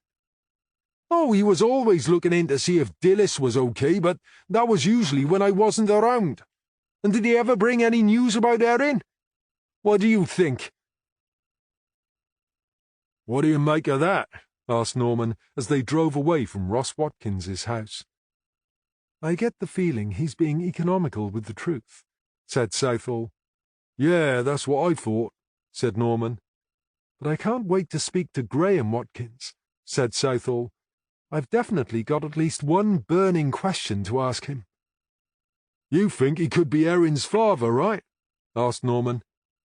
Maybe he was hanging around Dillis so he could see Erin, said Southall. Or perhaps he had something going with Dillis for years and was trying to persuade her to leave Ross and bring Erin with her. What about this friend of Ross's, Glenn Matthews? Said Norman. We don't know anything about him, do we? Asked Southall. I can rectify that easily enough, said Norman. And I'd like to check out the factory where they both work. Ross makes it sound like Fort Knox, yet the night we told him about Dillis, he asked Glenn to clock him in so it would appear he'd been at work. If they have no qualms about clocking each other in, it follows they clock each other out too. But wouldn't it be obvious he hadn't been operating his machine? Asked Southall. Not necessarily, said Norman. I've known guys who worked night shifts. If all they have to do is watch machines all night, a single guy can watch 2 or 3 while the other guys sleep or even leave the premises. It would keep the man doing the watching busy, but as long as they take it in turns and nothing breaks down, who's to know? So does that mean it's possible for someone to be clocked in and out without even showing up? Asked Southall. When I was a young PC, I used to patrol an industrial area. I soon learned which factories would offer me a cup of tea on a cold night. There was one place that had a night staff of 10, but there were never more than 8 on site. They worked an unofficial rota where 2 were off every night but still got clocked in and out. It meant everyone on nights worked 4 nights but still got paid for 5. And the boss never knew? Asked Southall. Oh, he knew all right, said Norman. But as I recall, he found it hard to get people to do the night shift. So there was an unspoken agreement that as long as everything ran smoothly, he would turn a blind eye. And did it work? I was only on that patch for a few months, but I seem to remember it was a very happy workplace. I guess the boss was a pioneer for the 4-day working week 30 or 40 years before anyone else thought of it. Anyway, my point is, if there's anything like that going on where Ross Watkins works, his alibi could be a complete fabrication. We need to check it out sooner rather than later then, said Southall. What about Marston and Dillis? Said Norman. You know, that guy leaves a real bad taste in my mouth. Would he really behave that badly? Asked Southall. I told you I thought he had a thing for Dillis, said Norman, and what Ross just told us rather confirms it. But the way Marston tells it, Dillis was the one chasing him. Sexy and she knew it were his exact words. Listening to him gave me the creeps. Remember that ambush we talked about arranging for him? Said Southall. I think you should give him a call and arrange it. Norman smiled. I'll be happy to do so, he said. But I doubt he's going to be too keen on letting me have another crack at him. Then perhaps we need to think of another way of getting to him, said Southall. I've been thinking about that, said Norman. Now I know where he has lunch most days, I could just turn up unannounced. I was thinking I could tell him we spoke to Ross Watkins about the stalking accusation, and that Ross is now considering making a complaint about the way it was handled. I could also mention that Ross is so angry he's considering complaining about the way Marston behaved towards Dillis when Erin disappeared. If he thinks I can offer him an escape route out of that mess, he might jump at the chance. Southall looked across at Norman. You can be quite devious at times, can't you? Norman smiled. Only when I have to be. Changing the subject, said Southall. When I went through Dillis's phone records, there was one number that called her a lot. Did she answer those calls? Not many, which makes me think it was someone she didn't want to speak to, though I haven't yet been able to identify who it is. And she made a call the night she died. It was the last call she ever made, but again, I've yet to identify whose number it is. That's not like you, said Norman. I'm afraid, just like the younger members of our team, I don't have enough hours in my days either. I just didn't have the time to pursue it. Have you asked Judy? She seems to have a knack for that kind of thing, said Norman. And while we're on the subject of time management, I've been thinking about ways we might make the hours we have between us go a little further. Does it involve magic? Asked Southall. Because I can't see how we can get more done without there being more of us, unless we work longer hours. I'm afraid I lost my magic wand when I moved here from England, said Norman. I'm not suggesting we can save hundreds of hours, but do you think it would help if maybe you and me spent more time working alone? I mean, we do a lot of stuff together, which is great, and I love it, but I also think there are times we could just as easily use the other guys as our partners. Obviously, we'd need to team up when we're making arrests or for formal interviews, but when it's just asking a few questions, we could even work on our own. Is it something I've said? Asked Southall. What? No, of course not. It's just... Norman glanced at Southall, who had a big grin on her face. Ha ha, yeah, right, very funny. I had you there, didn't I? She laughed. Okay, I'll let you win that one. But seriously, what do you think? As you said, it won't save us a great deal of time, but I suppose every little helps. We could certainly give it a try, so long as it doesn't mean anyone taking unnecessary risks. Chapter 14. I've got the results of that ANPR search we requested, said Judy Lane, as Norman followed Southall into their office. They have enough motorway images to show Dilys making her way up to Scotland through the day on the Monday as we thought. They don't spot her on Tuesday or Wednesday, but she does appear again on Thursday, heading south down the motorway network. She didn't go home on Wednesday night, then, said Southall. My guess is she spent Wednesday night in a hotel and didn't trigger any cameras, said Lane. It fits in with what we know and explains why she's off-grid until she pops up on motorway cameras around mid-morning on Thursday. Did she come straight home? Asked Southall. No detours to Yorkshire. The last image was taken on a dual carriageway near Carmarthen late on Thursday afternoon. She must have come straight home then, said Norman. There's no way she would have time to go off-piste and still be back here that early. What about after that? Asked Southall.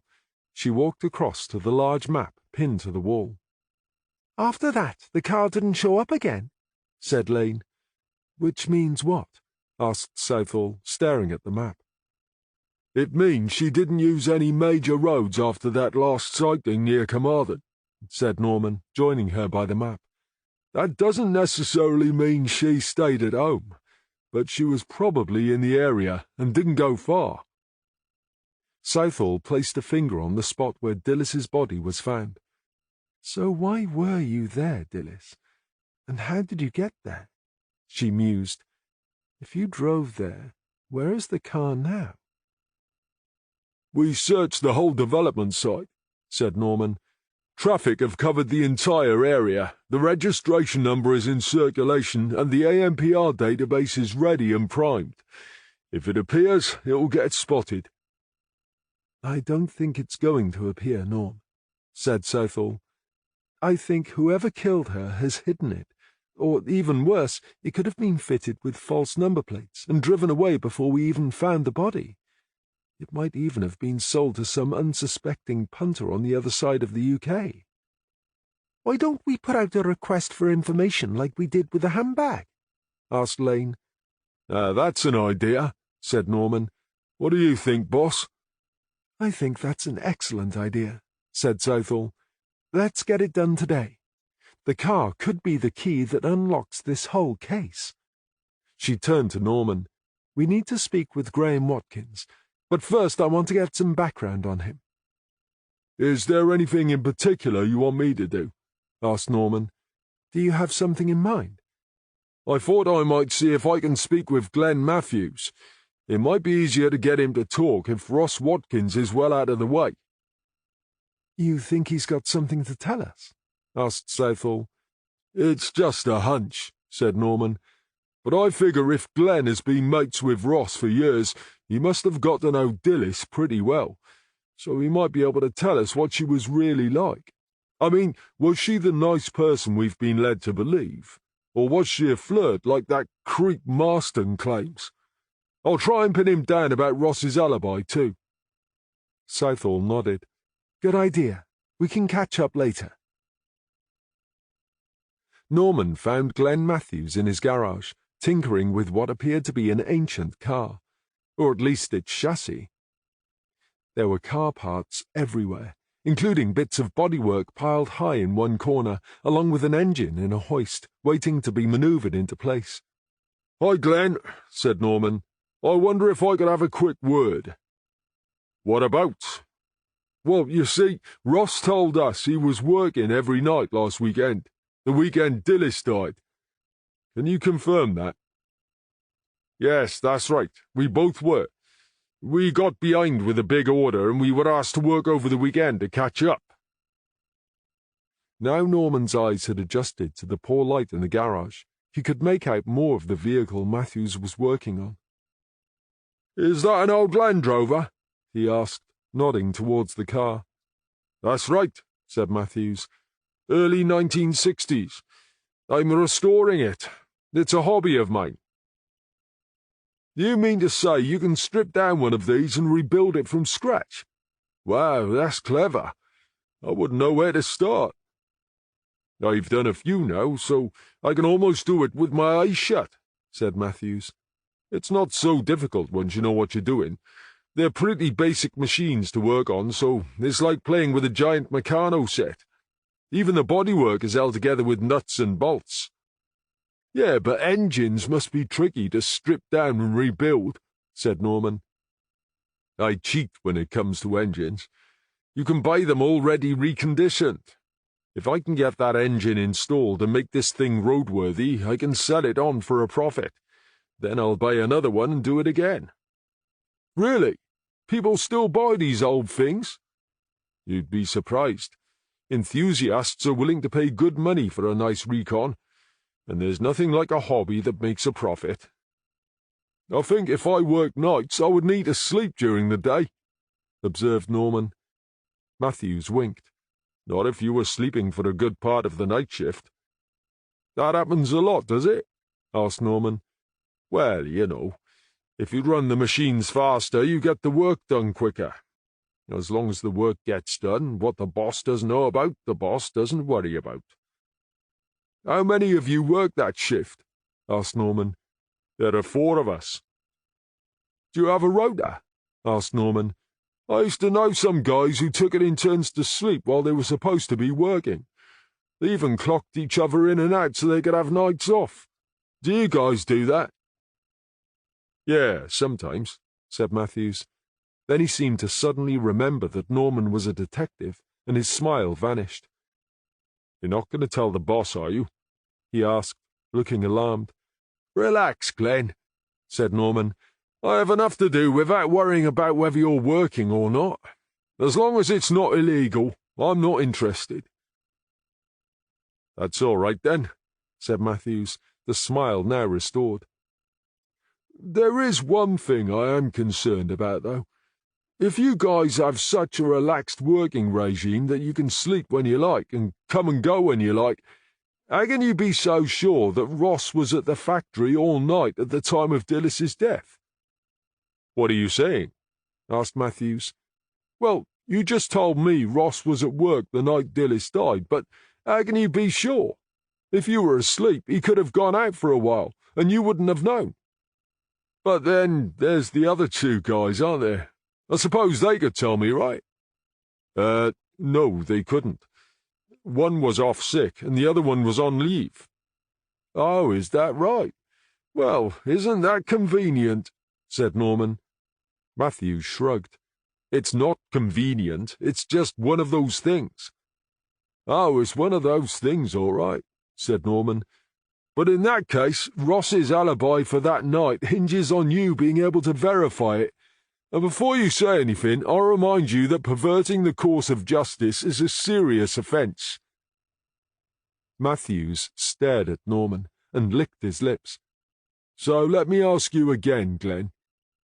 Did Ross Watkins leave the premises during that Saturday night shift or not?" "No, he didn't." Norman sighed. "Let me get this straight. Are you now saying you were awake all of that night, and you know for sure that Ross was there all the time?" "Yeah." "And if you were being questioned in court, you'd be happy to testify to that fact?" "Well, I suppose I could have been asleep for some of the time," said Matthews nervously. In that case, you can't be sure Ross was there, can you? Well, no, I suppose not. So he could have gone out?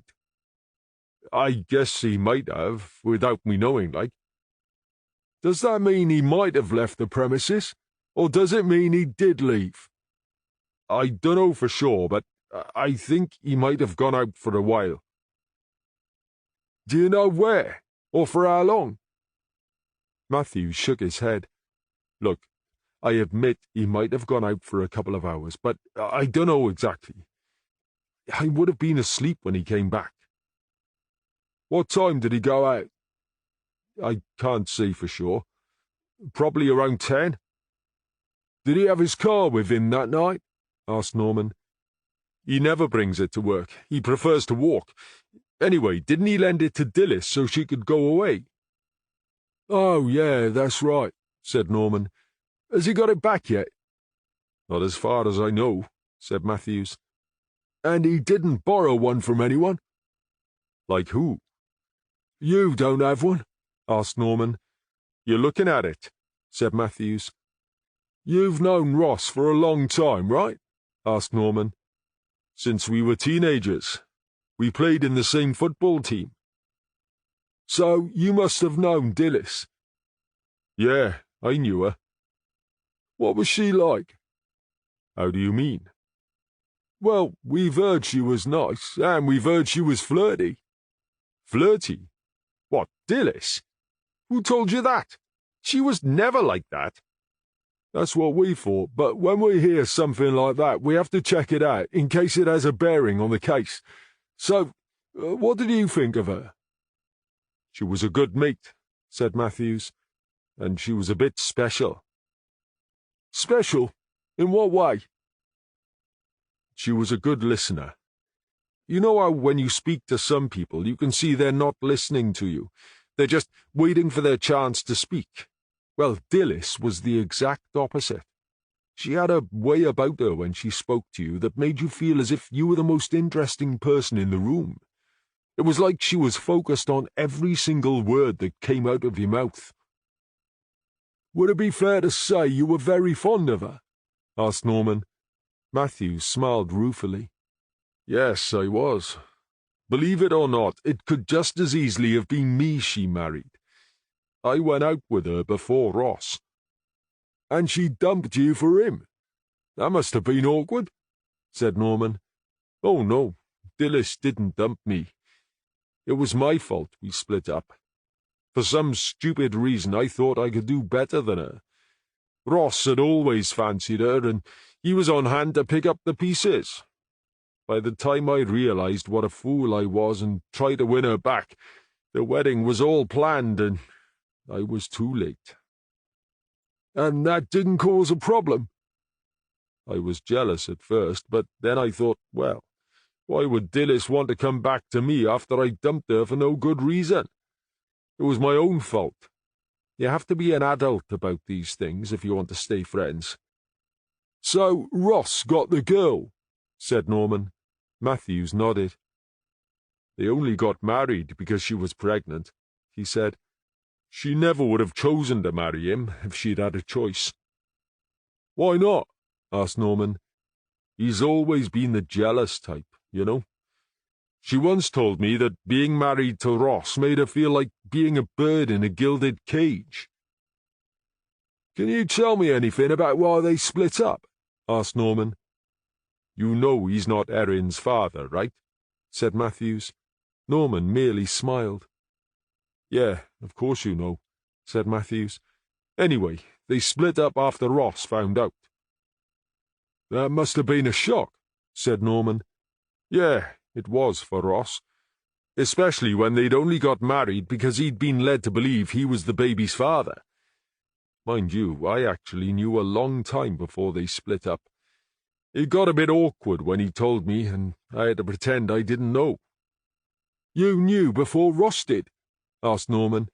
Matthews nodded. Dilys told me. Did she tell you who the father was? Matthews shook his head. She didn't say, and I didn't ask.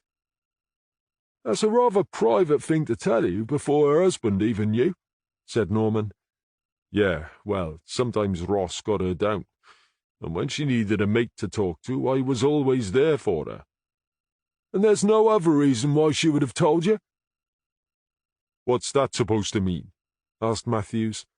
I'll spell it out for you, Glenn, if you want to play dumb, said Norman. Are you Erin's father? Like I said, we were a couple a long time ago, but when that ended, we remained mates, but that's all we were, said Matthews. I'm also mates with Ross, and I'm not the sort to stab a mate in the back like that. You're sure about that, are you? Only someone did. Look, I'll admit I wouldn't have said no if she'd asked me, said Matthews, but the question never arose. Dilys wasn't like that. Does Ross know how close you were? Obviously, he knew I was going out with her before him. But did he know you had stayed such close friends? I'll tell you this, he didn't trust her with anyone, and that included me. Yeah, but that's not an answer, said Norman. Did he know you and Dilys were such close friends? I dunno. You'll have to ask him. Oh, I will, said Norman. You can count on it. One more thing. Do you have a mobile phone? Why do you want to know that? In case I think of any more questions. It'll be quicker than coming out here to see you. No, sorry, I don't have one. Really? Said Norman. That's unusual these days. I used to have one, but I kept getting all these spam calls. You know the ones, asking you to claim compensation for the car accident you never had, or trying to sell you this, that, and the other that you don't want. I couldn't stop the damned calls, so I ditched the phone when the contract ran out. Didn't you find you miss it? No way, said Matthews. It's the best thing I've ever done. Those things demand your attention 24/7. I've got my life back now. Well, good for you, said Norman. I wish I could get rid of mine, but I have to have one for work. Anyway, I'll leave you to your hobby. Norman was just turning to leave when Matthews suddenly said, I'll tell you one thing about Ross and Dilys that you probably won't know. What's that? Said Norman, stopping in his tracks. Whatever Ross might tell you about them hoping to get back together, it was never going to happen. Dilys was actually relieved when it came out into the open about Erin, because it gave her a chance to escape. You'd be surprised how many families break up after something like that, said Norman. Even the closest ones find it's hard not to start blaming each other. Obviously, Dilys didn't want Erin to run away, and she could have done without all the crap that Ross gave her for that, but believe me, when he said he wanted to separate, she couldn't believe her luck. She couldn't wait to get away from him. Norman was on his way back to his car when his mobile phone rang. Hi, Sarah. Are you calling to tell me there's been a change of plan? Hi, Norm. No, you carry on and interrupt Marston's lunch. I just thought you might want a bit more ammunition to use against him. I'll not say no to that, said Norman, sliding into the driver's seat of his car. What have you got? He sat back to listen as Southall told him what she had. And there's no doubt about it? He asked. Absolutely not, said Southall. He'll deny it. If he does, you tell him we've got concrete evidence. Are you going to charge him? I'd really love to, but we've got enough to do as it is. I'm going to pass it all on to professional standards and let them deal with it. Wow, said Norman. I knew the guy was a creep, but I didn't think I'd ever be able to prove it. Well, there you are then, said Southall. I'll text you the number. Enjoy your lunch. Oh, I will. What are you up to? I'm still trying to identify the last number Dilys called. I'll catch you later. Bye, Sarah. Norman stared unseeing at his phone, considering what he had just heard. Then it pinged, making him start. He took a quick look at the message Southall had sent, and, shaking his head at the sheer stupidity of some people, he started the car and set off to find Marston. Chapter 15. As he had hoped, Norman found Marston sitting at the table he had occupied before, masticating like some bulky ruminant, with ketchup and grease oozing down his chin. Norman sat down opposite. "Didn't anyone ever tell you it's bad manners to eat with your mouth open? Geez, look at the state of you. You're worse than a toddler." Marston stared angrily at Norman, still chewing. "Oh, gracious, Mr. Perfect Cop! What the hell do you want?" Norman leaned back to avoid getting hit with morsels of food. "Do you always speak with your mouth full? Geez, you're spraying it everywhere. No wonder no one wants to have lunch with you. Can't I even have my lunch in peace?" "Not when you're up shit creek and I know where to find you," said Norman. Finally, Marston managed to swallow the mouthful of burger. "What are you on about? I told you I wasn't in charge of that case. I was just following orders." "Which case are you talking about?" said Norman. "The one where you didn't try very hard to find a missing girl because you were more interested in her mother?" "What?" said Marston. "This is bullshit. I never—" "Or the one where you wrongly allowed Dilys Watkins to believe her husband was stalking her when it was actually you?" "You're talking bollocks," snarled Marston, jabbing a finger at Norman. "You can't prove any of this." Norman produced his phone and showed Marston the phone number that had been texted to him. "Is this yours?" "No, it isn't." Marston produced his phone. "Yeah, you can check the number for yourself." "Of course, it's not the phone you use every day," said Norman. "Even you wouldn't be that stupid. This number," he tapped the screen, "is for the phone you use when you want to harass women like Dilys Watkins." "Oh, yeah? Well, I've got news for you, Mr. Smart-Ass Clever Dick from London. You can't prove anything without evidence, can you?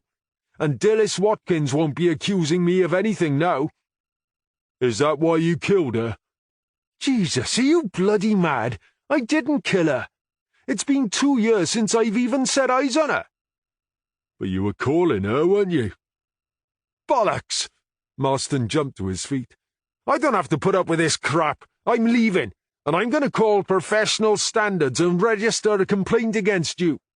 You can't just go around trashing the reputation of your fellow officers whenever it suits you, especially when you haven't a shred of evidence." Norman aimed a pitying smile in Marston's direction. "It's the phone you used when you were harassing DC Judy Lane during your time at Llangwelly, you moron."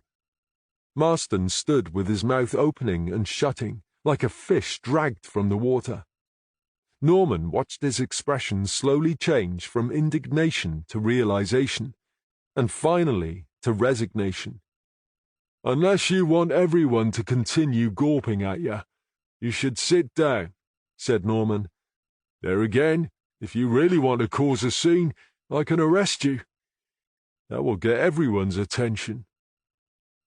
Marston looked around. There weren't that many people sitting outside the cafe, but every one of them had their eyes on him. Slowly, he sank back into his seat. "You can't arrest me," he hissed. "Oh, trust me, I could," said Norman. "But the fact is, I can't be asked. I've actually got better things to do. Anyway, professional standards will be dealing with you, and I wouldn't want to get in their way." "You bastard!" snapped Marston. "I could get the sack." "I don't think anyone but you would have a problem with that," said Norman. "But if I were you, I'd be more concerned about how you'll cope with being a police officer in prison. Even coppers who have been fired aren't welcome inside." "You've got no proof," said Marston desperately. "You can't prove that phone is mine, and without it, you've got nothing." "We do have proof, though," said Norman. "You see, we got hold of Dilys's phone records, and we can see that she was getting call after call from the number I just showed you. She never answered those calls, and we figured out that the reason she didn't answer was because she knew who was calling, and she didn't want to speak to them. You can't prove it was me. Oh, but we can, said Norman. As I said just now, you remember a young detective called Judy Lane, don't you? No. Sure you do. She worked at Llangwethley station when you were there. Nice-looking girl. Kind of quiet, but super efficient, and, unfortunately for you, she has a great memory. Marston shook his head. She must have been really quiet, because I don't recall her at all. No? Well, that's kind of funny, because when she saw that mobile phone number, she knew straight away that it was yours. And do you know how come? Because she's got old text messages from you on her phone. You're bluffing, said Marston. Norman smiled. You wish. I never sent her any messages. And why would she keep them anyway? So you admit you did send her messages? I'm saying nothing of the sort, snapped Marston. What I'm saying is, if I had sent messages, why would she keep them? Judy kept those messages because she was hoping that one day she would have the courage to come forward and use them against you. Since she's been working with us, her confidence has grown. And now, guess what? But it's an unregistered phone. You can't prove anything. You admit it's your phone, then? I repeat, I admit nothing, said Marston. Ross Watkins tells me you were more interested in Dilys than in finding her daughter, said Norman. I suppose you're going to tell me that's more bullshit, are you? Balls! He's a fantasist. You can't believe a thing he says. According to him, every bloke was after his missus. I mean, it's not as if she was anything special. That's not quite what you told me before, said Norman. Didn't you say she was sexy and she knew it? Look, I took a professional interest in her well-being. That's all it was. Ross also tells me he wasn't stalking Dilys. He just bumped into her one time by accident, and we've got witnesses who can confirm his story. So now I'm wondering who was really stalking Dilys. You can't be serious, said Marston. Can't I? Said Norman. I mean, you could have found out all this about Ross at the time, and I'm sure Dilys probably told you when she discovered the truth. But it was much more convenient for you to quietly write a report that blames Ross and recommend no further action, wasn't it? Oh, look, whined Marston. We can sort this without getting professional standards involved, can't we? I mean, we're all on the same side. Don't insult me, Marston. We've never been on the same side. And you don't seriously think I'm going to cut you some sort of deal, do you? Asked Norman. You have to be kidding. I'm not here to cut any kind of deal. I'm here because Dilys Watkins is dead, and you have a motive for killing her. You're now a murder suspect. You can't pin that on me, pleaded Marston. I might have fancied her, but I never touched her, honest. Norman's phone started ringing. Irritated, he looked at the caller ID, then at Marston. I have to take this, but you wait here. I haven't finished with you yet. He moved away from Marston and raised his phone to his ear. Hi, Sarah. Is this important? I'm afraid it is, said Southall. We've just had a call from the operations centre. A body has been found at Nantwighill landfill site. Jeez, are we the only detectives in Wales? Said Norman. Can't they send someone else? It's less than 10 miles from us, and apparently the chief constable has said he wants us to attend. Is that right? Said Norman. How the heck are we supposed to handle 2 murders at once? Superintendent Bain tells me the chief constable has been very impressed with our performance. That's all very well, but he does realise we're only detectives and not robots, does he? Is he even aware of just how small this team is? I admit I sometimes wonder, said Southall, but I'm sure he realizes. Well, if he knows we're such a small team, why is he pushing additional work onto us? I mean, why the hell doesn't he kick some asses over at Region and get them working? I'm not sure what exactly is going on, but as he's the big boss, I'm not about to argue with him.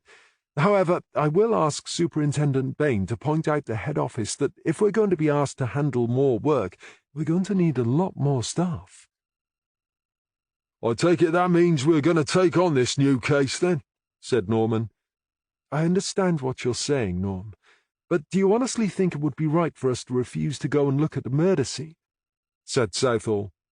Norman sighed. I suppose you're right. Do you want me to head out there? Can you go and check it out for me? At least then no one can say we refused, said Southall. In the meantime, I'll speak to Superintendent Bain and tell him we're going to struggle unless we get some help. I'll be there as soon as I can. Where is this place? I've sent you the address and a map, said Southall. It doesn't look far. Around here, nowhere looks far on a map, said Norman, but you can't get anywhere in a hurry. Because of all the crappy roads, finished Southall. Yeah, of course, I forgot. You know that too, said Norman. I found it out the first week I was here, said Southall. I admit I've got used to it now, said Norman. I suppose it's one of the things you have to accept when you choose to live out here. A bit like the rain. Ah, yes, I'm glad you mentioned that, said Southall. It's just started pouring down over here, so you better make sure you've got a hat, a coat, and a pair of wellies. Norman ended the call, squinted up at the sky, and smiled ruefully. Small spots of rain were just beginning to fall, and the sky was full of ominously dark clouds, which promised much worse to come. Just what I needed, he muttered, as if the landfill site wasn't going to be mucky enough already. He slipped the phone into his pocket and headed for his car. Oi, hang on a minute, shouted Marston. You can't just walk off like that. What about me? Norman turned and shrugged. I guess you'll keep until later. Right now, I've got something more important to deal with. But don't worry, I know where to find you when the time comes. Seething with impotent rage, Marston stood and watched Norman turn and walk to his car. Easily outsmarted by the older detective, he was now trapped between a rock and a hard place. If he admitted to professional standards that he had been stalking Dillis, he could get fired. There again, he could get lucky and end up with a slap on the wrist and a suspension from duty. The bigger fear was Norman, and that jumped-up D.I. Southall. If they had already identified him as a murder suspect because they believed he had been stalking the victim, admitting to it would make him an even bigger suspect. Chapter 16. 10 miles from the roadside cafe where Norman was interrupting Marston's lunch, Terry Reynolds sat watching the rain and patiently munching his sandwiches while he waited for a mechanic to finish working on his vehicle. A driver of 15 years' experience, Terry knew there was no point complaining about the length of time it was taking, because if he did, the mechanic would almost certainly take even longer. Back in its heyday, Nantwigil had been the biggest open-cast coal mine in West Wales.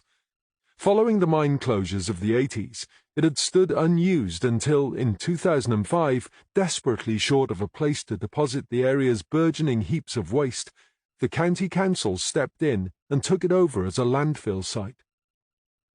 Heroic efforts by the council to encourage recycling had drastically reduced the amount of household waste that went to landfill. But even so, a steady flow of lorries carrying skips full of assorted rubbish, especially builders' rubble, rumbled to and fro. Each lorry load would be scrutinized on entry, and the driver directed to the correct part of the site in which to offload. When this was done, huge bulldozers would spread and crush the waste. Terry's job for today was bulldozing the builders' rubble, but that morning his bulldozer had suffered a hydraulic failure, so the 12 loads that had been tipped so far that day remained untouched. As he watched another 2 lorries arrive and dump their loads, Terry realized he would probably have to work late to catch up. He wasn't that bothered, however, since the overtime would bring him a little extra money as compensation. The mechanic finally emerged from beneath the machine and gathered up his tools, giving Terry a thumbs up and a gap-toothed smile. "All fixed now?" he shouted. Terry gave him a cheery wave and fired up the engine, which coughed and spluttered a couple of times before roaring into life, belching clouds of black diesel fumes over the hapless mechanic, who shook a fist at him as he moved away. Laughing, Terry put the huge machine into gear and turned his attention to the waiting piles of rubble. He had spread and flattened the first 5 piles when his bulldozer's blade inadvertently caught a long piece of timber jutting from the next pile as he was reversing. Cursing the idiots who should know better than to put timber in with rubble, Terry braked hard. But a bulldozer weighing 20 tons isn't a car that responds instantly to the touch of the brake pedal. Terry watched helplessly as the long timber, acting like a huge lever, sent a huge dust-filled cloud of debris in all directions before it finally split in 2. Terry thought he caught a glimpse of something vaguely familiar through the cloud of dust, but put it down to imagination. Nevertheless, curiosity got the better of him, and he pulled on the handbrake and watched as the swirling dust slowly began to settle. As it did so, Terry realized that what he had seen had been no trick of the eye. At first, he could only stare, uncomprehending, at the dust-covered human arm that seemed to slowly rise from the rubble. It was only when he realized that the arm must still be attached to a body that he came to life and acted. Switching off his engine, he grabbed his radio. "I need help, and an ambulance! Call an ambulance!" Then he jumped from the cab and ran through the rain to see if he could do anything to help whoever was buried there, under the rubble. As Norman had feared, the gentle rain had become a heavy downpour by the time he arrived at the Nantwigil landfill site. On the positive side, he was pleased to find that the entire site had been secured. A uniformed officer stopped him at the gate, checked his ID, wrote his details on a clipboard, and explained where he should park his car. Then he pointed in the direction of a cordoned-off area and a small pop-up tent that had been erected about 100 yards away. "They've got forensic suits in the tent, Sarge," he was told. "The body is just beyond that." Norman parked his car, looked up at the sky, and realized there was no way the rain was going to ease off any time soon. But at least this time he was prepared for it, having taken the precaution of removing his coat and Wellington boots from the boot of his car and placing them in the passenger footwell before setting out. Knowing he was for once going to be correctly dressed for the weather felt like a small victory to Norman, and, buoyed by this rare triumph over the elements, he was able, with the use of some nifty in-car gymnastics, to change into his waterproofs reasonably quickly. Before he left his car, he looked across the site to the first tent, where he would have to change into a forensic suit. A short distance beyond, he could see a second pop-up tent, which he knew had been erected to protect the body and its surrounding area from the elements. This meant that the scenes of crime officers were already on the site, and quite possibly a pathologist too. Keen to make sure he didn't miss anything important, he stepped out into the rain and set off for the site. Norman had purchased his Wellington boots many years ago when he worked in London. They hadn't seen much use during those years, and he was still using the same ones now. Catherine Morgan had on more than one occasion pointed out to him that modern wellies weighed almost nothing and were much more comfortable, but, loath to spend his money, Norman had stubbornly held on to his heavy, old-fashioned boots. From his first step away from the car, Norman began to regret having been so tight-fisted. The Nantwigil clay, already churned up by bulldozers trundling backwards and forwards, was rapidly being transformed into a gloopy morass by the heavy rain. At every step it pulled and sucked at Norman's Wellingtons, and he feared it was only a matter of time before it stole one from him. By the time he reached the first small tent, his already heavy footwear felt like lead diving boots, and he was sweating from the huge effort required just to put one foot in front of the other. A young PC waited at the entrance to the tent, unable to suppress a smirk as he watched the approaching detective struggle through the mud. Norman thought he looked about 15 years old. "Not the best day to be ploughing your way through the mud in your wellies, sir," said the officer cheerily. "You don't say," said Norman testily. "This area is notoriously bad for clay." "No, really?" said Norman, his voice laden with sarcasm. "I would never have guessed." The officer pointed into the distance. "They say there's evidence there was once a pottery over that hill." "Look, no offence, son," said Norman, "but right this minute I really don't need to hear about the history of clay. Can I just have a forensic suit so I can go and look at the body?" "Oh, right. Yes, sir. Sorry, sir." Crestfallen, the young officer reached into the box of suits, his face a deep shade of red.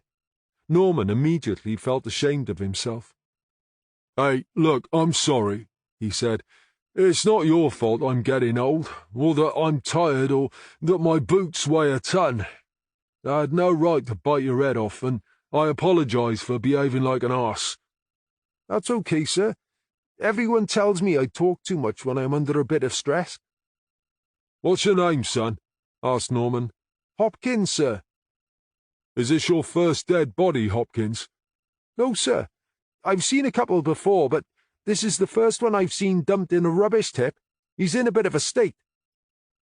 "Well, even if you've seen 100 dead bodies, it's not okay for me to snap at you like that. We all have different ways of coping with the shitty parts of this job, and if yours is talking, who am I to stop you?" Hopkins, obviously taken back by the apology, was suddenly at a loss for words. He also seemed to have forgotten what he was supposed to be doing. "And you don't have to call me sir every time you open your mouth," said Norman. "We're not in the army." "Yes, sir." "Now, are you going to give me one of those suits?" asked Norman. "Yes, of course, sir. I mean—" Hopkins fished a bright blue forensic suit from the box. "Jeez, are you kidding?" said Norman. "We have to wear Smurf suits." "I'm afraid that's all we have," said Hopkins. "Can you sign the clipboard, please?" Reluctantly, Norm signed for his suit. A tarpaulin had been placed on the ground to try to keep the floor of the tent dry. Unfortunately, everyone who had been inside the tent before Norman had also walked across 100 yards of sticky clay in their wellies, and then trodden it onto the tarpaulin. Consequently, there was little difference between it and the morass outside. Norman stepped away from Hopkins to give himself some room, found a small, almost clean patch of floor, and towed his Wellington boots off. For a moment he struggled to get into his forensic suit, then realized he couldn't do it while he was still wearing his coat. Muttering under his breath, he slipped off his coat, but now realized there was nowhere to hang it. As he angrily threw it onto the floor, he slipped and had to hastily adjust his stance to regain his balance, not realizing until too late that he had stepped onto a particularly muddy part of the floor. "Holy crap! Can this day get any worse?" he muttered, as the cold mud soaked into his socks. "Are you all right, sir?"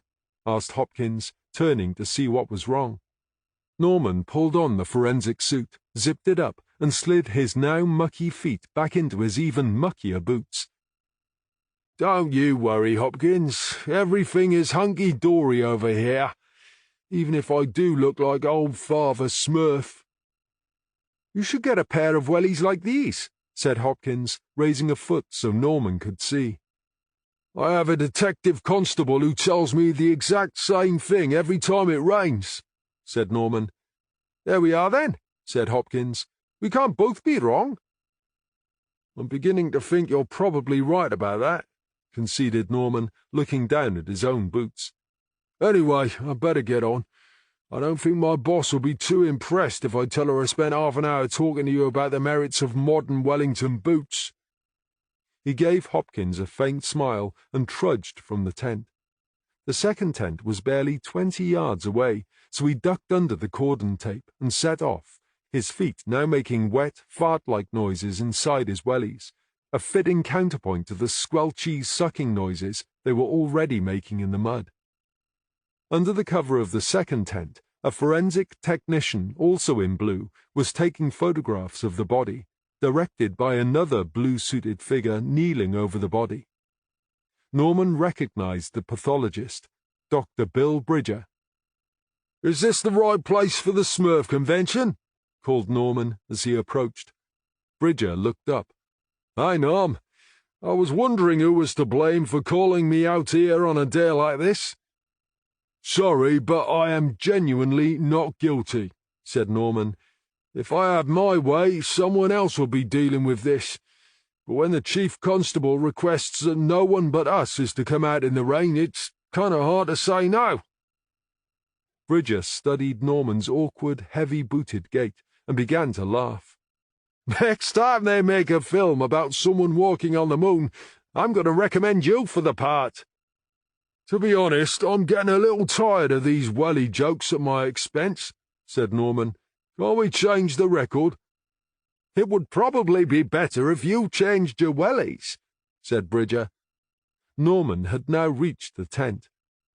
"How close can I come? I mean, I wouldn't want to destroy any evidence with my diving boots." "I don't think you need worry too much about that," said Bridger. "Between the rain, the mud, and the bulldozers, I can't imagine we're going to find anything that could be used as credible evidence. And anyway, I'd stake my reputation that this isn't the crime scene." "Are you sure?" asked Norman.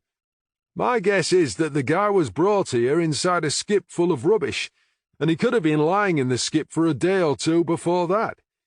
I would imagine that whoever dumped him in the skip intended him to be buried by the bulldozers, and he probably would have been, but luckily for us, he was discovered before that happened." "Any idea how long he's been dead?" asked Norman. "My best guess, no more than 3 or 4 days." "Cause of death?" "The body is in such a state and has so many injuries that at this stage it's difficult to work out which ones are ante-mortem and which ones are post-mortem." "Any idea on him?" "No, but I think I might know who he is." "You do? Is he a friend of yours?" "More like a friend of yours," said Bridger, "or at least a friend of your department." Norman frowned. "What does that mean?" "Aren't you looking for a young man who's gone missing?" "Well, yeah," said Norman, "but this can't be him. We think he's either in Llangwethley or he may have even gone back to London." "Are you sure about that?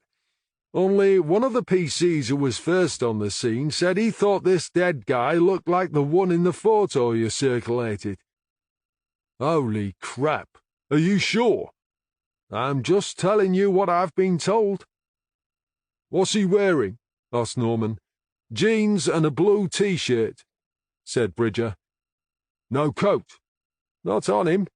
Of course, if it was in the skip, it'll be around here somewhere." "What about tattoos?" asked Norman. "He seems to be well decorated, but that's not uncommon these days," said Bridger. "Have you got the photograph with you?" "I've got it on my phone," said Norman. "Well, why don't you bring it over here? Take a look and see what you think." Norman squelched his way over to the body, fumbled in his pocket for his phone, and found the photograph. Bridger stepped aside so Norman could hold the photo alongside the dead face. "It's one hell of a coincidence if it's not him," said Norman. "He's got the same long hair and the same earring. But it's hard to say for sure with his face being all dirty and scratched like that. And him being dead doesn't make it any easier." "Can I see?" asked Bridger. I'm more used to dead people's faces." Norman passed him the phone, and Bridger studied it for a moment. "We'll know for sure when we get him to the lab and clean him up, but I'd say with reasonable certainty that this is your missing man," said Bridger, handing the phone back to Norman. "Shit," muttered Norman. "this wasn't supposed to happen." "What's that?" asked Bridger. "Remember the girl Sarah stopped from jumping off that roof? The fragile one whose mother's body was found in the old mining village?" "That's the one," said Norman. "Well, this here is the body of a guy called Wazzy. He was her boyfriend." "Oh, hell. "That really is shit," agreed Bridger. I'm not sure she's even been told about her mother yet," said Norman. "How the heck is she going to deal with losing her boyfriend as well?" "I'm glad I don't have to break it to her," said Bridger. "I'd better call this in," said Norman. Southall answered his call at once. "What you got, Norm?" "A situation that says we can't hand this murder over to someone else," said Norman. "Why is that?" "Because our case just got bigger," said Norman. "We have a second murder on our hands. This time it's Erin's boyfriend, Wazzy." "Oh, no. Are you sure?" "One of the first responders recognized him as the guy we're searching for, and now me and Bill have compared the photo I had of his face. I'd say we're as sure as we can be," said Norman. "I'm on my way," said Southall. "Honestly, Sarah, I'm not sure you're going to achieve a great deal by coming out here. The torrential rain would be bad enough on its own, and the bulldozers churning up the clay wouldn't be very helpful either. But put them both together and we have a whole site knee-deep in thick, sticky clay." "What about the crime scene?" asked Southall. "Bill and the forensic guys are here. They say if there was ever any useful evidence, there's zero chance they're going to find it in this mess, and Bill's pretty sure this isn't the murder scene anyway." "Do you think it was his blood at number 19? "We'll know for sure when they get the body back to the mortuary, but that's my best guess," said Norman. "I reckon Wazzy was murdered there, and then his body was dumped in a skip. There are plenty of skips scattered around that site to choose from. All the killer had to do was find one that looked ready to go to the tip, cover the body with rubble, and who's going to look close enough to notice?" "Do you think one of the lorry drivers picked up the skip on the back of his truck, drove it out there, and tipped it without realizing there was a body on board?" said Southall. "That's what I reckon," said Norman. "I can't imagine a driver would take a good look at what's inside a skip so long as it looks like a safe load." "Are you sure you don't need me to come out there?" "I think you'd be wasting your time. There isn't anything you can do here that I can't, and you'll just end up getting covered in this crappy clay for nothing." "If you're sure, Norm." "I'm positive." "When you get back, I'd like to see Ross Watkins again, and ask him why he gave us a false alibi." "No problem," said Norman. "But I'm going to have to go home and clean up before I come back to the office." Chapter 17. Ross Watkins opened his front door to Southall and Norman, looking tousled and sleepy. "Hi, Ross," said Southall. "Sorry if we woke you." "You guys again," he said. "Is this important? Only I'm just about to get ready for work." "It's up to you how long it takes," said Southall. "We just have a couple of questions." "I suppose you'd better come in then." Watkins stepped back to let them in, and followed them into his living room. "What's so important that you need to make me late for work again?" "Won't Glenn Matthews clock you in?" asked Norman. "You guys always cover for each other, don't you?" "Well, yeah, I suppose we do." "Like he covered for you the night Dillis died?" asked Southall. Watkins drew in a sharp breath. He stared at them. "What?" "I went to see Glenn," said Norman. "We had quite a chat about the night Dillis died and where you were. Then I explained to him how obstructing a murder investigation was a criminal offence and how it wouldn't be a good idea to commit perjury. After that, he decided to change his story. He now says you did leave the building that night, and he can't say for sure how long you were gone. That means you no longer have an alibi, Ross, said Southall. I don't need an alibi. I already told you I didn't kill Dilys. I hadn't set eyes on her since I let her borrow my car, and I didn't see her that night. So where did you go that night? Asked Southall. If you must know, I went to the pub. Which pub? The White Hart. Can anyone confirm that? Asked Southall. The landlady and the regulars, said Watkins. I go there 2 or 3 nights a week. Oh, you do you? Asked Norman. Is there any particular reason why you go there? It's 5 minutes' walk from work, said Watkins. And how long were you there that night? Asked Norman. Glenn couldn't say for sure because he thought he was asleep when you got back. That's bullshit. He was definitely awake that night. He was the only one watching the machines, so he had to be. Anyway, he knows what time I came back from the pub because he was waiting to go out as soon as I got back. Where did he go? Asked Norman. He's got some woman he meets in Carmarthen. Does his girlfriend know? I wouldn't think so, would you? Do you always go out and come back at the same time? Asked Southall. More or less, said Watkins. I usually go down there at about 10 p.m. and stay until closing time. I can't tell you to the exact minute what time I left that night, but I'm usually back at work around 11:45 or midnight at the latest. Isn't it risky drinking while you're operating machinery? Asked Southall. I don't go there to drink, said Watkins, adding hastily, what I mean is I don't drink alcohol while I'm working. Soft drinks only, said Norman. Yeah, something like that. Now, have you got any more questions, or can I get ready for work? Have you seen Erin? Asked Southall. I'm seeing her tomorrow, as it happens. Does she know about Dilys? Yes, the doctors told her. But it should have been me. I'm her dad. I'm sure they did what they thought best, said Southall.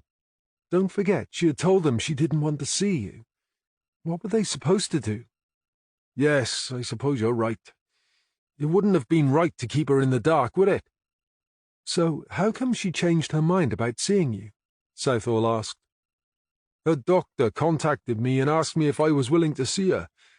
Apparently she had asked the doctor if she thought I would take her back now she's all on her own. Can you believe that? I never wanted her to go in the first place. What does the doctor think about Erin? She's been through a lot, especially losing her mum. The doctor says she's made of tough stuff. She thinks Erin will be fine so long as she has someone to support her. I'm hoping we can get over this DNA thing so I can bring her home. Every daughter needs her father, said Southall. Fingers crossed, that's how it's going to be, said Watkins.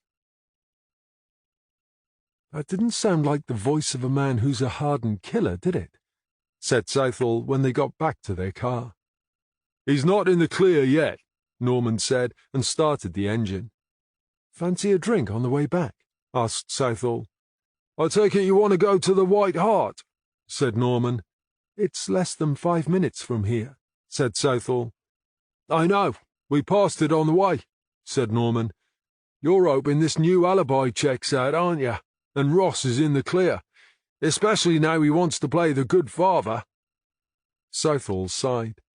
After what she's been through, that girl needs her dad. Anyway, I think Ross is already in the clear, if you're right about both murders being committed by the same person. Even if Ross had a car we didn't know about, it would be totally unrealistic to think he could have met Dilys, killed her, driven several miles to hide her body, got in a fight with Wazzy, killed him and hidden his body, hidden Dilys's car, and then driven back to work, all within the space of a couple of hours. He'd have had to be out half the night to accomplish so much. And don't forget the handbag, said Norman. You would have needed to make the trip to the woods and dump that too. I think we can agree that Ross Watkins is rapidly slipping down the list of suspects, and if this alibi checks out, we can cross him off completely. A few minutes later, they were knocking on the door of the White Hart. "What sort of pub is this?" asked Southall. "It's nearly 6 p.m. Shouldn't they be open by now?" "I think you'll find that these days most pubs won't open unless they know they're going to be busy," said Norman, "and the way their costs keep on rising, I can't say I blame them." "You seem to know a lot about the costs of running a pub. Is that your retirement plan?" "No way," said Norman. 20 years ago, maybe, but not now. There's a reason so many pubs have closed, and I have no intention of becoming another statistic. Besides, I've spent my working life serving the public. When I retire for good, I want to enjoy a bit of peace and quiet." The sound of a bolt being drawn back and a key turning in a lock was followed by a muffled curse. The door opened a crack, and an eye looked them up and down through thick-lensed spectacles. "We open at 6, so you can shut off until then." Southall held up her warrant card over the security chain. "D.I. Southall and D.S. Norman. We're from Llangwelly Station. If you can spare a couple of minutes, we'd like to ask you a few questions." "But I haven't done anything." "We're not accusing you of anything," said Southall. "We just have some questions about one of your customers." "Well, if you come back at 6, I'll answer them." Norman looked at his watch. "Are you seriously going to make us wait here for 4 minutes?" he asked. "It'll take you longer than that to lock up again." "We don't start serving until 6. "Fine," said Norman. "We were planning on having a drink, but now we've sampled your hospitality, we've changed our minds about that. Now we'll settle for asking a few questions. It'll take about 5 minutes of your precious time, and then we'll be gone." After a lot of muttered grumbling and complaining, the door closed. They heard the chain being released, and then the door swung slowly open. The woman waiting defiantly inside stood less than 5 feet tall. She was of indeterminate age, but the lines on her face and the colour of her long silver-grey hair suggested she had been around the block more times than either Southall or Norman, and possibly more times than both put together. Having unlocked the door, the old woman shuffled across the room, ducked under the flap, and took up position behind the bar. The detectives followed and stood by the stools on the customer's side. "I didn't catch your name," said Southall. "That's because you didn't ask what it was," said the old woman. "I'm sorry," said Southall patiently. "What is your name?" The woman sniffed haughtily. "It's Nina, if you must know." "Does Nina have a surname?" asked Southall. "She might have." "Look," said Norman, "I don't know what's eating you, Nina, but we're not here to cause trouble or accuse you of anything. It's just that one of your customers told us he was here at a certain time, and we need to know if he's telling us the truth." Nina's eyes narrowed. "You mean he wants an alibi? Why? What's he done?" "If he was here like he said, then he hasn't done anything," said Southall. "When was it?" asked Nina. "Saturday," said Southall, "around 10 p.m. "I wouldn't have been here," said Nina. "I opened the pub at 6 for my granddaughter, but I only work for a couple of hours, then I'm back upstairs out of the way." "We need to speak to your granddaughter, then," said Southall. "Sounds like it," said Nina. "Is she here?" "She's upstairs." "Do you think you could call her?" asked Southall. "Well, yes, I suppose I could," said Nina, without moving. "Let me rephrase that," said Southall. "Will you please call your granddaughter and let her know we'd like to ask her some questions?" "You're a bossy cow, ain't you?" said Nina. Norman winced as he saw Southall's face darken. "Yes, I am," said Southall testily. "And if you don't call your granddaughter now, I'm going to come behind that bar and find her for myself." "There's no need to be like that," said Nina. "I've just pressed the bell. She'll be down in a minute. Now, if you don't mind, I've got a kitchen to prepare for the evening meals." As she shuffled off through a door behind the bar, Southall turned to Norman. Was there really any need for her to be quite so rude? Norman couldn't hide his smile. She's just a tetchy old dear looking for someone to wind up. And it looks like she struck gold with you. Geez, did you bite or what? It's not funny, said Southall. I'm sorry, Sarah, but I'm afraid it is if you're watching from here. You're supposed to be on my side, argued Southall. Oh, I am, you know that. The thing is, I can't help but admire a feisty old lady who doesn't give a damn who we are. A woman suddenly appeared behind the bar. My gran says the police are looking for me. That depends who you are, said Southall. I'm Alice Durham. I own the pub. Southall produced her warrant card and made the introductions again. If that was your gran we were speaking to, Alice, she wasn't very helpful. I'm sorry about that. She's a sweet old thing, really, but she thinks I need protecting. She doesn't seem to realize she can be quite offensive. She must lose you some customers, said Norman.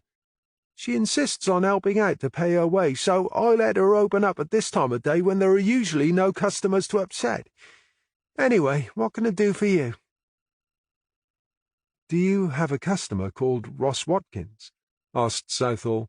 Yes, I know Ross. He comes in most nights. You told us he comes in 2 or 3 nights a week. More like 5 nights.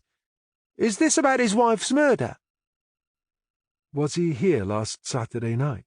Southall asked. Yes, he was. Can you remember what time he came in? Not to the minute. We were quite busy, but it would have been around 10 p.m. And can you recall what time he left? That would have been about 11:45-ish. He likes to be back at work by midnight. So you know he's supposed to be working when he's here?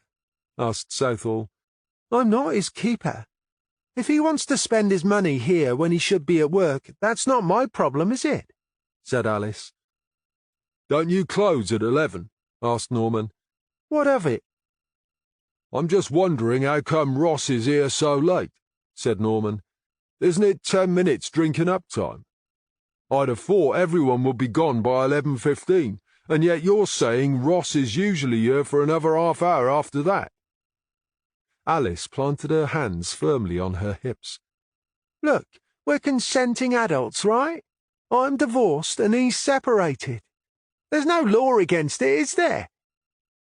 And you're quite sure Ross was here on Saturday night? Didn't you think it was odd he was working over the weekend? Asked Southall.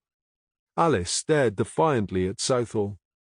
He told me they'd got behind with a big order and they were working over the weekend to catch up. I don't think there's anything odd about that. I can tell you two don't run a business and have to make ends meet. Now, is there anything else, or can I get back to my dinner? No, I think you've told us what we needed to know, said Southall. We'll go now. I'm sorry about your dinner. Feisty, like her grandmother, said Norman, once they were outside. She just managed to give Ross an alibi and a motive for murder at the same time. It's not him, said Southall. It can't be, unless he's superhuman.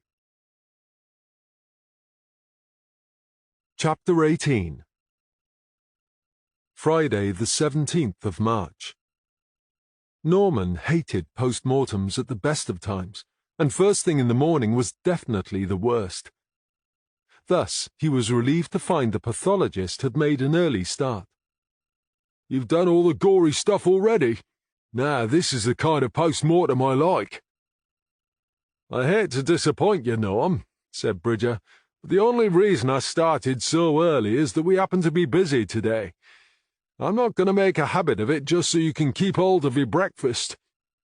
Trust me, I didn't for 1 minute think you'd done it for my benefit. Norman looked down at the body. Geez, he looks like it was trampled by a herd of elephants. He is a bit of a mess, isn't he? Said Bridger. But that's what happens if you're dumped in a skip full of builders' rubble, buried by that same rubble when it's emptied at a landfill site, and then shifted by a bulldozer. When you put it like that, who needs elephants? Said Norman. And of course, there's no way of telling if more rubble was being dumped on him while he was in the skip, added Bridger.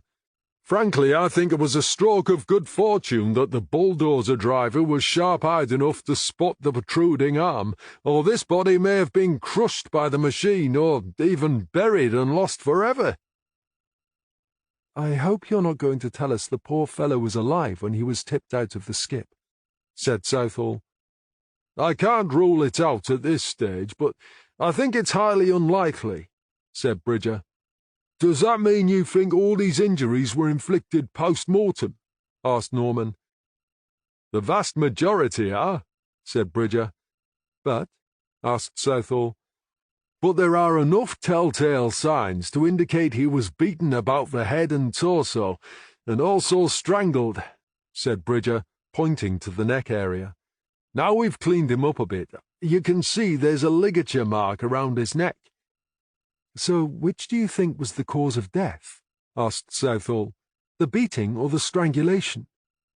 I can't confirm one way or the other without further tests, but I would say that if the beating didn't kill him, it would have left him severely weakened and possibly unconscious, said Bridger. In that condition, it would have been relatively easy to strangle him just to make sure. Is there anything else you can tell us? Asked Southall. Not right now. I'll let you know as soon as more comes to light. Right, we'd better get going then, Southall said. Norman had been studying the vague mark around the body's neck. That looks to be quite a hefty ligature, Bill. How wide is that? I'm guessing it must be, what, an inch or so? Any idea what it was? My best guess at this stage is some kind of polypropylene rope, about 35 millimeters in diameter. That's about 1.5 inches in old money, Norm. Right, that's interesting, said Norman. Come on, Norm. We've got to get a move on, said Southall. Norman was unusually quiet on the way back to their car. What are you thinking? Southall asked, starting the engine. Well, it's possible you might be carrying a thin length of twine in your pocket, or you might be wearing a belt, either one of which could be used to strangle someone.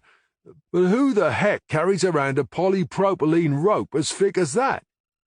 You think the killer came prepared? Asked Southall as she drove away from the mortuary. Yeah, that's a possibility.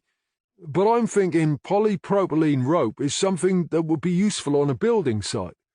And if someone knew where it was kept, they wouldn't need to come prepared. Who have you got in mind? I'm thinking it's Joe Harding. Not necessarily, although I realize we haven't completely ruled him out yet. He's still a suspect in my eyes, said Southall. Oh, for sure, said Norman. But thinking about it, he's the boss on that site, isn't he? He doesn't strike me as the sort of guy who likes to get his hands dirty, so would he actually know which materials are kept on site and where to lay his hands on them? So you think one of the builders committed both murders? Well, why not? Said Norman. Whoever dumped Dillis's body had to know the site was there, and now it looks as if Wazzy has been murdered on the same site. I agree it's possible that someone who works on the site killed Wazzy, said Southall. But what about Dillis? She was murdered elsewhere, and her body was then hidden in one of the houses. Surely someone who worked on the site would be aware the houses were coming down and that the body would be found. That rules out Harding, then, said Norman. You're right, it does, doesn't it? Said Southall. She thought for a few seconds. No, hang on, that's not right. Dillis was murdered before the planning committee granted permission for the demolition to go ahead, so the murderer wouldn't have known the houses were coming down. That still rules out Harding, said Norman. If we're saying he bribed the committee to grant planning permission, he would have known the houses were going to be coming down on the Monday. Yes, but he hadn't bargained on the houses being searched before they were demolished, said Southall. If you recall, The site foreman made that decision without asking Harding. What if Harding thought Dillis's body would be lost under the debris? Even if it had been found later, everyone would have assumed the house had collapsed on top of her. Don't you think that would be a huge risk for a guy like Harding? Asked Norman. I mean, whatever Dillis might have suspected him of doing, we haven't found a shred of evidence to prove she was right. And the fact is, the guy appears to have a squeaky clean reputation. Why risk it all by dumping a body on his own doorstep? Southall drove on in silence. Much as she disliked Joe Harding, she had to admit Norman could be right. Okay, so let's talk about Wozzie's murder, she said. Do we even know why he was killed? And before you mention Erin, can we ignore her as a suspect for now? You're not ruling her out altogether? Asked Norman. We both know we can't do that, don't we? Just indulge me for a few minutes and let's explore other possibilities. Okay, said Norman. Do you want me to suggest a scenario that suggests a motive? Yes, but keep it simple and keep it plausible. I don't want you to go off-piste and dream up some wild theory we can't prove. Okay, I can do that, said Norman. So, what if Wozzie is in number 19 on his own, and he hears a noise outside? Curious, he looks out of the window and sees someone carrying what looks like a body into number 9. Okay, I'm with you so far, said Southall, but it only works if the blood upstairs at number 19 is Wozzie's. That's true, but let's assume it is his blood. Okay, so how did it get there? Maybe he goes down to take a look. The killer spots him and chases him back into number 19. Or perhaps he accidentally knocks something over and alerts the killer to his presence. The killer hasn't finished disposing of Dillis's body yet, but he can't afford to have a witness to what he's doing. So he rushes into number 19, finds Wozzie hiding upstairs and beats the crap out of him. That would explain the blood, said Southall. Then what happens? Wozzie passes out, said Norman. The killer knows where the rope is kept, so he goes to get some, comes back and strangles Wozzie, carries his body to the nearest skip and dumps it. How far away is this skip? Wozzie's bigger than Dillis. He'd be much heavier. Good point, said Norman. I actually have no idea where the nearest skips were, but even if there wasn't one nearby, maybe Wozzie escaped from number 19 while the killer went to get the rope. But he's been weakened by the attack and he doesn't get far before the killer spots him. Maybe he's even trying to hide behind a skip when the killer sees him. By now, he's pretty much done in, so he can't fight back when the killer uses the rope to finish him off. After that, the killer dumps his body in the skip. You said the killer hadn't finished disposing of Dillis's body, said Southall. What do you mean by that? When me and Frosty first searched the houses, we found a can full of petrol at number 9. I thought maybe the builders were going to use it to start a fire, but they told Frosty that wasn't the case, and they had no idea why it was there. I pushed it to the back of my mind after that, but now I'm thinking perhaps the killer's original idea was to douse Dillis's body in petrol and burn it. So why doesn't he go back and finish doing that after he killed Wozzie? I don't know.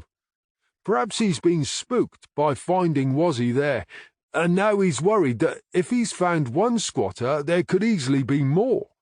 Or maybe all that fighting and chasing has scared him, and in his haste to get away, he forgets to finish the job. Southall said nothing.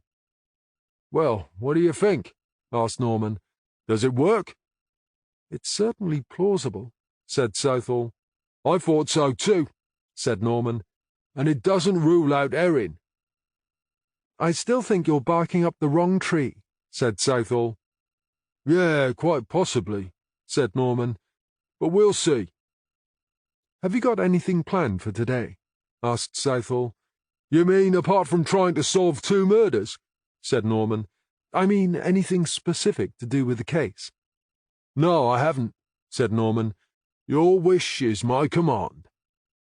Let's go back to that building site then. I'd like to speak with the foreman, Tom Fletcher. It might help if he could tell us where the skips were, and I think it's high time we had a chat with Graham Watkins." "That sounds like a plan to me," said Norman. They found Tom Fletcher in the small wooden hut he used as an office. Disappointingly, he couldn't offer any concrete help with the skips. They were distributed randomly, he said, literally scattered all over the site. "I thought you would have had an office like Joe Harding's," said Southall.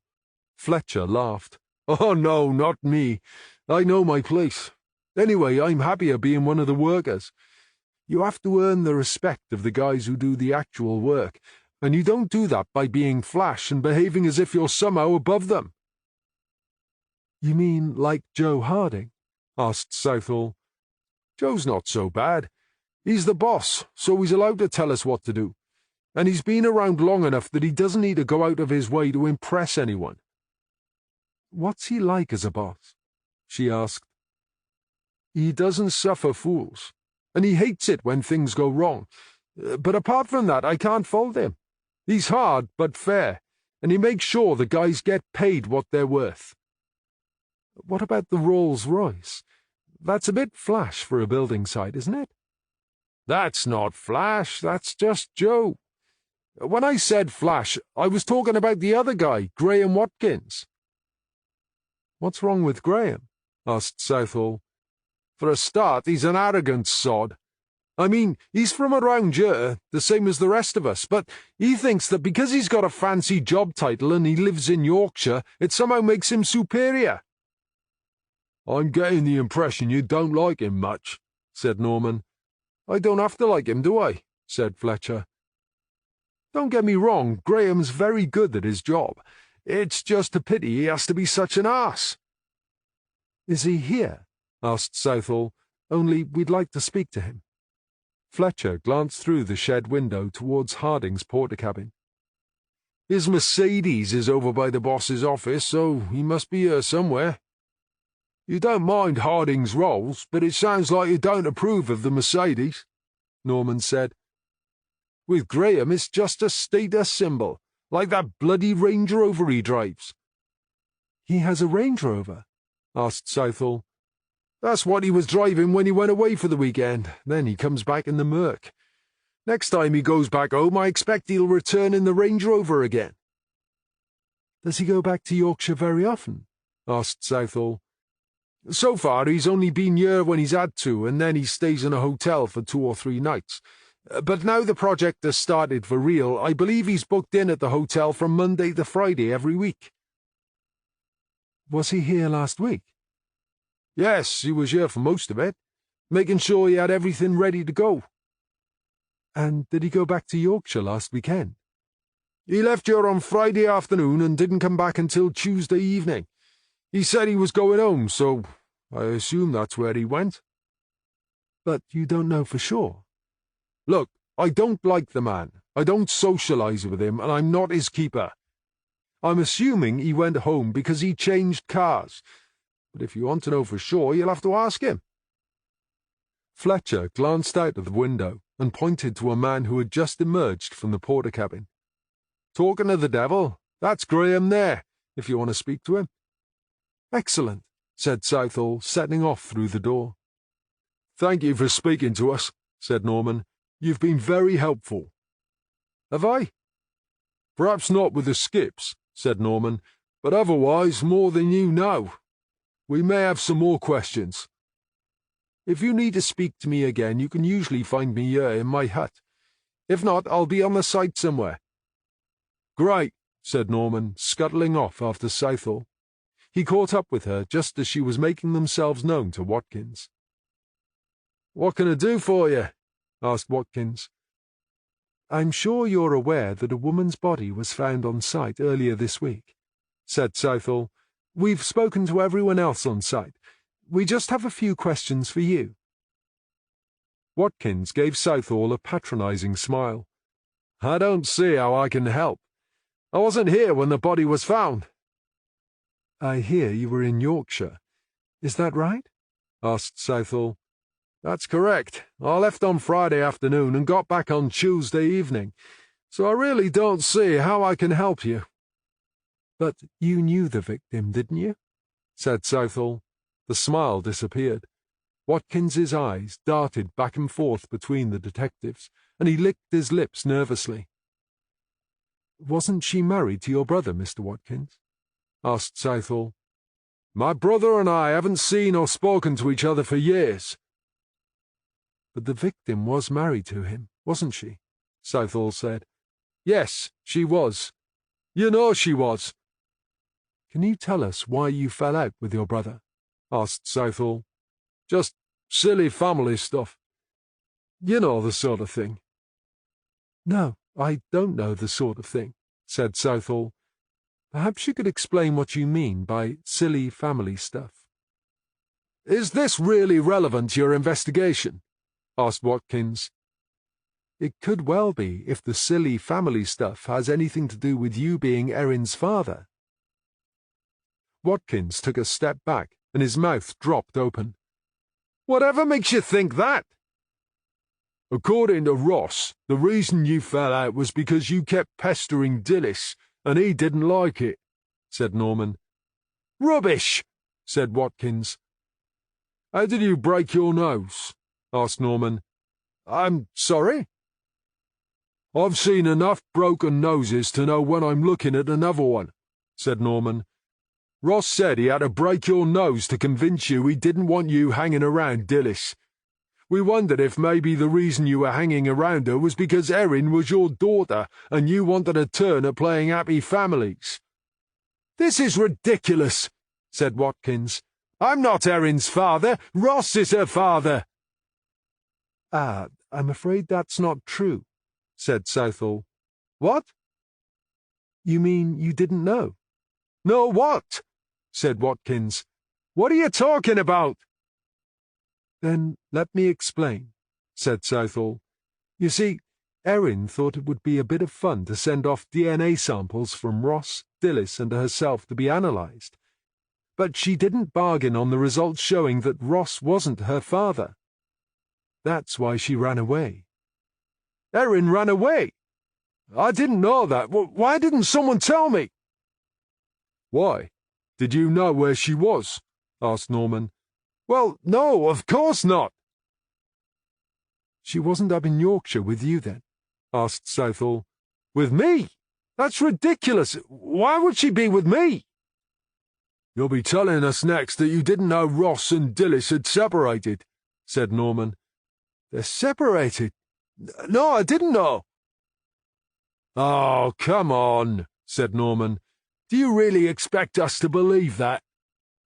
"But how could I know? I live 200 miles away, and, as I've already said, me and Ross haven't spoken in years." He looked at his watch. "Look, I'd love to help you, but I really don't see how I can. Anyway, I'm late for a site meeting, and Joe Harding hates it when things don't go to plan." Southall studied Watkins's face for a moment. "Where are you staying?" she asked. "The Lifeboat Hotel." "Okay," she said. "You get off to your meeting, Mr. Watkins. But don't go too far from the hotel or this site. I think we'll be speaking again." Southall and Norman watched as Watkins climbed into his Mercedes and hurried off to his meeting. "What do you think, Norm?"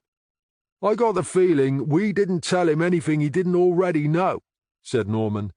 "In my opinion, he's lying through his teeth." "Yes, I agree. But was it all lies, or just some of it?" said Southall thoughtfully. "Did you make a note of that registration number?" "Yeah, I got it," said Norman. "I'm going to get the registration number of his Range Rover, too. Once we've got that, we shouldn't have any trouble tracking his progress up to Yorkshire on Friday through the ANPR cameras." "Good," said Southall. "Let's start there and see if any of it's true." Chapter 19. Shortly after lunch, Norman sidled over to Southall's office. "Tom Fletcher was right. Graham Watkins does own a Range Rover as well as the Mercedes." "So we should be able to track down his movements over last weekend," said Southall. I've made a request to the ANPR database, and I've asked them to make it a priority. They say they'll do their best, but they're as short-staffed as we are. I did stress we were in the middle of a murder case, so I'm hoping we won't have to wait too long. Judy Lane entered the office, waving a handwritten note. I think we may have found Ross Watkins's car. Fantastic, said Southall. Is it still in the area? Lane nodded. Apparently, a farmer has been complaining to traffic for a couple of days about a Ford Cougar that's been abandoned behind one of his field shelters. Someone noticed that the description and registration number matched the one we circulated for Ross Watkins's car. Oh, geez, really? Said Norman. I hope they haven't destroyed any evidence.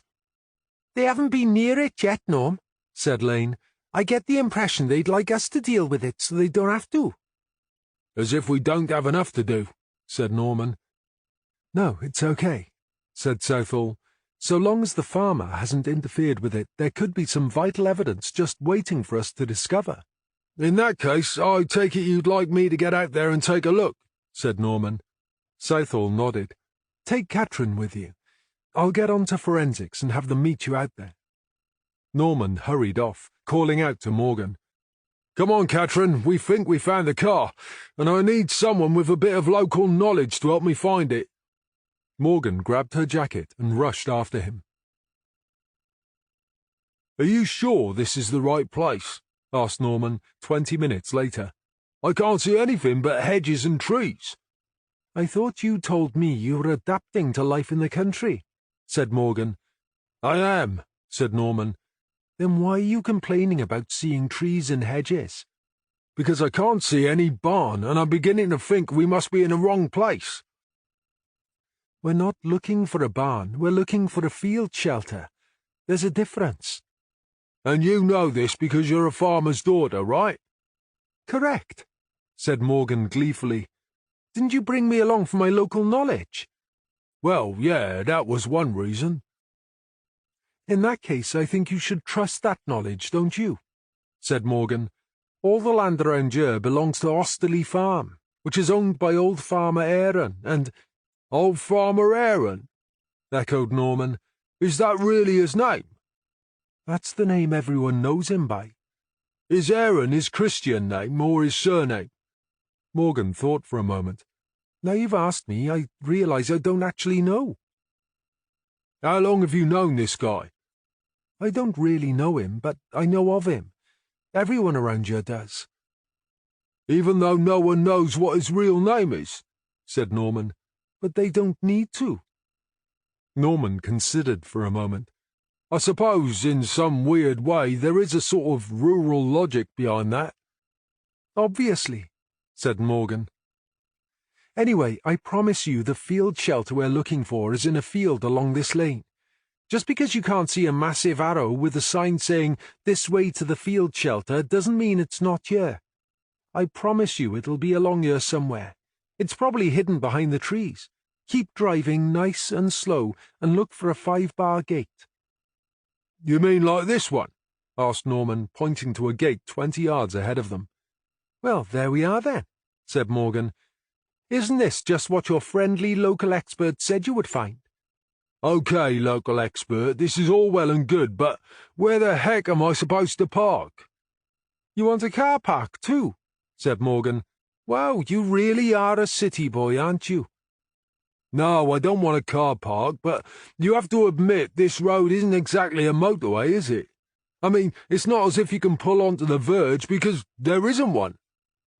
The reason the road is so narrow, Norm, is because there's almost zero traffic along here. You could probably leave your car where it is for a couple of hours, and the chances are no one would want to get through. But if it's worrying you, let me get out, and then you can park nice and tight to the hedge. Trust me, it'll be fine. Grudgingly, Norman accepted Morgan's suggestion. While he was edging the car close to the hedge, she leaned over the gate and looked around. "What are you waiting for?" he asked when he caught up. "Can't you open a gate?" "Well, yes, I can," she said, "but I'm just wondering why it's closed." "Aren't gates supposed to be closed?" "Normally, yes," said Morgan, "but I would say this one is usually open." She pointed to a big clump of grass with a gate-shaped gap in the centre. You can see where the grass has grown around it. That couldn't happen if it was normally closed. Okay, fair enough, said Norman, but it is closed, and right now we need it open. He reached forward, but before he could do anything, Morgan placed a hand on his arm. Whoa, she said, not so fast. Why not? Said Norman. We need to get in there and have a look at this car, don't we? Yes, said Morgan, but at least one of us has to be aware of where we are. What's that supposed to mean? This is farming country, right? Norman nodded. It may surprise you to know, but I don't actually need a local expert to help me work that one out. Your sarcasm is noted, said Morgan, but I suggest you humour me for a minute. Norman sighed. Okay, Catherine, I'm listening. Right. Now, you just said gates are supposed to be closed in the country, which is normally how it should be. However, you can see this one is usually open, but now it's closed. Yeah, and? The question you should be asking is, why is this gate closed? We know the farmer came here and found the car, but why did he come here in the first place? Geez, this is like being back in school, said Norman. Does it matter why he came here? Let's just be grateful that he did. Well, it might matter if he brought livestock up here, said Morgan. Haven't you ever heard stories about people walking into a field where there was a bull, and how the bull wasn't too impressed by their intrusion? Anxiously, Norm looked over the gate, then took a hasty step back from it. Holy shit! There's a bull? Where? Morgan laughed. Relax, Norm. I hate to disappoint you, but there is no bull in this field. I suppose you think that was funny. I wasn't doing it to be funny, said Morgan. It worries me that you didn't even consider the possibility. Don't they have to put signs up to warn people about bulls? Isn't that a health and safety thing?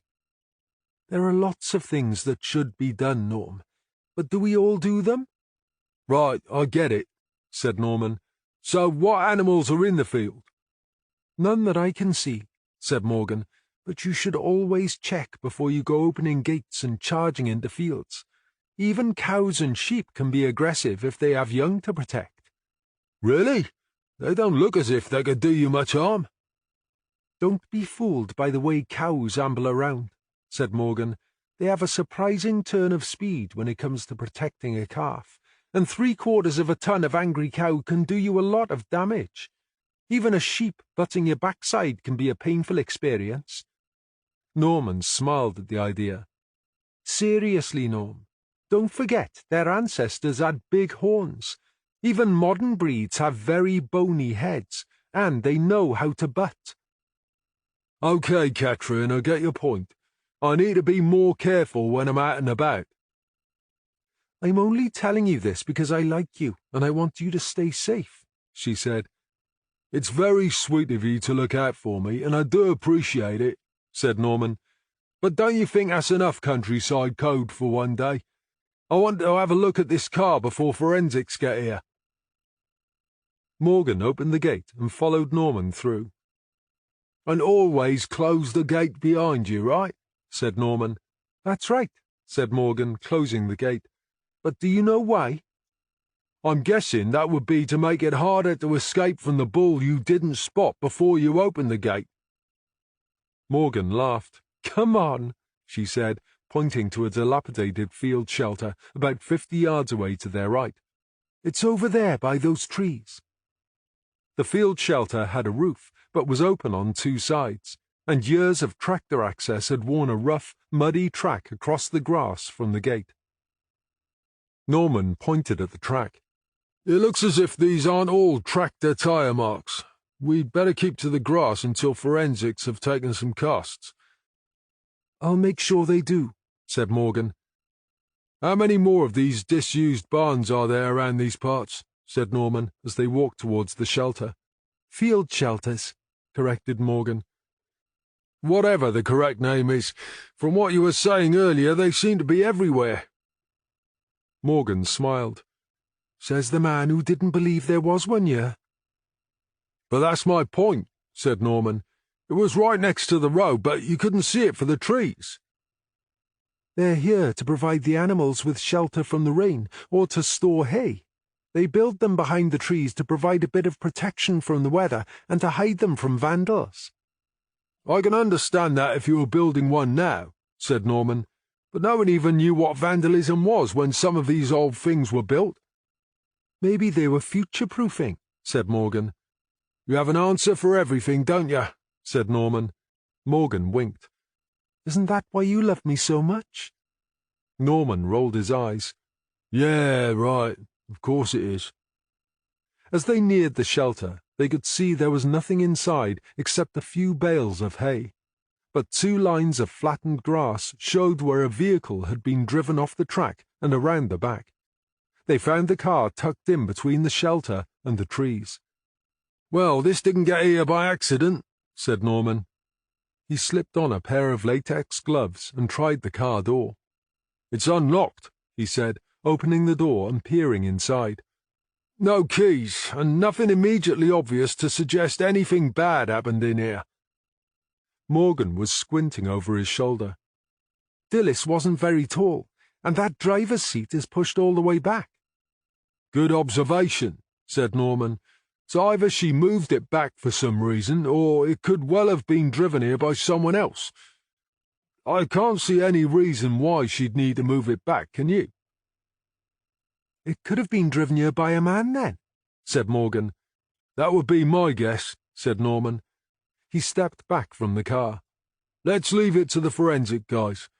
If someone else has driven this car, I don't want to contaminate the interior. Take a look in the boot. Let's see if there's anything to suggest there was ever a body in there. Morgan slipped on a pair of latex gloves, walked around to the back of the car, and popped open the boot. The only things inside were a wheel with a flat tire, a jack, and a wheel brace. That's interesting, she said. What's up? Asked Norman. Dilys obviously had a flat tire at some stage. Norman peered into the boot. I've never managed to change a wheel without getting my hands covered in crap. Even a relatively clean wheel is usually covered in brake dust that turns your hands black. I don't recall Dilys's hands being particularly dirty when we found her, so I'm wondering exactly when that happened. Maybe while she was away, said Morgan. I'm assuming Dilys wouldn't deliberately mess up Ross's car before she gave it back to him, but look, the boot is filthy from that wheel. Whoever put these things in here didn't give a damn, said Norman. And anyway, wouldn't she have had a suitcase in the boot while she was travelling? You wouldn't hump a dirty old wheel on top of that. What if she had the case on the back seat? Said Morgan. Yeah, I suppose that's a possibility, said Norman. But you're not convinced, are you? Said Morgan. It bothers me that these things have been chucked in there without a thought. I mean, who does that? Norman said. Someone in a hurry? Suggested Morgan. Exactly. So, what do you think happened? Now that's a question with numerous possible answers, said Norman. Did it happen when Dilys was away or after she got back? Did it happen here or somewhere nearby? Maybe I'm wrong about her, and she was the sort who wouldn't care about giving Ross his car back in a filthy state. Or was it already like this when Ross let her borrow it? Would he let her drive it all the way to Scotland with a punctured spare wheel? Asked Morgan. Good point, said Norman. It wouldn't seem to fit with how much he says he cares about her, would it? As they spoke, they heard the sound of car doors slamming, and now voices could be heard heading their way. It sounds like forensics are here, said Morgan. Do you want me to stay here with them? Norman looked around. I don't think that's necessary, he said. Yes, the car's been dumped here, but I'm pretty sure this isn't a crime scene. I won't be surprised if they do a quick search of the area and then put the car on a trailer and take it back to their workshops. Just make sure they take some casts of those tyre tracks. Morgan had a quick word with the forensic team and then joined Norman at the car. She waited while he pulled out into the lane before opening the passenger door. Are they okay? He asked. as she climbed in beside him. Yeah, fine.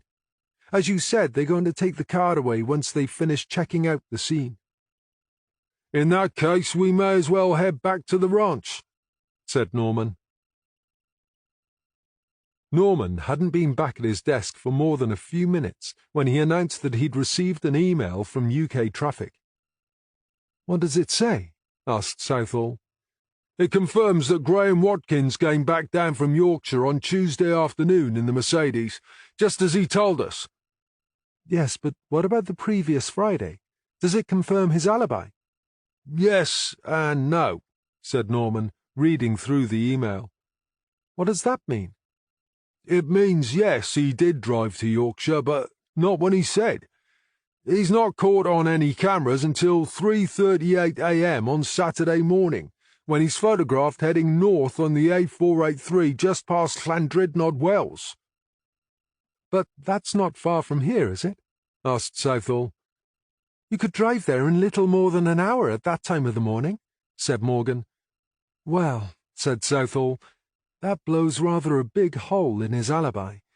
He told us he set off for Yorkshire on Friday afternoon. What else can they tell us, Norm? Going by the ANPR cameras, they reckon he didn't stop on the way and was home in Holmfirth by 7:30 a.m. They can't be exact because they don't have cameras everywhere, but they reckon it's a 5-hour journey, and at the speed he seemed to be averaging, he appears more or less where they would expect him to be if he left you at around 2:30 a.m. And this is in his Range Rover? That's what they're saying, said Norman. They say they're sending photographs, but they're not here yet.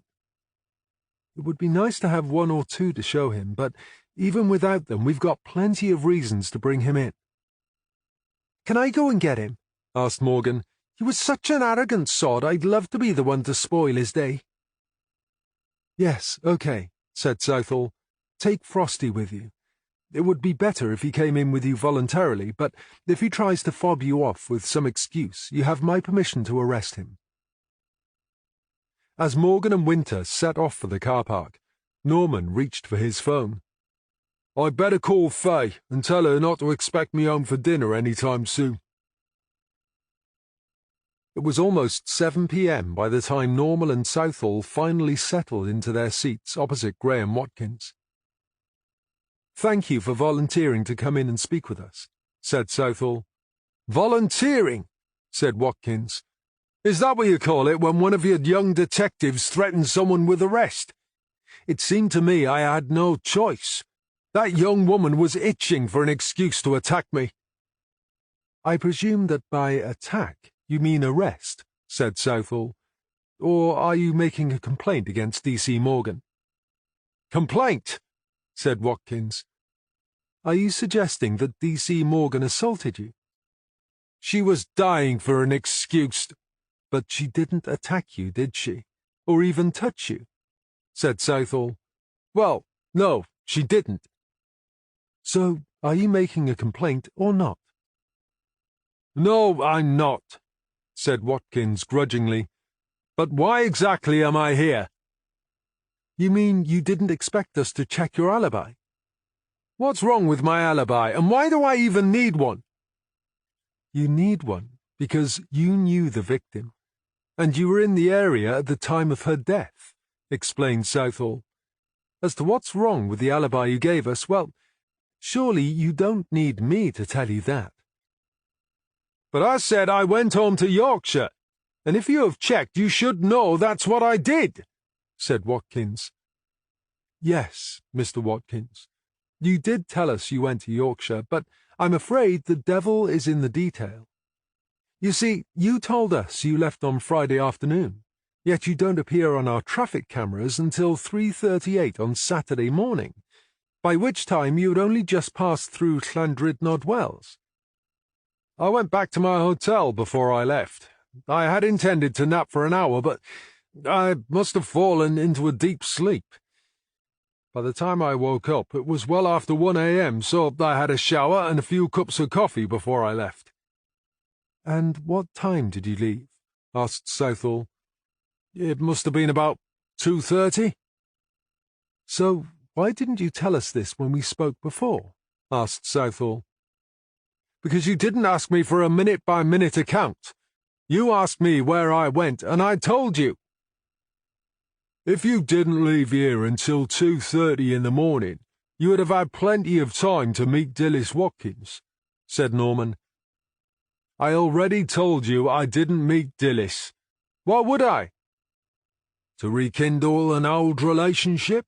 Suggested Norman. Watkins sighed. Did you people listen to anything I said last time? I can't be Erin's father because I never, ever had a relationship with Dilys.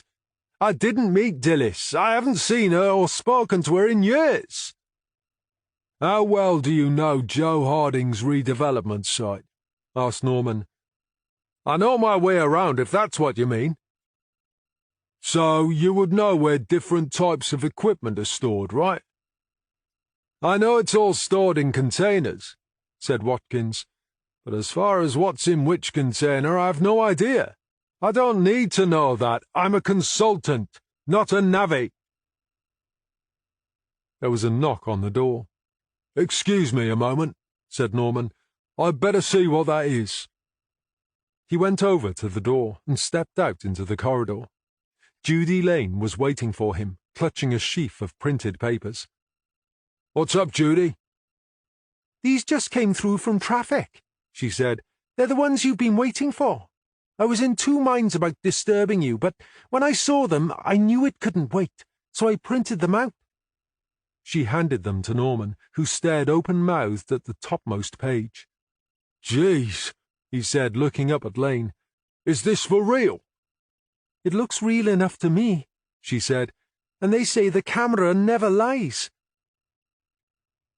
Norman glanced through the other photographs and directed a beaming smile at her. I thought you'd be pleased, she said. Pleased? Judy, you've just made my day. I can't wait to see how he gets out of this. I'll leave you to it then, said Lane, and headed back to the office. Norman wiped the smile from his face, went back into the room, and very discreetly handed Southall the top photograph. She did a double take. Clearing her throat, and with her eyes on Watkins, she very deliberately placed the first photograph on the table, turned it around, and slid it across to him. This is a photograph taken at 3:38 a.m. on Saturday by an automatic number plate recognition camera just north of Llandrindod Wells. Is this your car? Watkins stared down at the photograph and licked his lips. I'm sure you know it's my car, or you wouldn't be asking me. You're right, we do know it's your car, said Southall, but what we'd really like to know is how it came to be so badly damaged. You see that damage to the windscreen? Said Norman. In the emergency services, we call that a bullseye. It's caused when a pedestrian is hit by a car, flips over the bonnet and hits their head on the windscreen. And coincidentally, that's exactly what happened to Dilys Watkins. Watkins sat for a few seconds, opening and closing his mouth. Finally, he managed to say in a strangled voice, I'm not prepared to say another word without a solicitor to advise me. I think that's probably a very good idea, said Southall, standing up. In the meantime, Graham Watkins, I'm arresting you on suspicion of the murder of Dilys Watkins. You do not have to say anything, but it may harm your defence if you do not mention when questioned something you later rely on in court. Anything you do say may be given in evidence. Silent, Watkins gaped at Southall. D.S. Norman here will arrange for you to be taken into custody where you will stay overnight, said Southall. We'll organise a formal interview for the morning, so you'll have plenty of time to think about your situation and what you've told us so far, and to speak with your solicitor. Norman and Southall were having a cup of tea before they went home. Do you think we've got our man? Norman said. Don't you? It explains why Judy hasn't been able to find anyone around here requesting a replacement windscreen, said Norman. He's certainly got some explaining to do. Chapter 20. Saturday, the 18th of March. At 10 a.m. the following morning, Southall and Norman sat down opposite Graham Watkins and his solicitor. Norman started the recording, and they made their introductions. Southall was about to begin when Watkins' solicitor said, "Before you ask any questions, I'd like to put on record that my client withdraws anything he may have said during informal questioning yesterday." "You mean he lied to us yesterday?" said Southall. "He may have omitted one or two facts that may be pertinent to your investigation." "So he did lie to us?" "My client feels he was placed under extreme duress, and that you were trying to coerce him into saying things that weren't true." "He wasn't under any pressure," said Southall. "He was asked to come in voluntarily, which he did. He could have refused to answer our questions and left at any time, but he chose not to." The solicitor shook his head. "Under such pressure, anyone would feel intimidated and could easily say things that weren't accurate." "Or lie," said Southall. "I've stated our position, Inspector. My client is willing to answer your questions so long as the slate is clean. Of course, if you won't accept our position—" Southall stared at the solicitor, gathering her thoughts. She could feel Norman tensing next to her, and with good reason. If she accepted his statement as it was, she would be admitting to having bullied Watkins. There again, they needed answers to their questions.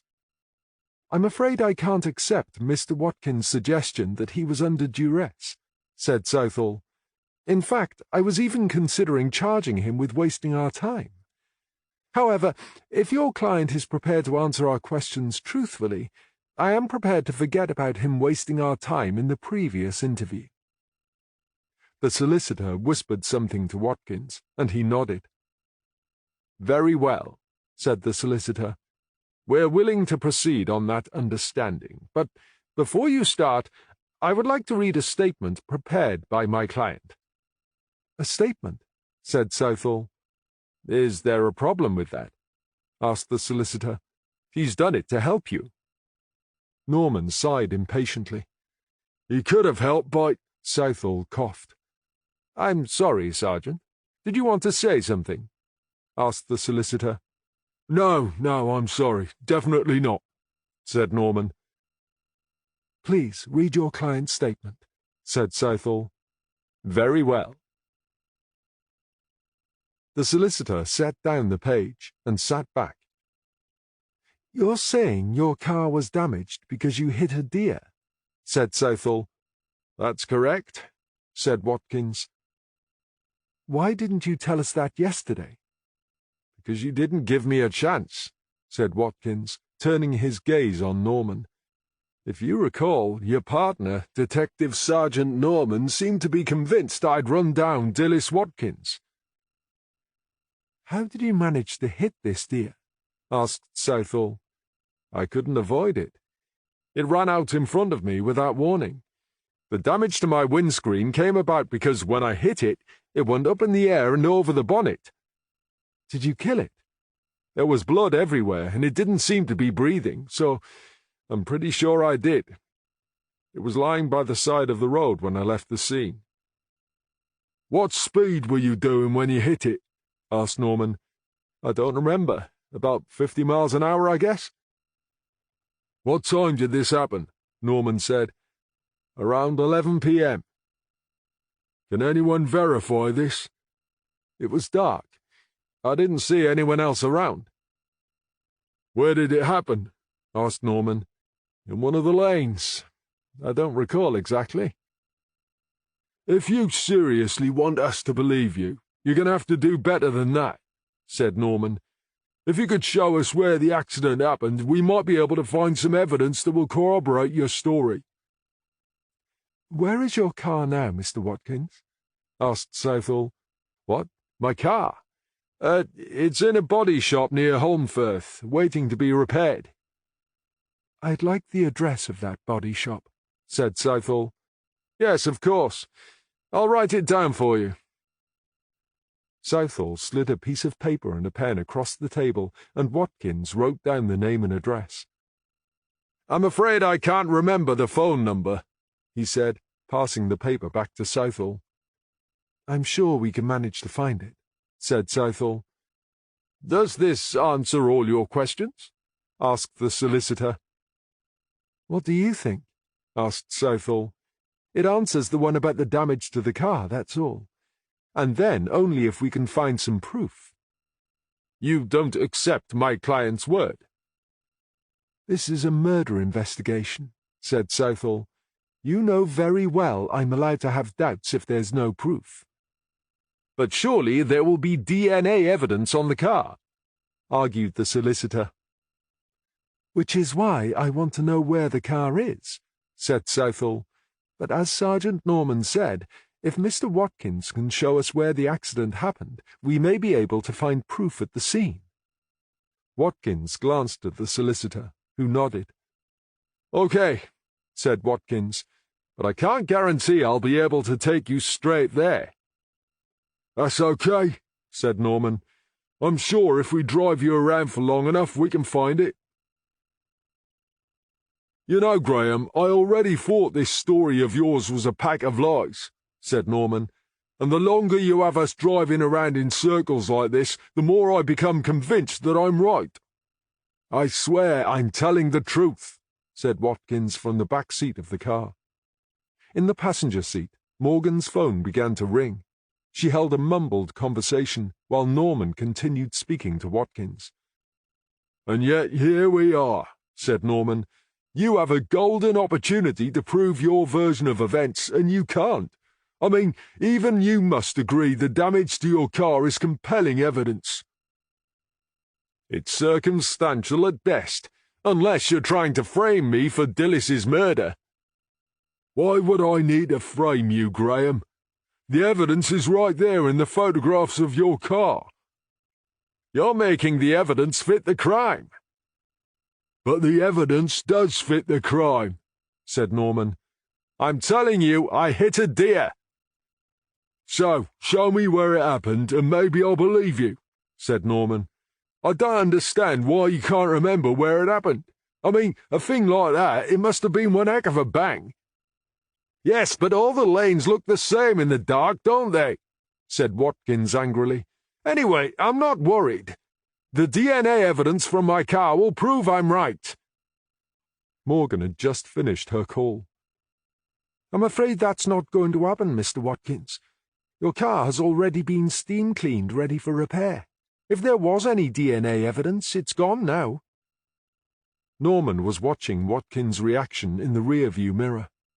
Oh dear, that's not good news, is it, Graham? He said. I really think you need to start remembering exactly where you hit this deer, if you want us to believe your story. Watkins stared out of the window. This bit seems familiar. That's because we came past here 15 minutes ago, said Norman. I wasn't kidding when I said you've been directing us around in circles.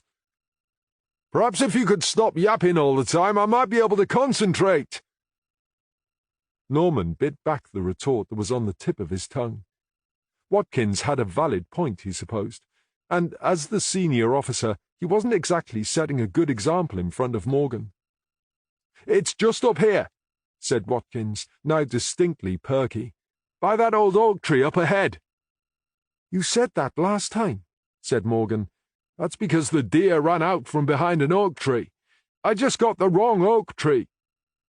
And is this the right one? I think so. The problem is they all look the same. And that's your observation as an environmental expert, is it? Asked Morgan. Didn't you say we were looking for one with branches that spread right across the lane? Yes, that's right.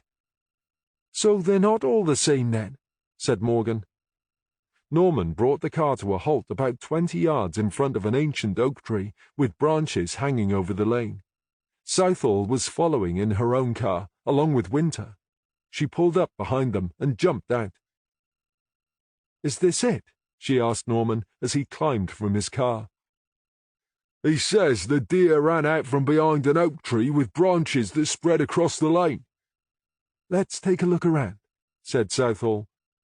10 minutes later, she called out, Anyone found anything? A chorus of "No!" echoed in reply. "What do you think, Norm?" she asked. "It was a week ago, and, as usual, it's been raining. If there was any blood, it would have been washed away by now. Likewise, any evidence of a crash." "Yes, but what about the body?" said Southall impatiently. "He said he left it by the side of the road. That wouldn't have been washed away by the rain, would it?" "I guess not," said Norman. "Do you think this story about the deer is bullshit?" Southall looked at Norman in surprise. "Don't you?" "The thing is, I was watching his face when Catherine took a call about the DNA evidence being steam cleaned off his car. He looked genuinely dismayed. I think he was relying on the car to prove he's telling the truth." "You mean you actually believe him?" "Let's say I'm beginning to think it's possible he really did hit a deer." "But he's got motive, he's got opportunity, and he's got the damage to his car. What more do you want?" "If you're saying his motive for killing Dillis is that he's Erin's father, we don't actually know that for a fact, do we?" Norman said. "DNA will prove it," said Southall. "Or it will prove he's not," said Norman. "You think he's innocent, then?" "I'm not saying he didn't kill Dillis. I'm just saying maybe we've got the scenario wrong.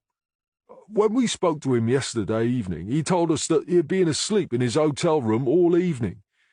But if he was out here colliding with a deer, he couldn't have been asleep, could he?" "Of course," said Southall. "So the question we need to ask is, what was he doing out here?" "Exactly," said Norman. "This isn't the way to Yorkshire, so where was he going?" "I'm glad you're in my team, Norm," said Southall. "I was getting blinkered, forgetting to look at other possibilities. You're right. Watkins has a lot more questions to answer, and I think he's deliberately wasting time." "What do you want to do?" asked Norman. "What do you suggest?" she said. "If we can't find the dead deer, he can always claim he was asleep like he said before. He might even claim he dreamed about the deer. If we can find it," Norman said. "Why don't I take him back along with Frosty and start asking some awkward questions?" Southall said. "And you want me and Catherine to keep looking for a suitable oak tree? There must be dozens around here. It could take months." "You need to learn your trees, Norm. There aren't that many oaks, and they don't all hang over the lanes, but I take your point. Give it half an hour and then come back. If Watkins has us in the right area, you might get lucky." "Half an hour works for me," said Norman. "But don't hold your breath." Chapter 21. As Southall and Winter headed back with Watkins, Norman started his car and continued slowly along the lane. "Don't forget we're only going to spend half an hour on this, and we're looking for an old tree with spreading branches close to the road," he reminded Morgan. "The words needle and haystack." "Yeah, I know," said Norman. "But it is what it is, unless you've got a better idea." "And we're not going to find it if he's been feeding us more bullshit," said Morgan. "I don't think this is bullshit," said Norman. "What makes you so sure? Is this one of your famous gut feelings?" she asked. "It's got nothing to do with gut feelings or hunches. I was watching his face when you told him the car had been steam cleaned, and it wasn't the face of a man who had just outwitted us." "Don't you think it's a bit too much of a coincidence?" Morgan asked. "Yes, I was thinking that, but then I saw his face." "Does this mean you think he's not guilty?" Morgan said. "Oh, he's definitely guilty of something. Even if we can prove he did hit the deer like he said, it doesn't mean he didn't murder Dillis. Let's face it, he had plenty of time before he left for home. Plus, this is nowhere near the route back to Yorkshire, so he must have come out this way for a reason." "And it's not a million miles from where Dillis was found," said Morgan. "Right," said Norman. "And that's the coincidence the boss is going to be questioning him about when they get back." Morgan pointed along the road. "There's a suitable oak tree up ahead." Norman slowed the car and stopped a few yards away from the tree.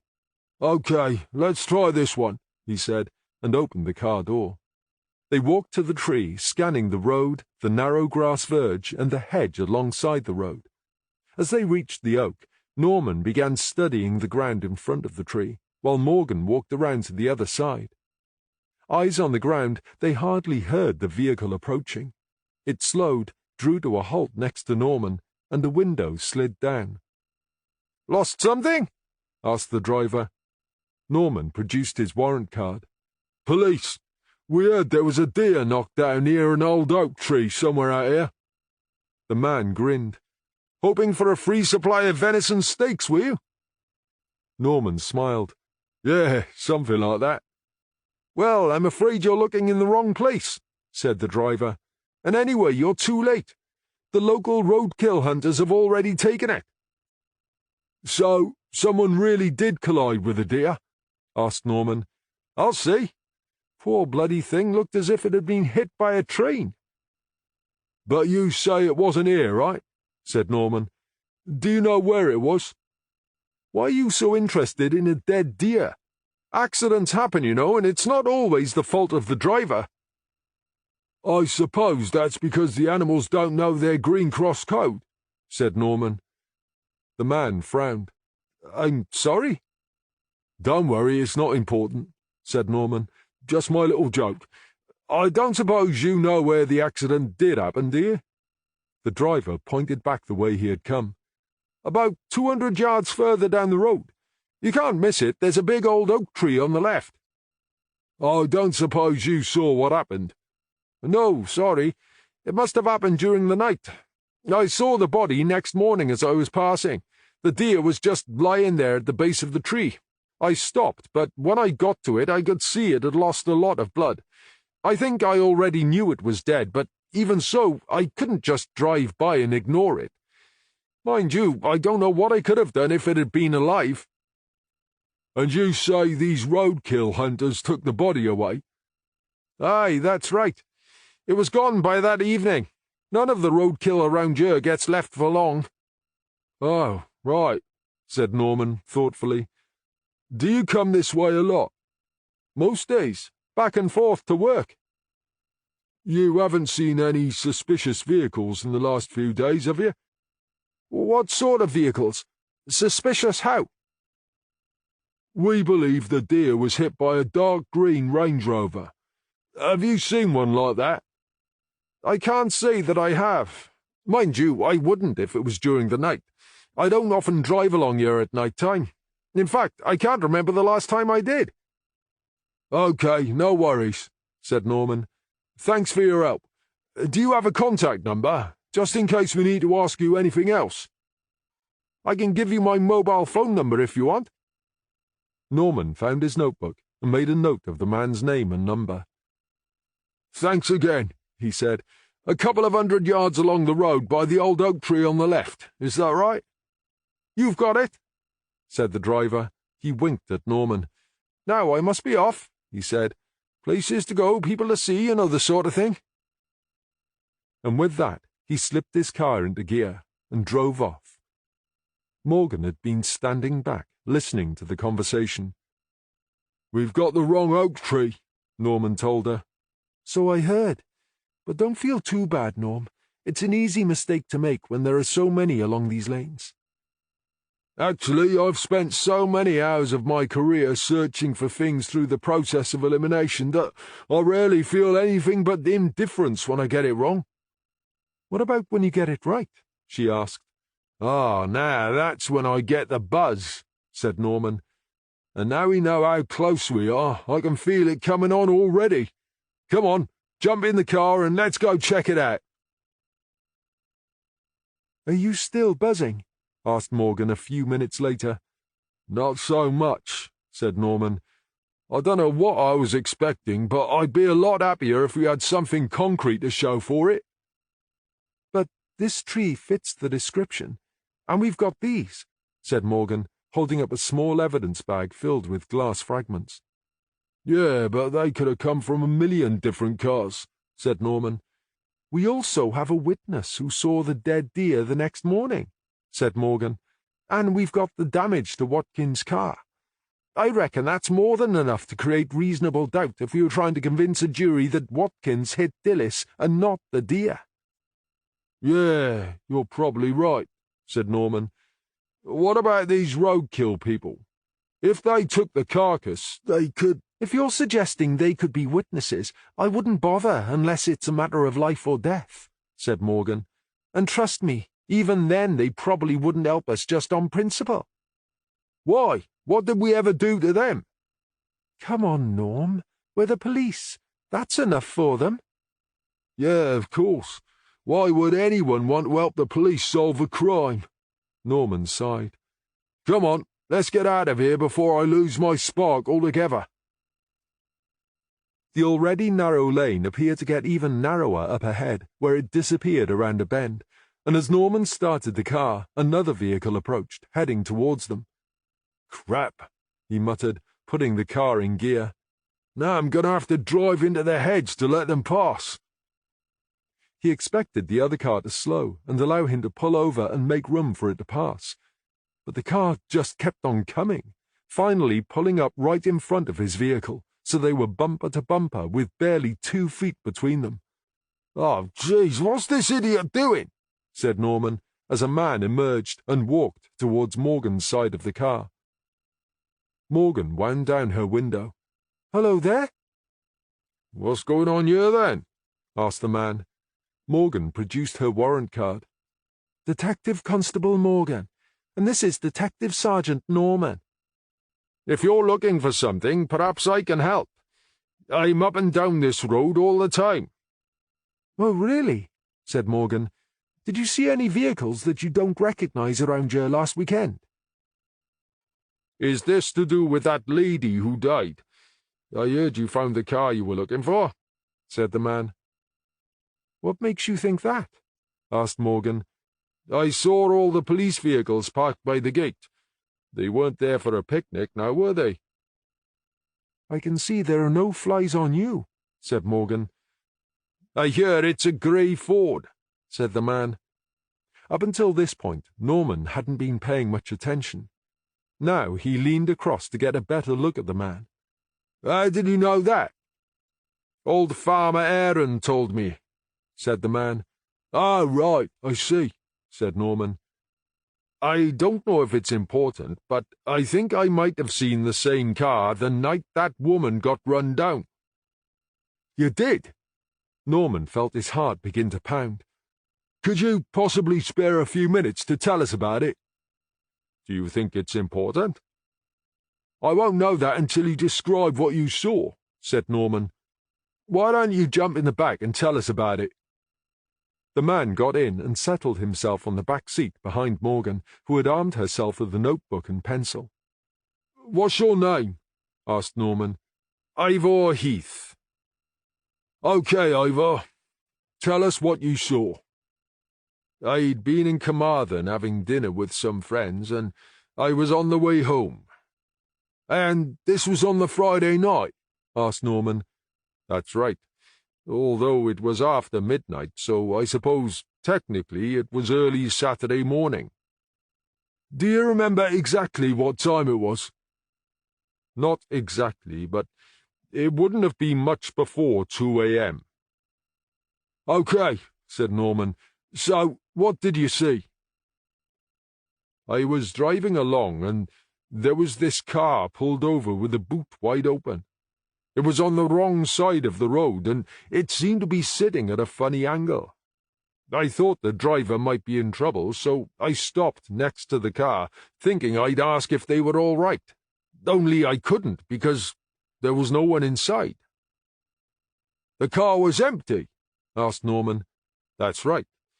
But then this man's head appeared from the other side of the car. I asked him if he was in trouble, and he said he'd got a puncture, but he'd just finished changing the wheel. I think it was because the car was jacked up that it seemed to be at a funny angle when I first saw it, and he must have been on his knees tightening the wheel nuts when I stopped.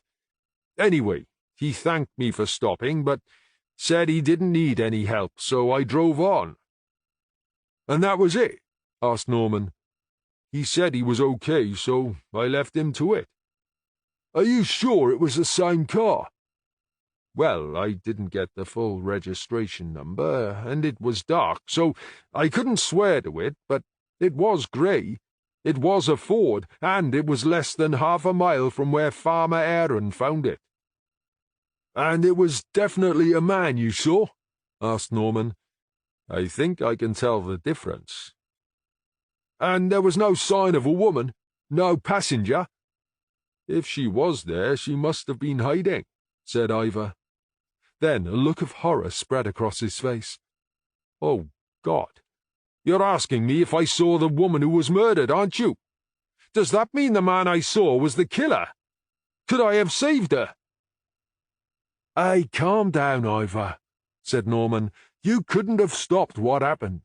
We don't know if you saw the killer, and even if you did, we think she was dead before you came across the car. Are you sure? As sure as we can be, yes. Now, are you okay? Yes, of course. It's just a bit of a shock to think I... Try not to dwell on it, said Norman, and remember, you couldn't have stopped what happened. No? Well, if you're sure. I take it the car wasn't stopped along here, said Morgan. It would have blocked the whole road. No, it wasn't here. The road was a bit wider where I saw him. It was near the entrance to a car park. Can you remember exactly where it was? Asked Morgan. I think so. If you follow me, I can show you if you like. If you're sure you don't mind, that would be very helpful, said Norman. Of course I don't mind. If I can help you catch whoever did this, I'm not going to say no, am I? Is it far? Asked Norman. About a mile. You'll need to turn around because we have to pass the field where you found the car. Chapter 22. Norman managed to make enough room for Ivor to pass him, but then, because the lane was so narrow, he had to negotiate practically a 9-point turn before he could follow. At first I thought this guy was being really helpful, but now I'm beginning to think he's having a laugh, said Norman, panting slightly as they finally got moving. How do you mean? Well, come on, a car park. Out here in the middle of nowhere. Why would there be a car park out here?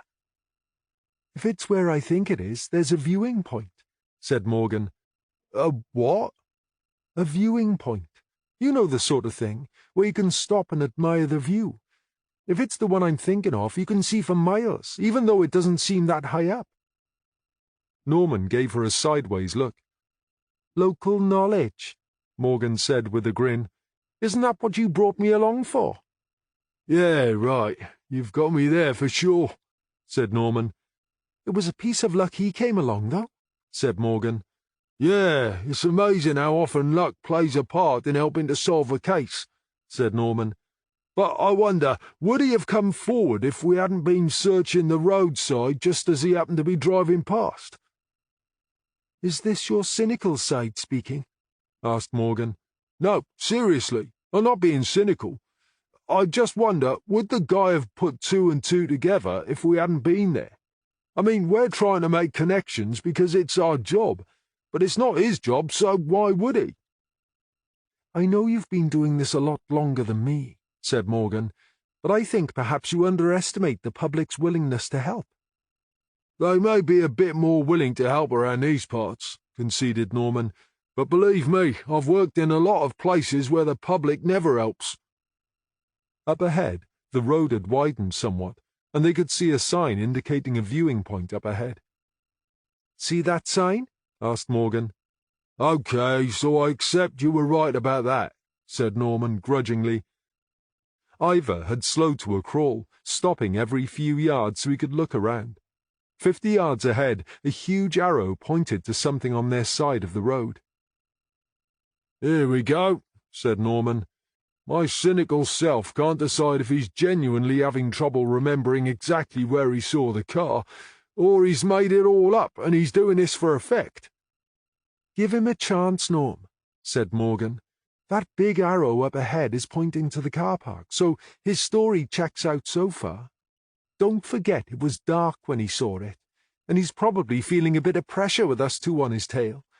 I think he's just trying to make sure he gets it right. I hope you're not wrong about that. I'm not going to be too happy if he's a time waster. Stay here and let me go and talk to him.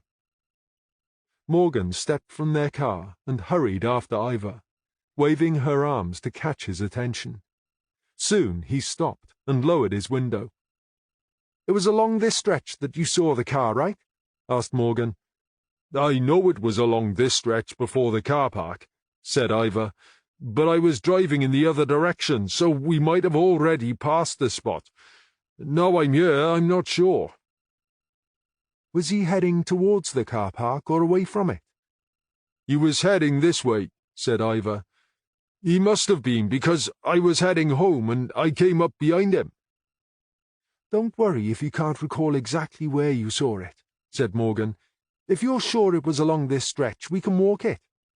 Yes, but I wanted to help. Trust me, Ivor. You've been an enormous help. If we need you to make a statement, would you be willing to do so? Oh, yes, definitely. Okay, we've already got your details, so you can get on your way. Morgan walked back to join Norman, who was talking on his phone. She waited for him to finish before she opened the car door and slid into her seat. I've just been bringing the boss up to speed, said Norman. What does she think? She thinks that if this guy Ivor's for real, this could be our breakthrough moment. A description would have been the icing on the cake, but because we don't have one, we need to prove beyond reasonable doubt that it was Dillis's car before we can use it against anyone. She doesn't want much, then, said Morgan. It's too vague without any proof, said Norman. I think Ivor definitely saw the car somewhere along this stretch of road. I'm not disputing that, said Norman, but unless we can be more definite, a decent defence lawyer will simply argue that it could have been any grey car with any driver. Yeah, I know, said Morgan wearily. So what else did Ivor tell you? He thinks he saw it between here and the car park, but it could have been a bit further down the road. Which way was it heading? It was heading back the way we've come. So it could have come from the car park, said Norman. Is that what the boss thinks? We've got to start somewhere, and she thinks it's an assumption we can't ignore. Do you think Dillis met someone there? She must have been out here for a reason, so that's one possibility, said Norman.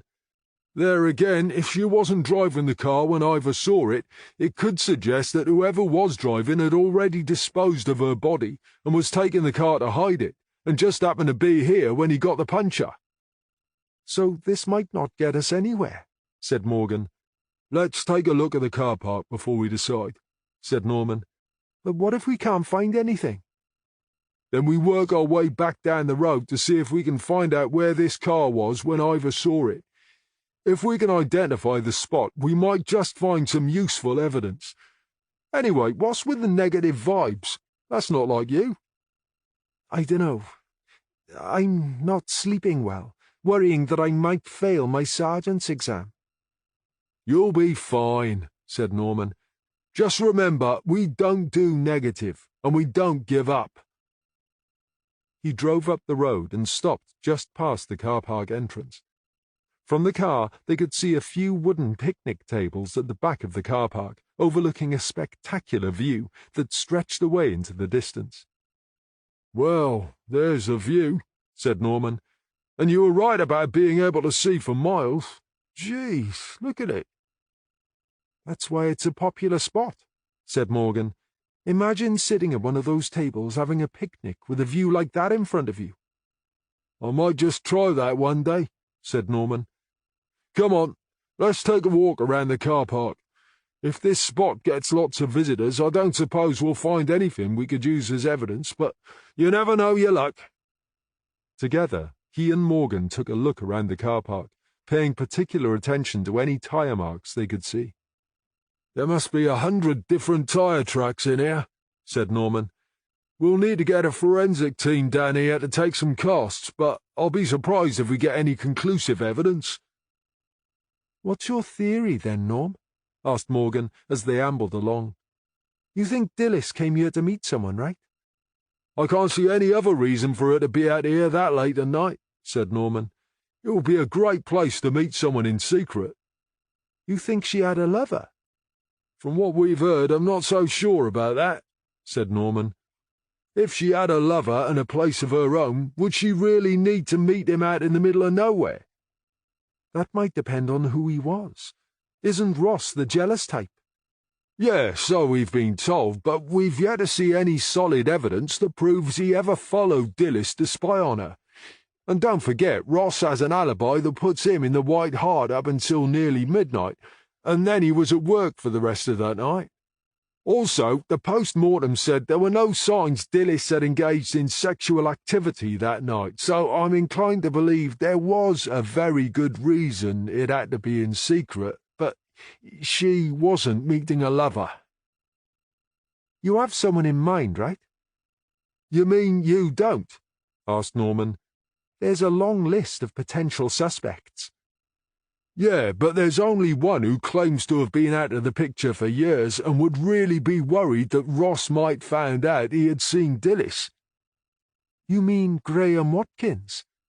I think it's safe to say he's at the top of my list, said Norman. I understand what you're saying, said Morgan, but what about his car? I'm sorry? Well, Ivor says he saw a man fixing a puncture. If that man was Graham Watkins, and he had used Dilys's car to hide her body, and was on the way to hide the car, where was his Range Rover? I dunno, said Norman. If he met Dilys here, maybe it was in the car park. If it was dark, Ivor wouldn't have seen it. But that means Watkins would have to drive the car to the field where we found it, and then walk all the way back here in the dark. And trust me, it gets seriously dark out here when there are no streetlights. I admit I don't have all the answers, said Norman. Anyway, whose side are you on? It's not about sides, is it? Said Morgan. I'm just pointing out the issue of reasonable doubt. Isn't that what you're always telling me to watch out for? They had walked round the perimeter of the car park and were now back at the entrance. Yeah, that's a good point, admitted Norman. But that's also why we're out here searching for evidence. Anyway, as we've found nothing useful in the car park, let's walk down the road. Maybe we'll have more luck along there. They turned right at the road. Both the road and the roadside verge widened as they walked away from the car park, a thick hedge denoting where the verge ended. It can't be far along here, said Morgan. She pointed along the road. Ivor said the road was wide enough to stop alongside the other car, and you can see where it begins to narrow up ahead. How far away is that, do you think? 75 meters? How far is that in old money? Asked Norman. Morgan smiled. Oh, yeah, sorry. I forgot you're stuck in the land of old-fashioned imperial measurements. Norman smiled too. Says the woman who walks in meters but drives in miles. At least I'm consistent. Ah, yes, but I'm a woman, said Morgan, which means I'm versatile and capable of multitasking. She laughed as Norman rolled his eyes. Yeah, right, of course you are, he said. He stopped and pointed to the side of the road. Now, what do you think caused that? Morgan followed Norman's gaze. There, barely 10 yards ahead of them, was a ragged, scuffed, wheel-sized mark along the edge of the verge. Someone has driven over it, said Morgan. I reckon, said Norman. It's the sort of thing that might happen if you had a sudden front wheel puncture. It would take you by surprise and the car would veer to the right before you got it back under control. It would tie in with what Ivor said about the car being on the wrong side of the road, and about the driver popping up from behind the car, said Morgan. She pointed to another area a few yards further on. And look just there. I reckon this is where he had just finished changing the wheel when Ivor came along. I think you're right, said Norman. Shall we take a look? Asked Morgan. He might have thrown some evidence over the hedge. I think we should get a forensic team out here, said Norman. This is too important to risk contaminating evidence. You call them while I ring the ranch to let the boss know what we found. Chapter 23. Back at Llangwelly Station, Southall and Winter sat facing Graham Watkins and his solicitor across a table. "Now then, Mr. Watkins, let's go back to the night in question," said Southall. "When we first spoke, you told us you had fallen asleep in your hotel room, and you didn't wake up until after 1 a.m. Did I? Yes, you did. And now you're telling us you hit a deer at around 11 p.m. I'm sure you can see the discrepancy." But I withdrew everything I told you previously, said Watkins. "Oh, yes, that's right," said Southall. "All previous lies were withdrawn." "Inspector, I really don't think your attitude is helpful," said the solicitor. "You're right," said Southall. "It's probably about as helpful as your client's lies. If he wants us to believe what he says, perhaps you should advise him to tell the truth. Wasting our time will only keep him here longer." Watkins and the solicitor exchanged a look. "So, Mr. Watkins," said Southall, "were you asleep until 1 a.m., or were you killing a deer at 11 p.m.? "I did fall asleep, as I said, but I woke at about 9:30, had a shower, a sandwich and a cup of coffee, and then set off for home. I'd hardly been on the road 10 minutes when I hit the deer. I was pretty shaken up, so I went back to the hotel to get myself together and assess the damage to my car. I eventually left for home at about 2:30. "You're saying you were on the way back to Yorkshire when you hit the deer?" "Yes." "And am I right in thinking this isn't the first time you've made this journey? In fact, you've made it several times, isn't that right?" "Yes, that's right," said Watkins. Southall turned to Winter. "D.C. Winter, would you say the lane where Mr. Watkins claims to have hit the deer is the most direct route from the Lifeboat Hotel to the A483? "Definitely not," said Winter. "He would actually have been heading in completely the wrong direction. Most people would take the bigger roads which lead the other way." Southall turned back to Watkins and smiled. "Now, you're an intelligent man, Mr. Watkins, so you'll understand why I'm asking this next question, which is, why would someone who regularly makes a journey set off in the opposite direction to where he's going? And please, don't waste any more of my time. My team is small but thorough, and if you are lying, I guarantee they will find out. And just so you know, we found the car park where we believe Dillis met someone that night." "Can I speak with my solicitor in private for a minute?" asked Watkins. Southall considered for a moment. "Why don't we take a 20-minute break?" "I'd like to tell you what really happened that night," said Watkins when they resumed.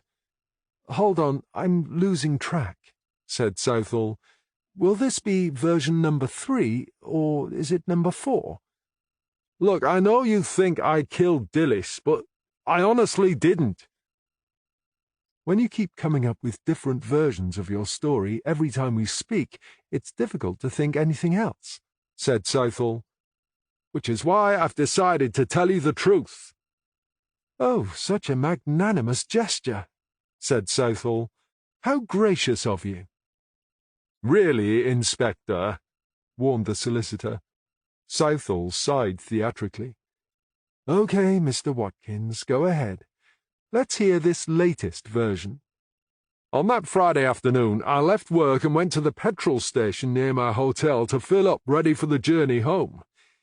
While I was there filling up my car, Dillis drove in and stopped on the other side of the pump from me. I hadn't seen her in 10 years or more, but I knew it was her straight away. She hadn't changed a bit. And there she was, with just the width of a petrol pump between us." "What time was this?" asked Southall. "Around 3:30. "What car was she driving?" "I didn't take much notice.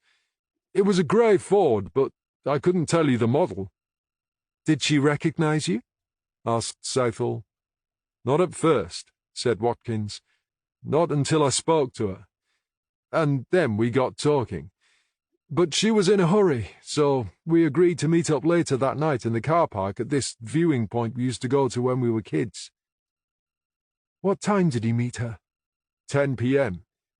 Was she still driving the same car? Yes, I think so. Why would she agree to meet up with you? Asked Southall. Why wouldn't she? I thought you moved away because Dilys complained about you pestering her. I expect that's what Ross told you, isn't it? The real reason I moved away was because things were getting a bit too hot between me and Dilys. Ross was my brother. I didn't want to be the one to break up his marriage. Were you two having an affair? Ross thought we were, but no, we weren't. Although I think we would have if I'd stayed. So, when you met Dilys in the petrol station, you were hoping to carry on where you left off 10 years ago? When she told me she and Ross had separated, of course I thought there might be a chance. But why meet at a car park in the middle of nowhere? It was her choice. We went there a few times when we were younger, before she met Ross. When she suggested we meet there, I assumed she was hoping the same as me, but it turned out she only suggested that place because I'd know where it was. So things didn't go according to plan? Asked Southall. It wasn't really a plan, was it? I just got the wrong end of the stick. I thought this was it, the big, happily ever after thing, but she just wanted to catch up.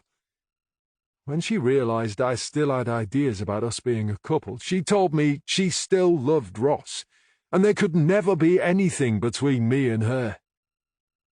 That must have upset you, said Southall. I was disappointed, of course, but I know what Ross is like. She didn't love him, she was frightened of him. He would have killed her if he'd known she was meeting me. That's the real reason we were out there in the middle of nowhere. But Ross couldn't have seen you. He was at work, said Southall. Apparently he can come and go from work whenever he pleases, said Watkins. He's like her own personal stalker. And Dilys told you this? I know it from 10 years ago, when he thought he'd caught us having an affair. And you weren't? Of course we weren't. I've just said so. I wouldn't do that to my own brother.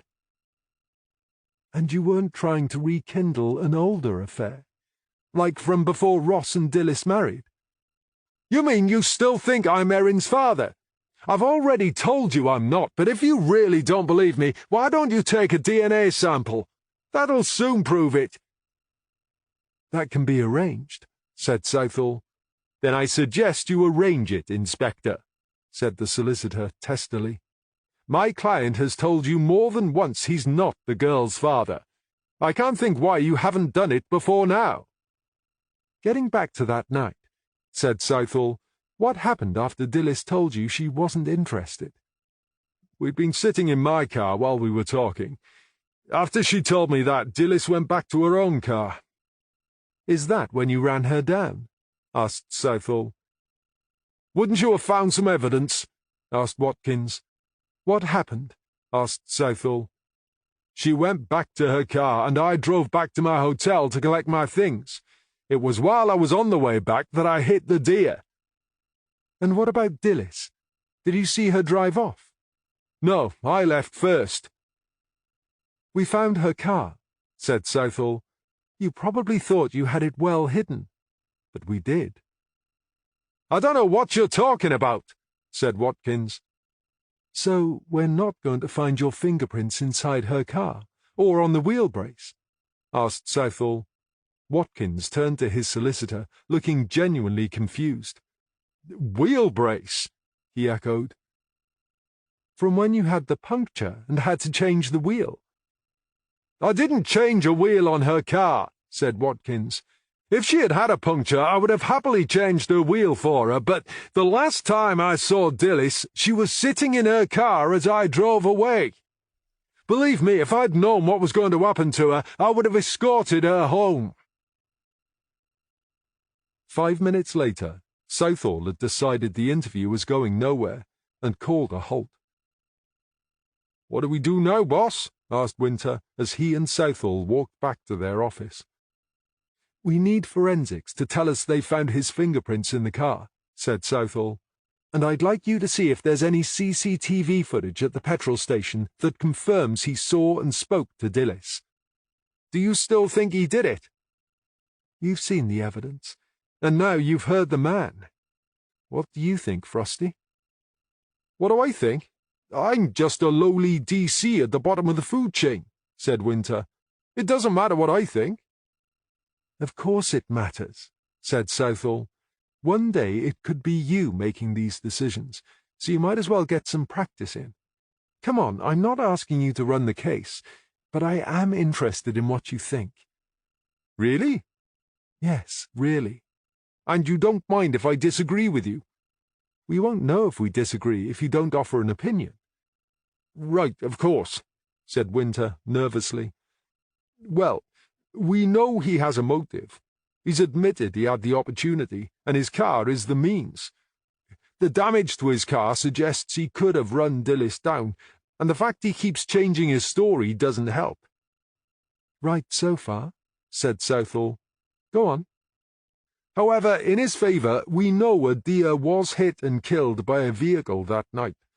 He might not be able to take us to the exact spot, but he wasn't far out. And he was right about there being an oak tree where he hit it. He also admitted he met Dillis at the Viewing Point car park, and what clinched it for me is that he genuinely didn't seem to know the car had been hidden, or about the puncture."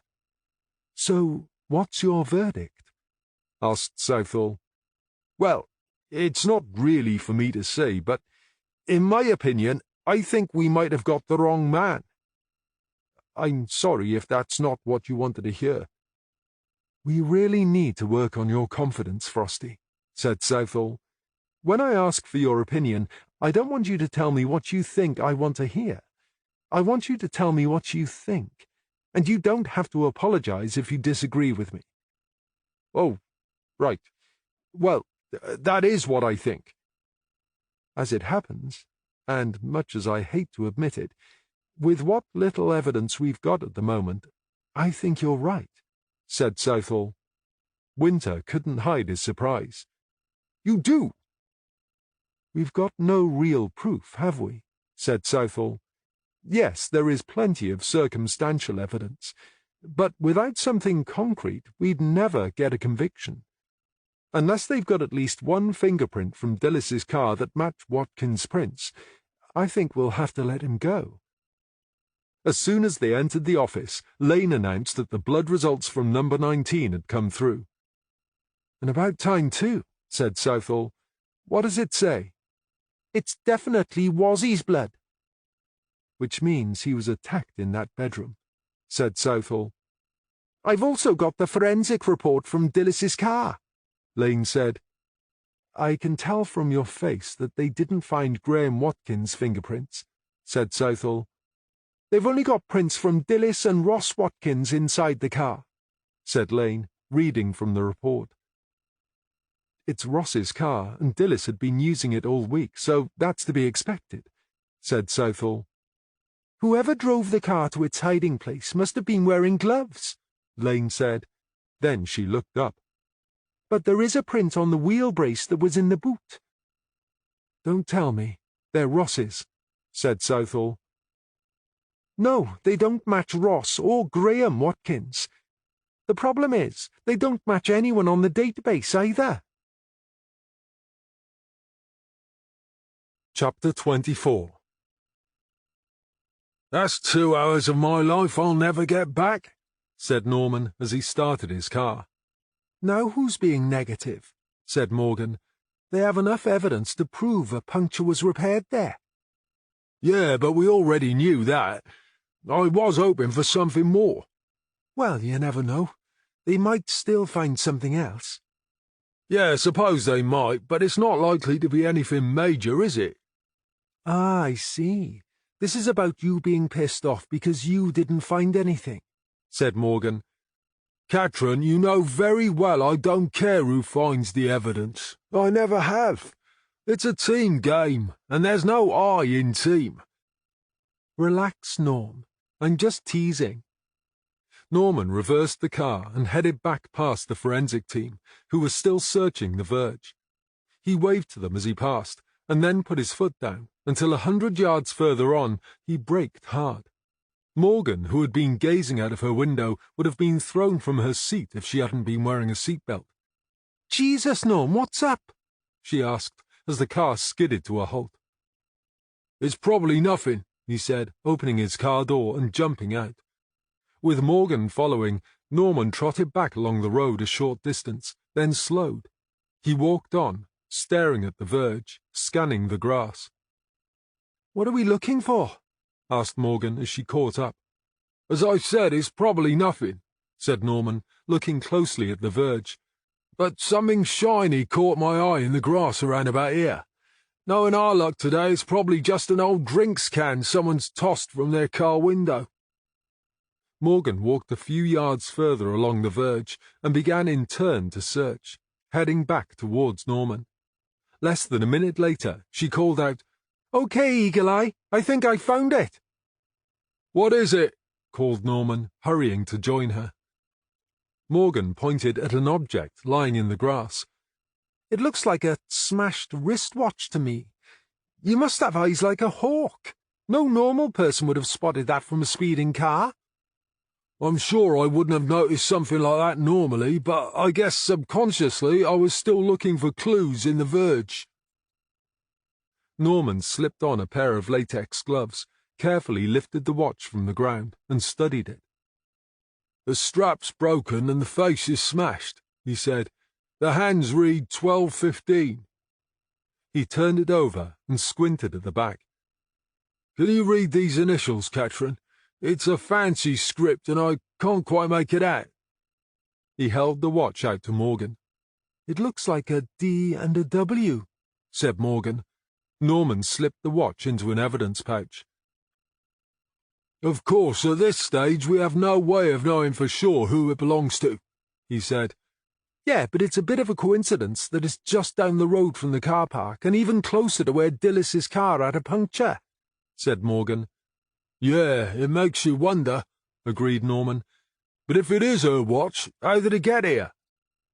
12:15 would fit with the pathologist's window for the time of death," said Morgan. "Maybe this is where she was run down." "But why was she here?" said Norman. "Why wasn't she back there in her car?"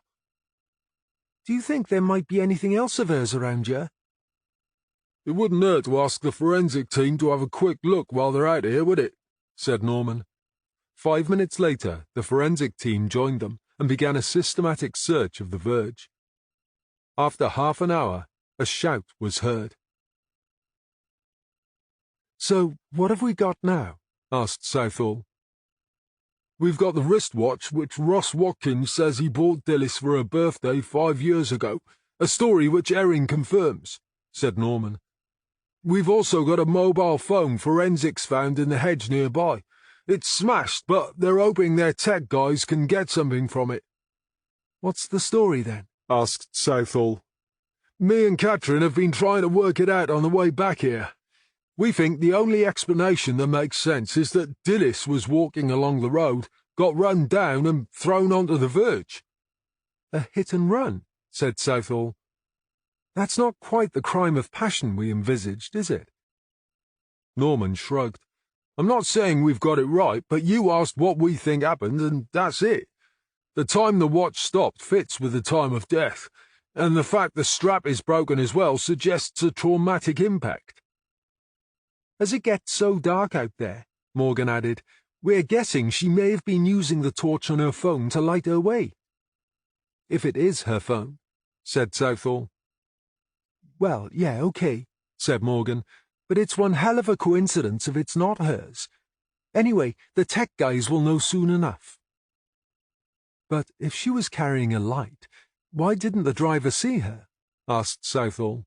Norman sighed. "I dunno, Sarah. Maybe the driver was drunk, or maybe he did see her, and that's why she got run down." "There is another possibility," said Morgan.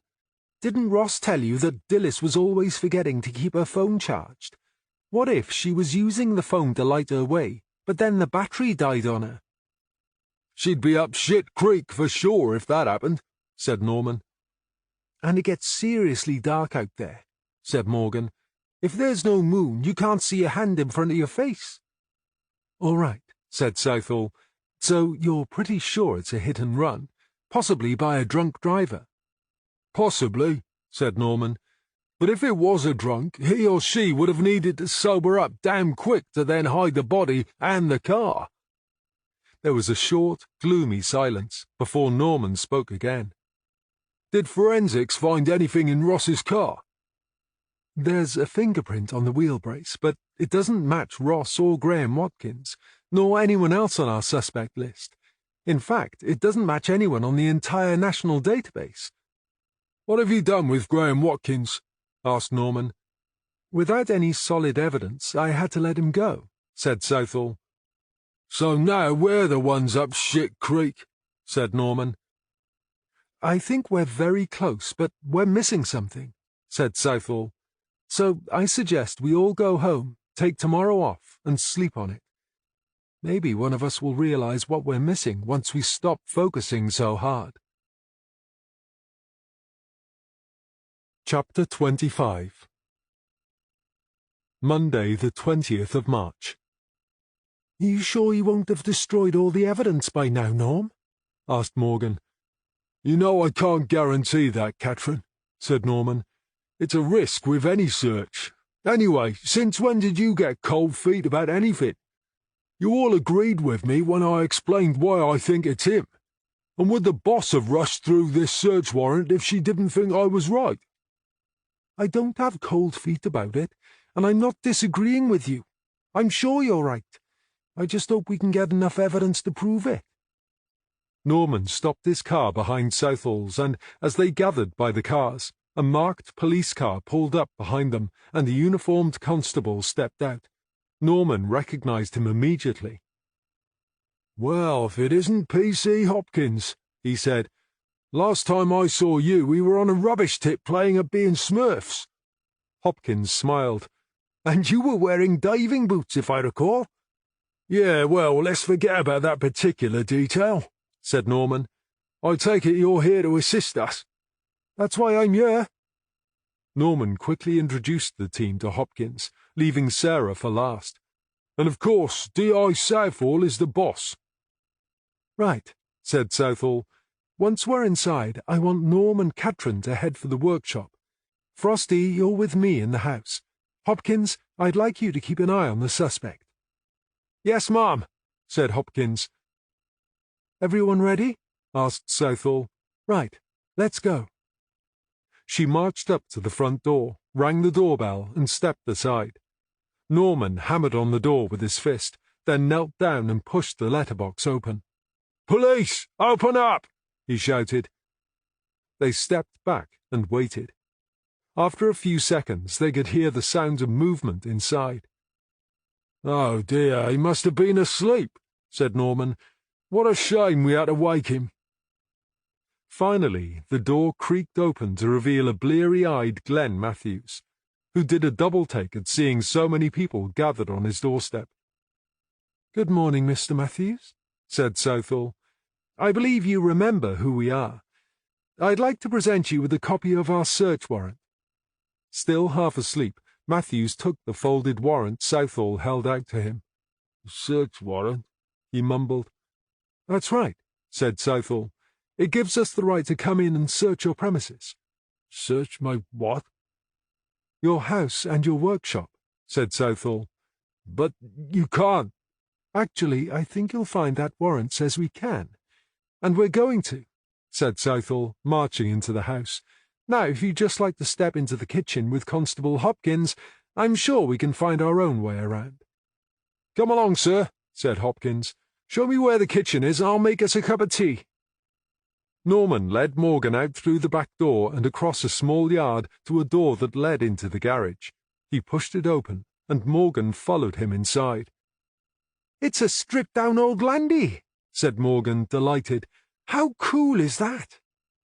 Before you get carried away and start reminiscing about clapped-out old farm vehicles, just remember that if I'm right, this cool old Landy, as you call it, may be the vehicle that was used to murder Dilys Watkins," said Norman. Ah, yeah, sorry. For a minute there I forgot why we're here. Norman pointed to the small mountain of spare parts piled in one corner. "Well, now you've been reminded of it, how about you start by going through all that crap over there?" Right, no problem. Consider it done, said Morgan. Southall and Norman seated themselves opposite Glenn Matthews. "You understand why you're here, Mr. Matthews?" asked Southall. "Not really," said Matthews. "Then let me explain," said Southall. "You have been arrested because we suspect you of being responsible for the murder of Dilys Watkins. You will now be questioned about this, and the session will be recorded." "You've got it all wrong," said Matthews. "You'll get your chance to explain in a minute," said Southall. "I take it you've been advised that you are entitled to legal representation." "I don't need a lawyer. I've done nothing wrong." "Really?" said Southall. "Let's start with the night Dilys died. Now, you told Sergeant Norman here that you were at work, and that you were asleep when Dilys died." "That's right." "Can you explain, then, why Ross Watkins told us you rushed off out as soon as he got back from the White Hart at about 11:45? "He's lying." "Why would he lie?" asked Southall. "He's mistaken, then," said Matthews. "I see," said Southall. "Let's try another one, shall we? Can you explain why your Land Rover appears to have blood on it?" "I hit a deer." Southall turned to Norman. "With the amount of drivers who claim to have hit a deer lately, it's a wonder there are any left alive around here." "It does seem to be a remarkably high rate of attrition," agreed Norman. "I don't know what you're talking about," said Matthews. "What about the smashed windscreen?" "I dropped it." "That was clumsy," said Southall. "But if you dropped it, how did Dilys's blood get on it?" "Her blood can't be on it, unless you've planted it." "How can you be so sure it's not her blood?" "Because she never—" Matthews stopped abruptly. "Please go on, Mr. Matthews. Finish your sentence." "The blood's mine. I cut my hand when I was trying to clean up the broken bits." "When we finished, arrange a blood test for Mr. Matthews, Sergeant," said Southall. "Yes, ma'am, with pleasure." Norman beamed at Matthews. "Now let's get on to the real evidence," said Southall. "Can you explain why we found a box of latex gloves on the passenger seat of your Land Rover?" "You probably found 3 or 4 boxes of them if you looked around my workshop," said Matthews. "Sensible mechanics wear them all the time when they're working to protect their hands." "You worry about getting your hands dirty?" "It's not just about staying clean. Some of the lubricants are known to be carcinogenic." Southall placed a clear evidence pouch containing a mobile phone on the table and described her actions for the tape. "Who does this phone belong to?" she asked. "I dunno. I've never seen it before." "It was found in your Land Rover." "Well, it must belong to the bloke who owned it before me." "Buy it locally, did you?" asked Norman. "What?" "The Land Rover. Did he buy it locally?" "No, out Wrexham way. It's a bit of a coincidence that the previous owner, who lived 120 miles from here, also knew Dilys, don't you think?" asked Norman. Matthews swallowed hard. "I'm not with you." "The thing is, Glenn, we charged up the phone," said Norman. "The last person to call it was Dilys. So either it's your phone or she knew the previous owner." "Well, there we are then. She must have known him." Norman sighed. "I know you think that's a smart answer, Glenn, but we also have Dilys's mobile phone records. Now we know for a fact that at 11:28 on the night she died, Dilys called that very phone. We think she was calling you, and we know you answered the call." Matthews looked around, wide-eyed, as if he were looking for a means of escape. No, that's not true. I was working. We're not allowed phones when we're on the machines. And of course you all follow the rules to the letter, don't you? Said Southall. Matthews swallowed again, his Adam's apple moving up and down. We also know from the mobile phone company that that call was the last one Dilys made. Shortly after midnight, her phone stopped working. The last known location was within a couple of 100 yards of the Viewpoint car park. I told you it's not my phone. You're just trying to trick me. We don't need to trick you, Glenn, said Norman. You recall that when you were arrested, we took your fingerprints? Well, guess what? Your prints are a perfect match for a print we found on the wheel brace in the boot of the car Dilys was driving. How do you explain that? It's Ross's car. I helped him with a puncture. Yeah, said Norman.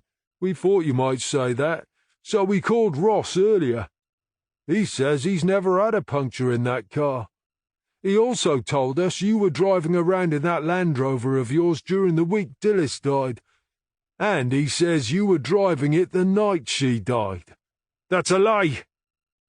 Latex gloves are great. We use them ourselves. The problem is they're very thin, and if you snag one on something sharp, they can tear quite easily. If I had to guess, I'd say one of your latex gloves tore, and that's why you left a single print. It can't be my fingerprint because I wasn't there. My Land Rover was in bits on my workshop floor. Do you know what ANPR cameras are, Glenn? The letters stand for Automatic Number Plate Recognition. They're the cameras you see on the side of the road and on motorways and such. So, when we get the results of the ANPR search we requested for your registration number, it won't show up anywhere. Is that what you're saying? I dunno. You thought you were being clever taking the Land Rover apart, didn't you? But we've been asking people who have experience of these things, and all of them say that anyone who knows what they're doing could easily strip one down as much as yours is in just a day or two. Matthews looked blankly at Norman, and then at Southall. Look, Glenn, we might not know exactly what took place, but we've got enough evidence to charge you with murder, said Southall. It would be much better for you if you told us what did happen that night. I think I need that lawyer before I say anything else, said Matthews. Do you have a lawyer? No, of course I haven't. They cost money. Don't worry. We can arrange for a duty solicitor to advise you, said Southall. We'll suspend the interview now so you can have a break, and we'll reconvene when you've had a chance to speak with the solicitor. It was 6 p.m. when the duty solicitor arrived, and it was 7 by the time he and Matthews were ready to resume the interview. Are you happy you've had long enough with your solicitor? Asked Southall as soon as they started. Yes, said Matthews. Okay, said Southall. So why don't you tell us what really happened the night Dilys died?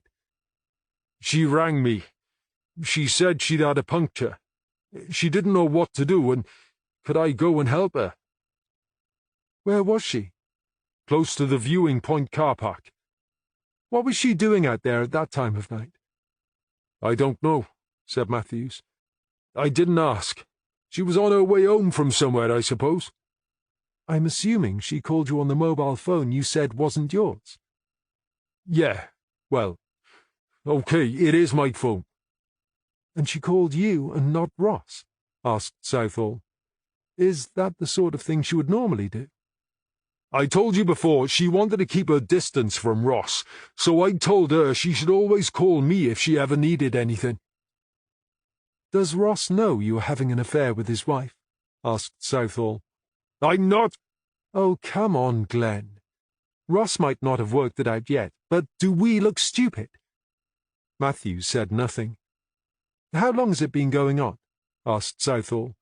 Or has it been going on since before Ross and Dilys got married? I'm not going to answer that. You're Erin's father, aren't you? I'm not going to answer that either, Southall stared at Matthews for a minute. Things were beginning to add up. Okay, so Dillis called you asking for help. Then what happened? I couldn't leave straight away because Ross was down the pub and I had to wait until he came back. How did you get out there? Asked Norman. You already know that. We'd like to hear you say it for the tape, said Norman. Matthews sighed. All right. I was driving my Land Rover. So what happened? Asked Southall. I drove out to where she said she was. What time did you get there? About 12:15. And what did you do? I fixed a puncture for her. She drove off home and I went back to work. And you say Dillis drove home? Well, that's where she said she was going. And you watched her drive off? Yes. I wanted to make sure she was okay, so I waited for her to leave before I did. Did you see any other cars around that area? Not a soul, said Matthews. And what was the time when you last saw Dillis? Asked Southall. I got there about 12:15, so I suppose by the time I changed the wheel it must have been around 1 a.m., said Matthews. What time did you get back to work?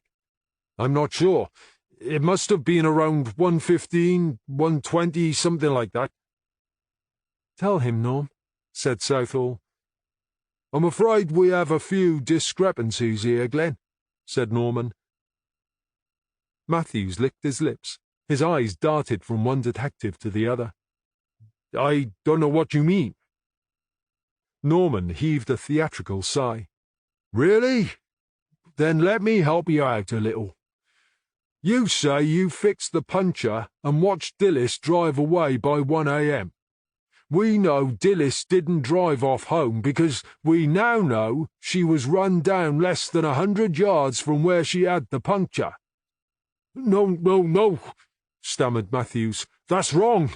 I saw her drive away. She must have come back. Now, why would she do that? Asked Norman. I dunno. She was stressed about something. Maybe she wasn't thinking straight.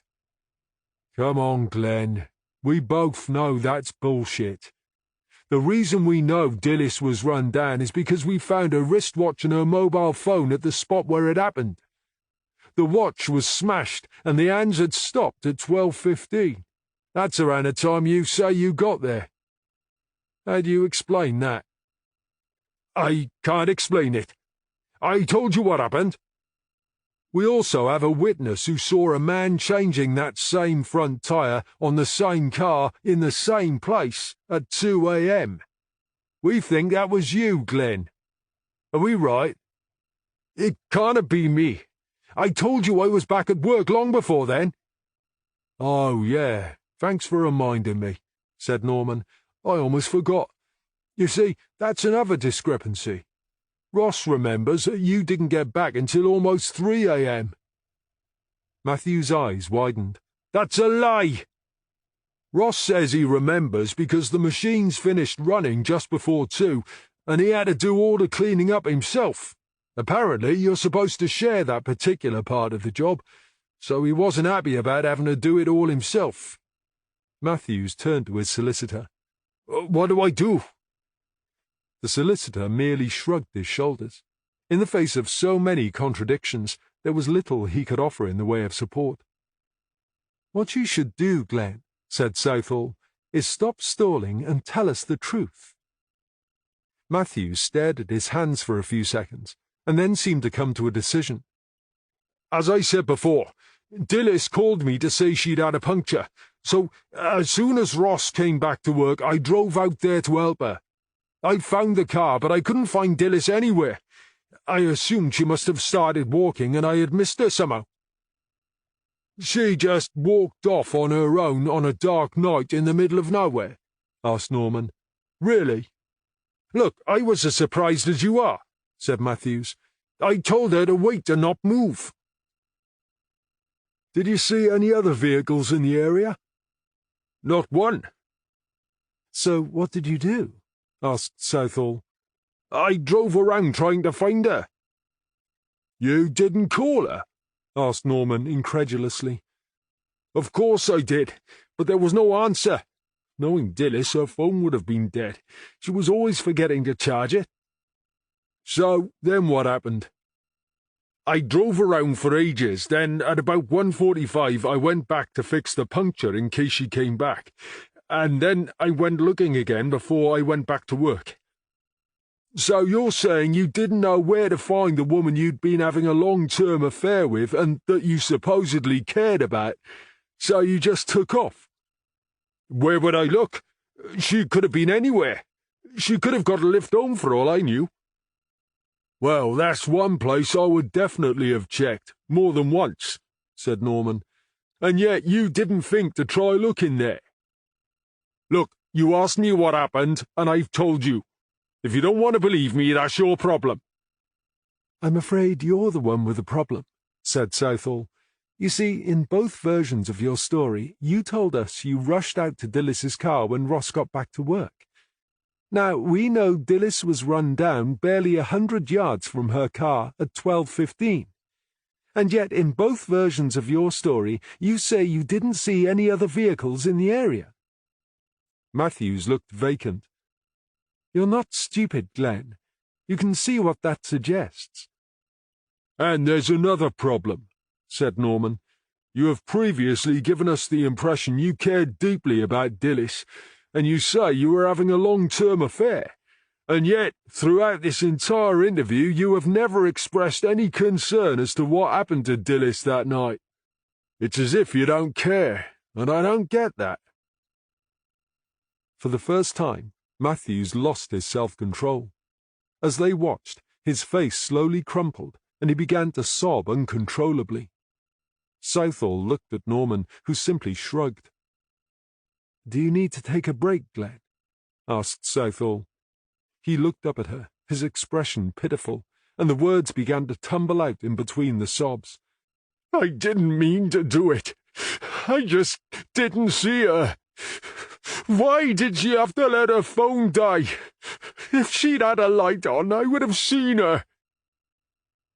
Holy crap, muttered Norman. He's confessing. Now, wait a minute, said Southall. Are you now saying you ran Dilys down? Matthews looked at Southall, tears streaming down his face. It was an accident. I only went to help her. Why don't you tell us what happened? Said Southall. Dilys called me, just as I said, so I drove out there. I was looking for a car. I didn't see her walking along the verge, and suddenly she stepped out in front of me. I didn't have time to stop or do anything. Next thing I know, she's flying over the bonnet and smashing into my windscreen. I only wanted to help her. So let me get this straight, said Southall. You were driving along and Dilys stepped out in front of you. Is that right? Yes. Didn't she see you coming, or hear you? She was walking back towards her car, so I was coming from behind her. Didn't you have your lights on? They're not very powerful, and it was really dark. Southall exchanged a glance with Norman. He looked as doubtful as she felt. Okay, she said. You accidentally ran Dilys down. So why didn't you call the police or an ambulance? I couldn't call the police, could I? My vehicle is supposed to be off the road. Hang on, said Norman. You've just accidentally run down a woman you supposedly care about, and all you're worried about is a possible traffic offence. I panicked, said Matthews. I didn't know what to do. Why did you move the body? Asked Southall.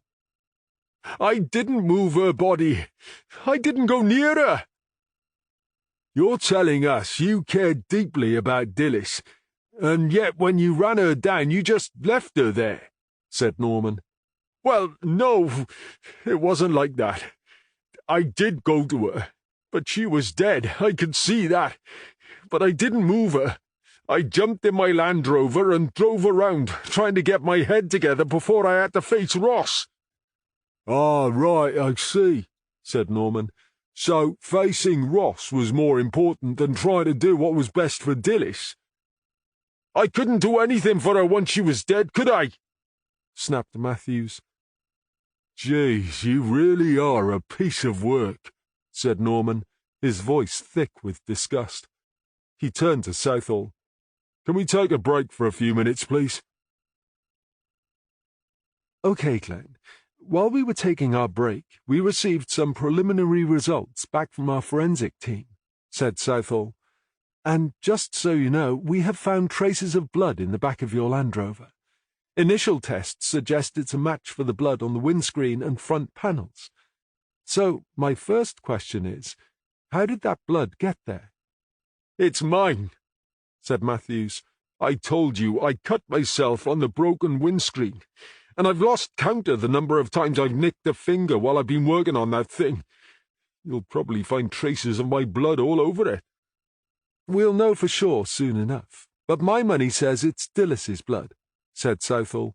We've also found hairs in the back that appear to match the colour of Dilys's hair. A DNA test will prove it, of course. It's not looking good for you, is it, Glenn? Asked Norman. I don't know if we mentioned it before, but we found some carpet fibres on Dilys's clothes. What's the betting they match that old carpet in the back of your Land Rover? Matthews said nothing, but his face spoke volumes.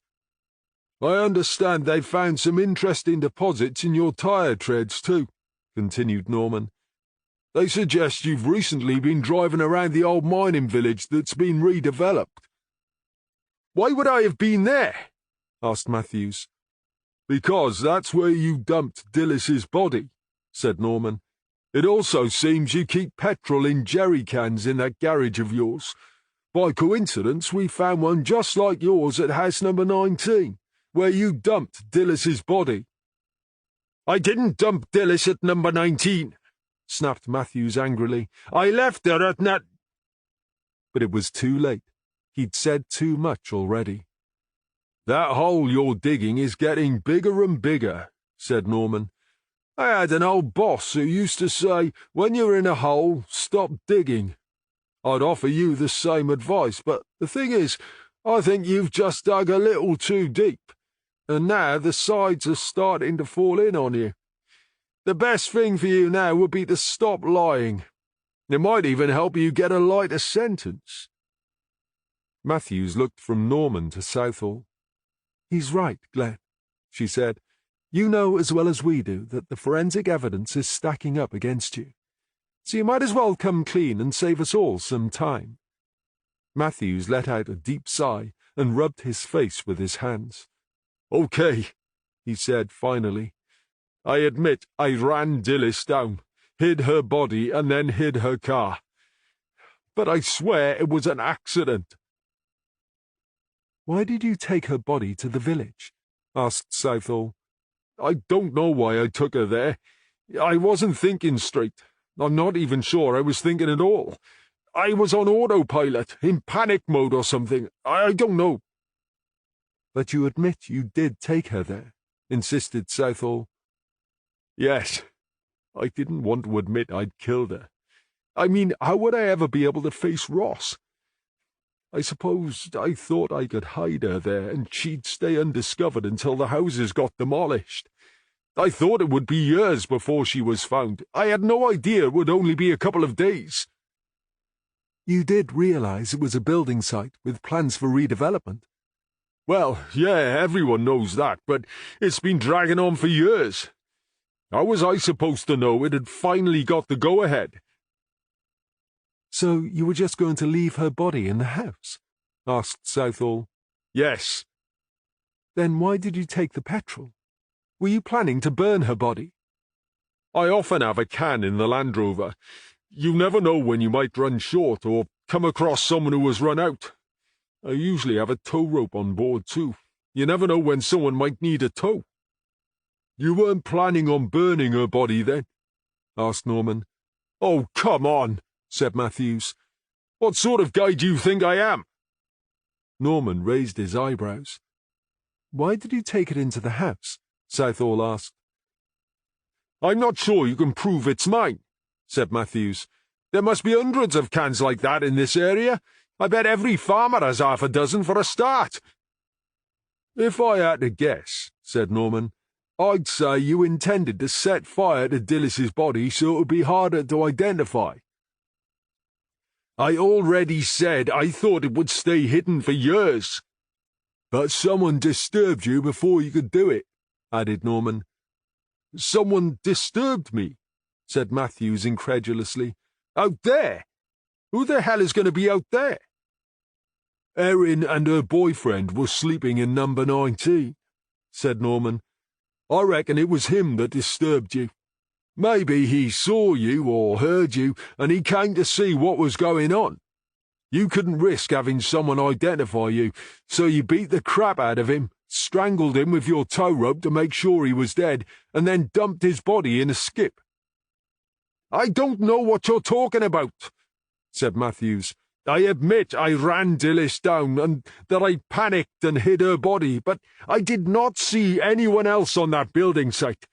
And I certainly didn't strangle anyone with a tow rope. We'll see what forensics have to say about that, said Norman. There must be thousands of tow ropes like mine, said Matthews. They're as common as muck. Epilogue. Next morning, Southall had her regular meeting with her boss, Superintendent Nathan Bain. And he confessed, said Bain. At first, he just confessed to running down Dillis. He claims it was an accident. So why did he hide her body? He says he panicked. He claims that if Ross Watkins found out, he'd be a dead man, and if his boss found out, he'd lose his job.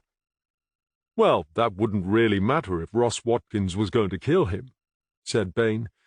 Do you think he would? I don't know about that, said Southall. A couple of people have mentioned that Ross could be violent, but we've not seen anything to prove it one way or the other. Besides, he's just got his daughter back. I hardly think he'd jeopardize that by killing Matthews. What about the boy who was murdered? Was it? Matthews is adamant he didn't kill him. He says he didn't see anyone else on the site that night. Can we prove he's lying? The only evidence we have is the tow rope, and as Matthews says, there must be thousands of those ropes in existence, so I'm not sure we can make a solid case against him for Wozzie's death. The forensic evidence against him for Dillis's murder is strong, though. We've got Dillis's blood on the Land Rover bodywork, on the windscreen and on the floor in the back, from where he moved her body, and we've got soil samples from the Land Rover tyres that show he was on the building site. And of course we've got DNA, blood and fingerprints that back up our case. Even if we can't prove he committed both murders, that's still an impressive result, Sarah. So what put you on to Matthews? That was Norm. He'd known for a couple of days that we were missing something. Then he remembered that Glenn Matthews wore latex gloves. Forensics had said that whoever moved Dillis's car had been wearing gloves. Once we knew a Land Rover could be stripped of enough parts to make it look like a wreck in a couple of days, it all seemed to fall into place. Bain smiled. I don't know what you and Norm drink, but it must be damned good stuff. We make a pretty good team, don't we? I take it you are aware that Norm's not happy about the idea of moving to Region? He hasn't told me as much, but it doesn't really surprise me. He came here as a favour to me, and now he probably feels I'm reneging on the deal and letting him down. Anyway, we'll cross that particular bridge if and when the move to Region happens. Speaking of Region, professional standards want Norm to make a statement about Marston if he intends to pursue the complaint against him. He seems adamant, said Southall. Very well. I can't say I'm surprised. Norm's always been pretty hot on that sort of stuff. You said if the move to Region happens. Does that mean it might not? Asked Southall. Oh, it will eventually. But I wouldn't start packing your bags just yet. I think we'll be here for a while longer. You seem very confident about that, sir. Let's just say I've had the good fortune to stumble across a cupboard full of skeletons. And I know who the owner is. Once you know where the bodies are buried, so to speak, it's amazing how easy it is to persuade people to reconsider their plans. Can I tell Norm? I think that's an excellent idea, Sarah. You do that. The end. You've been listening to A Body in the Cottage by P.F. Ford, narrated by Andy Creswell. Published by Quest Audiobooks, an imprint of W.F. Howes Limited. This recording is copyrighted by W.F. Howes Limited.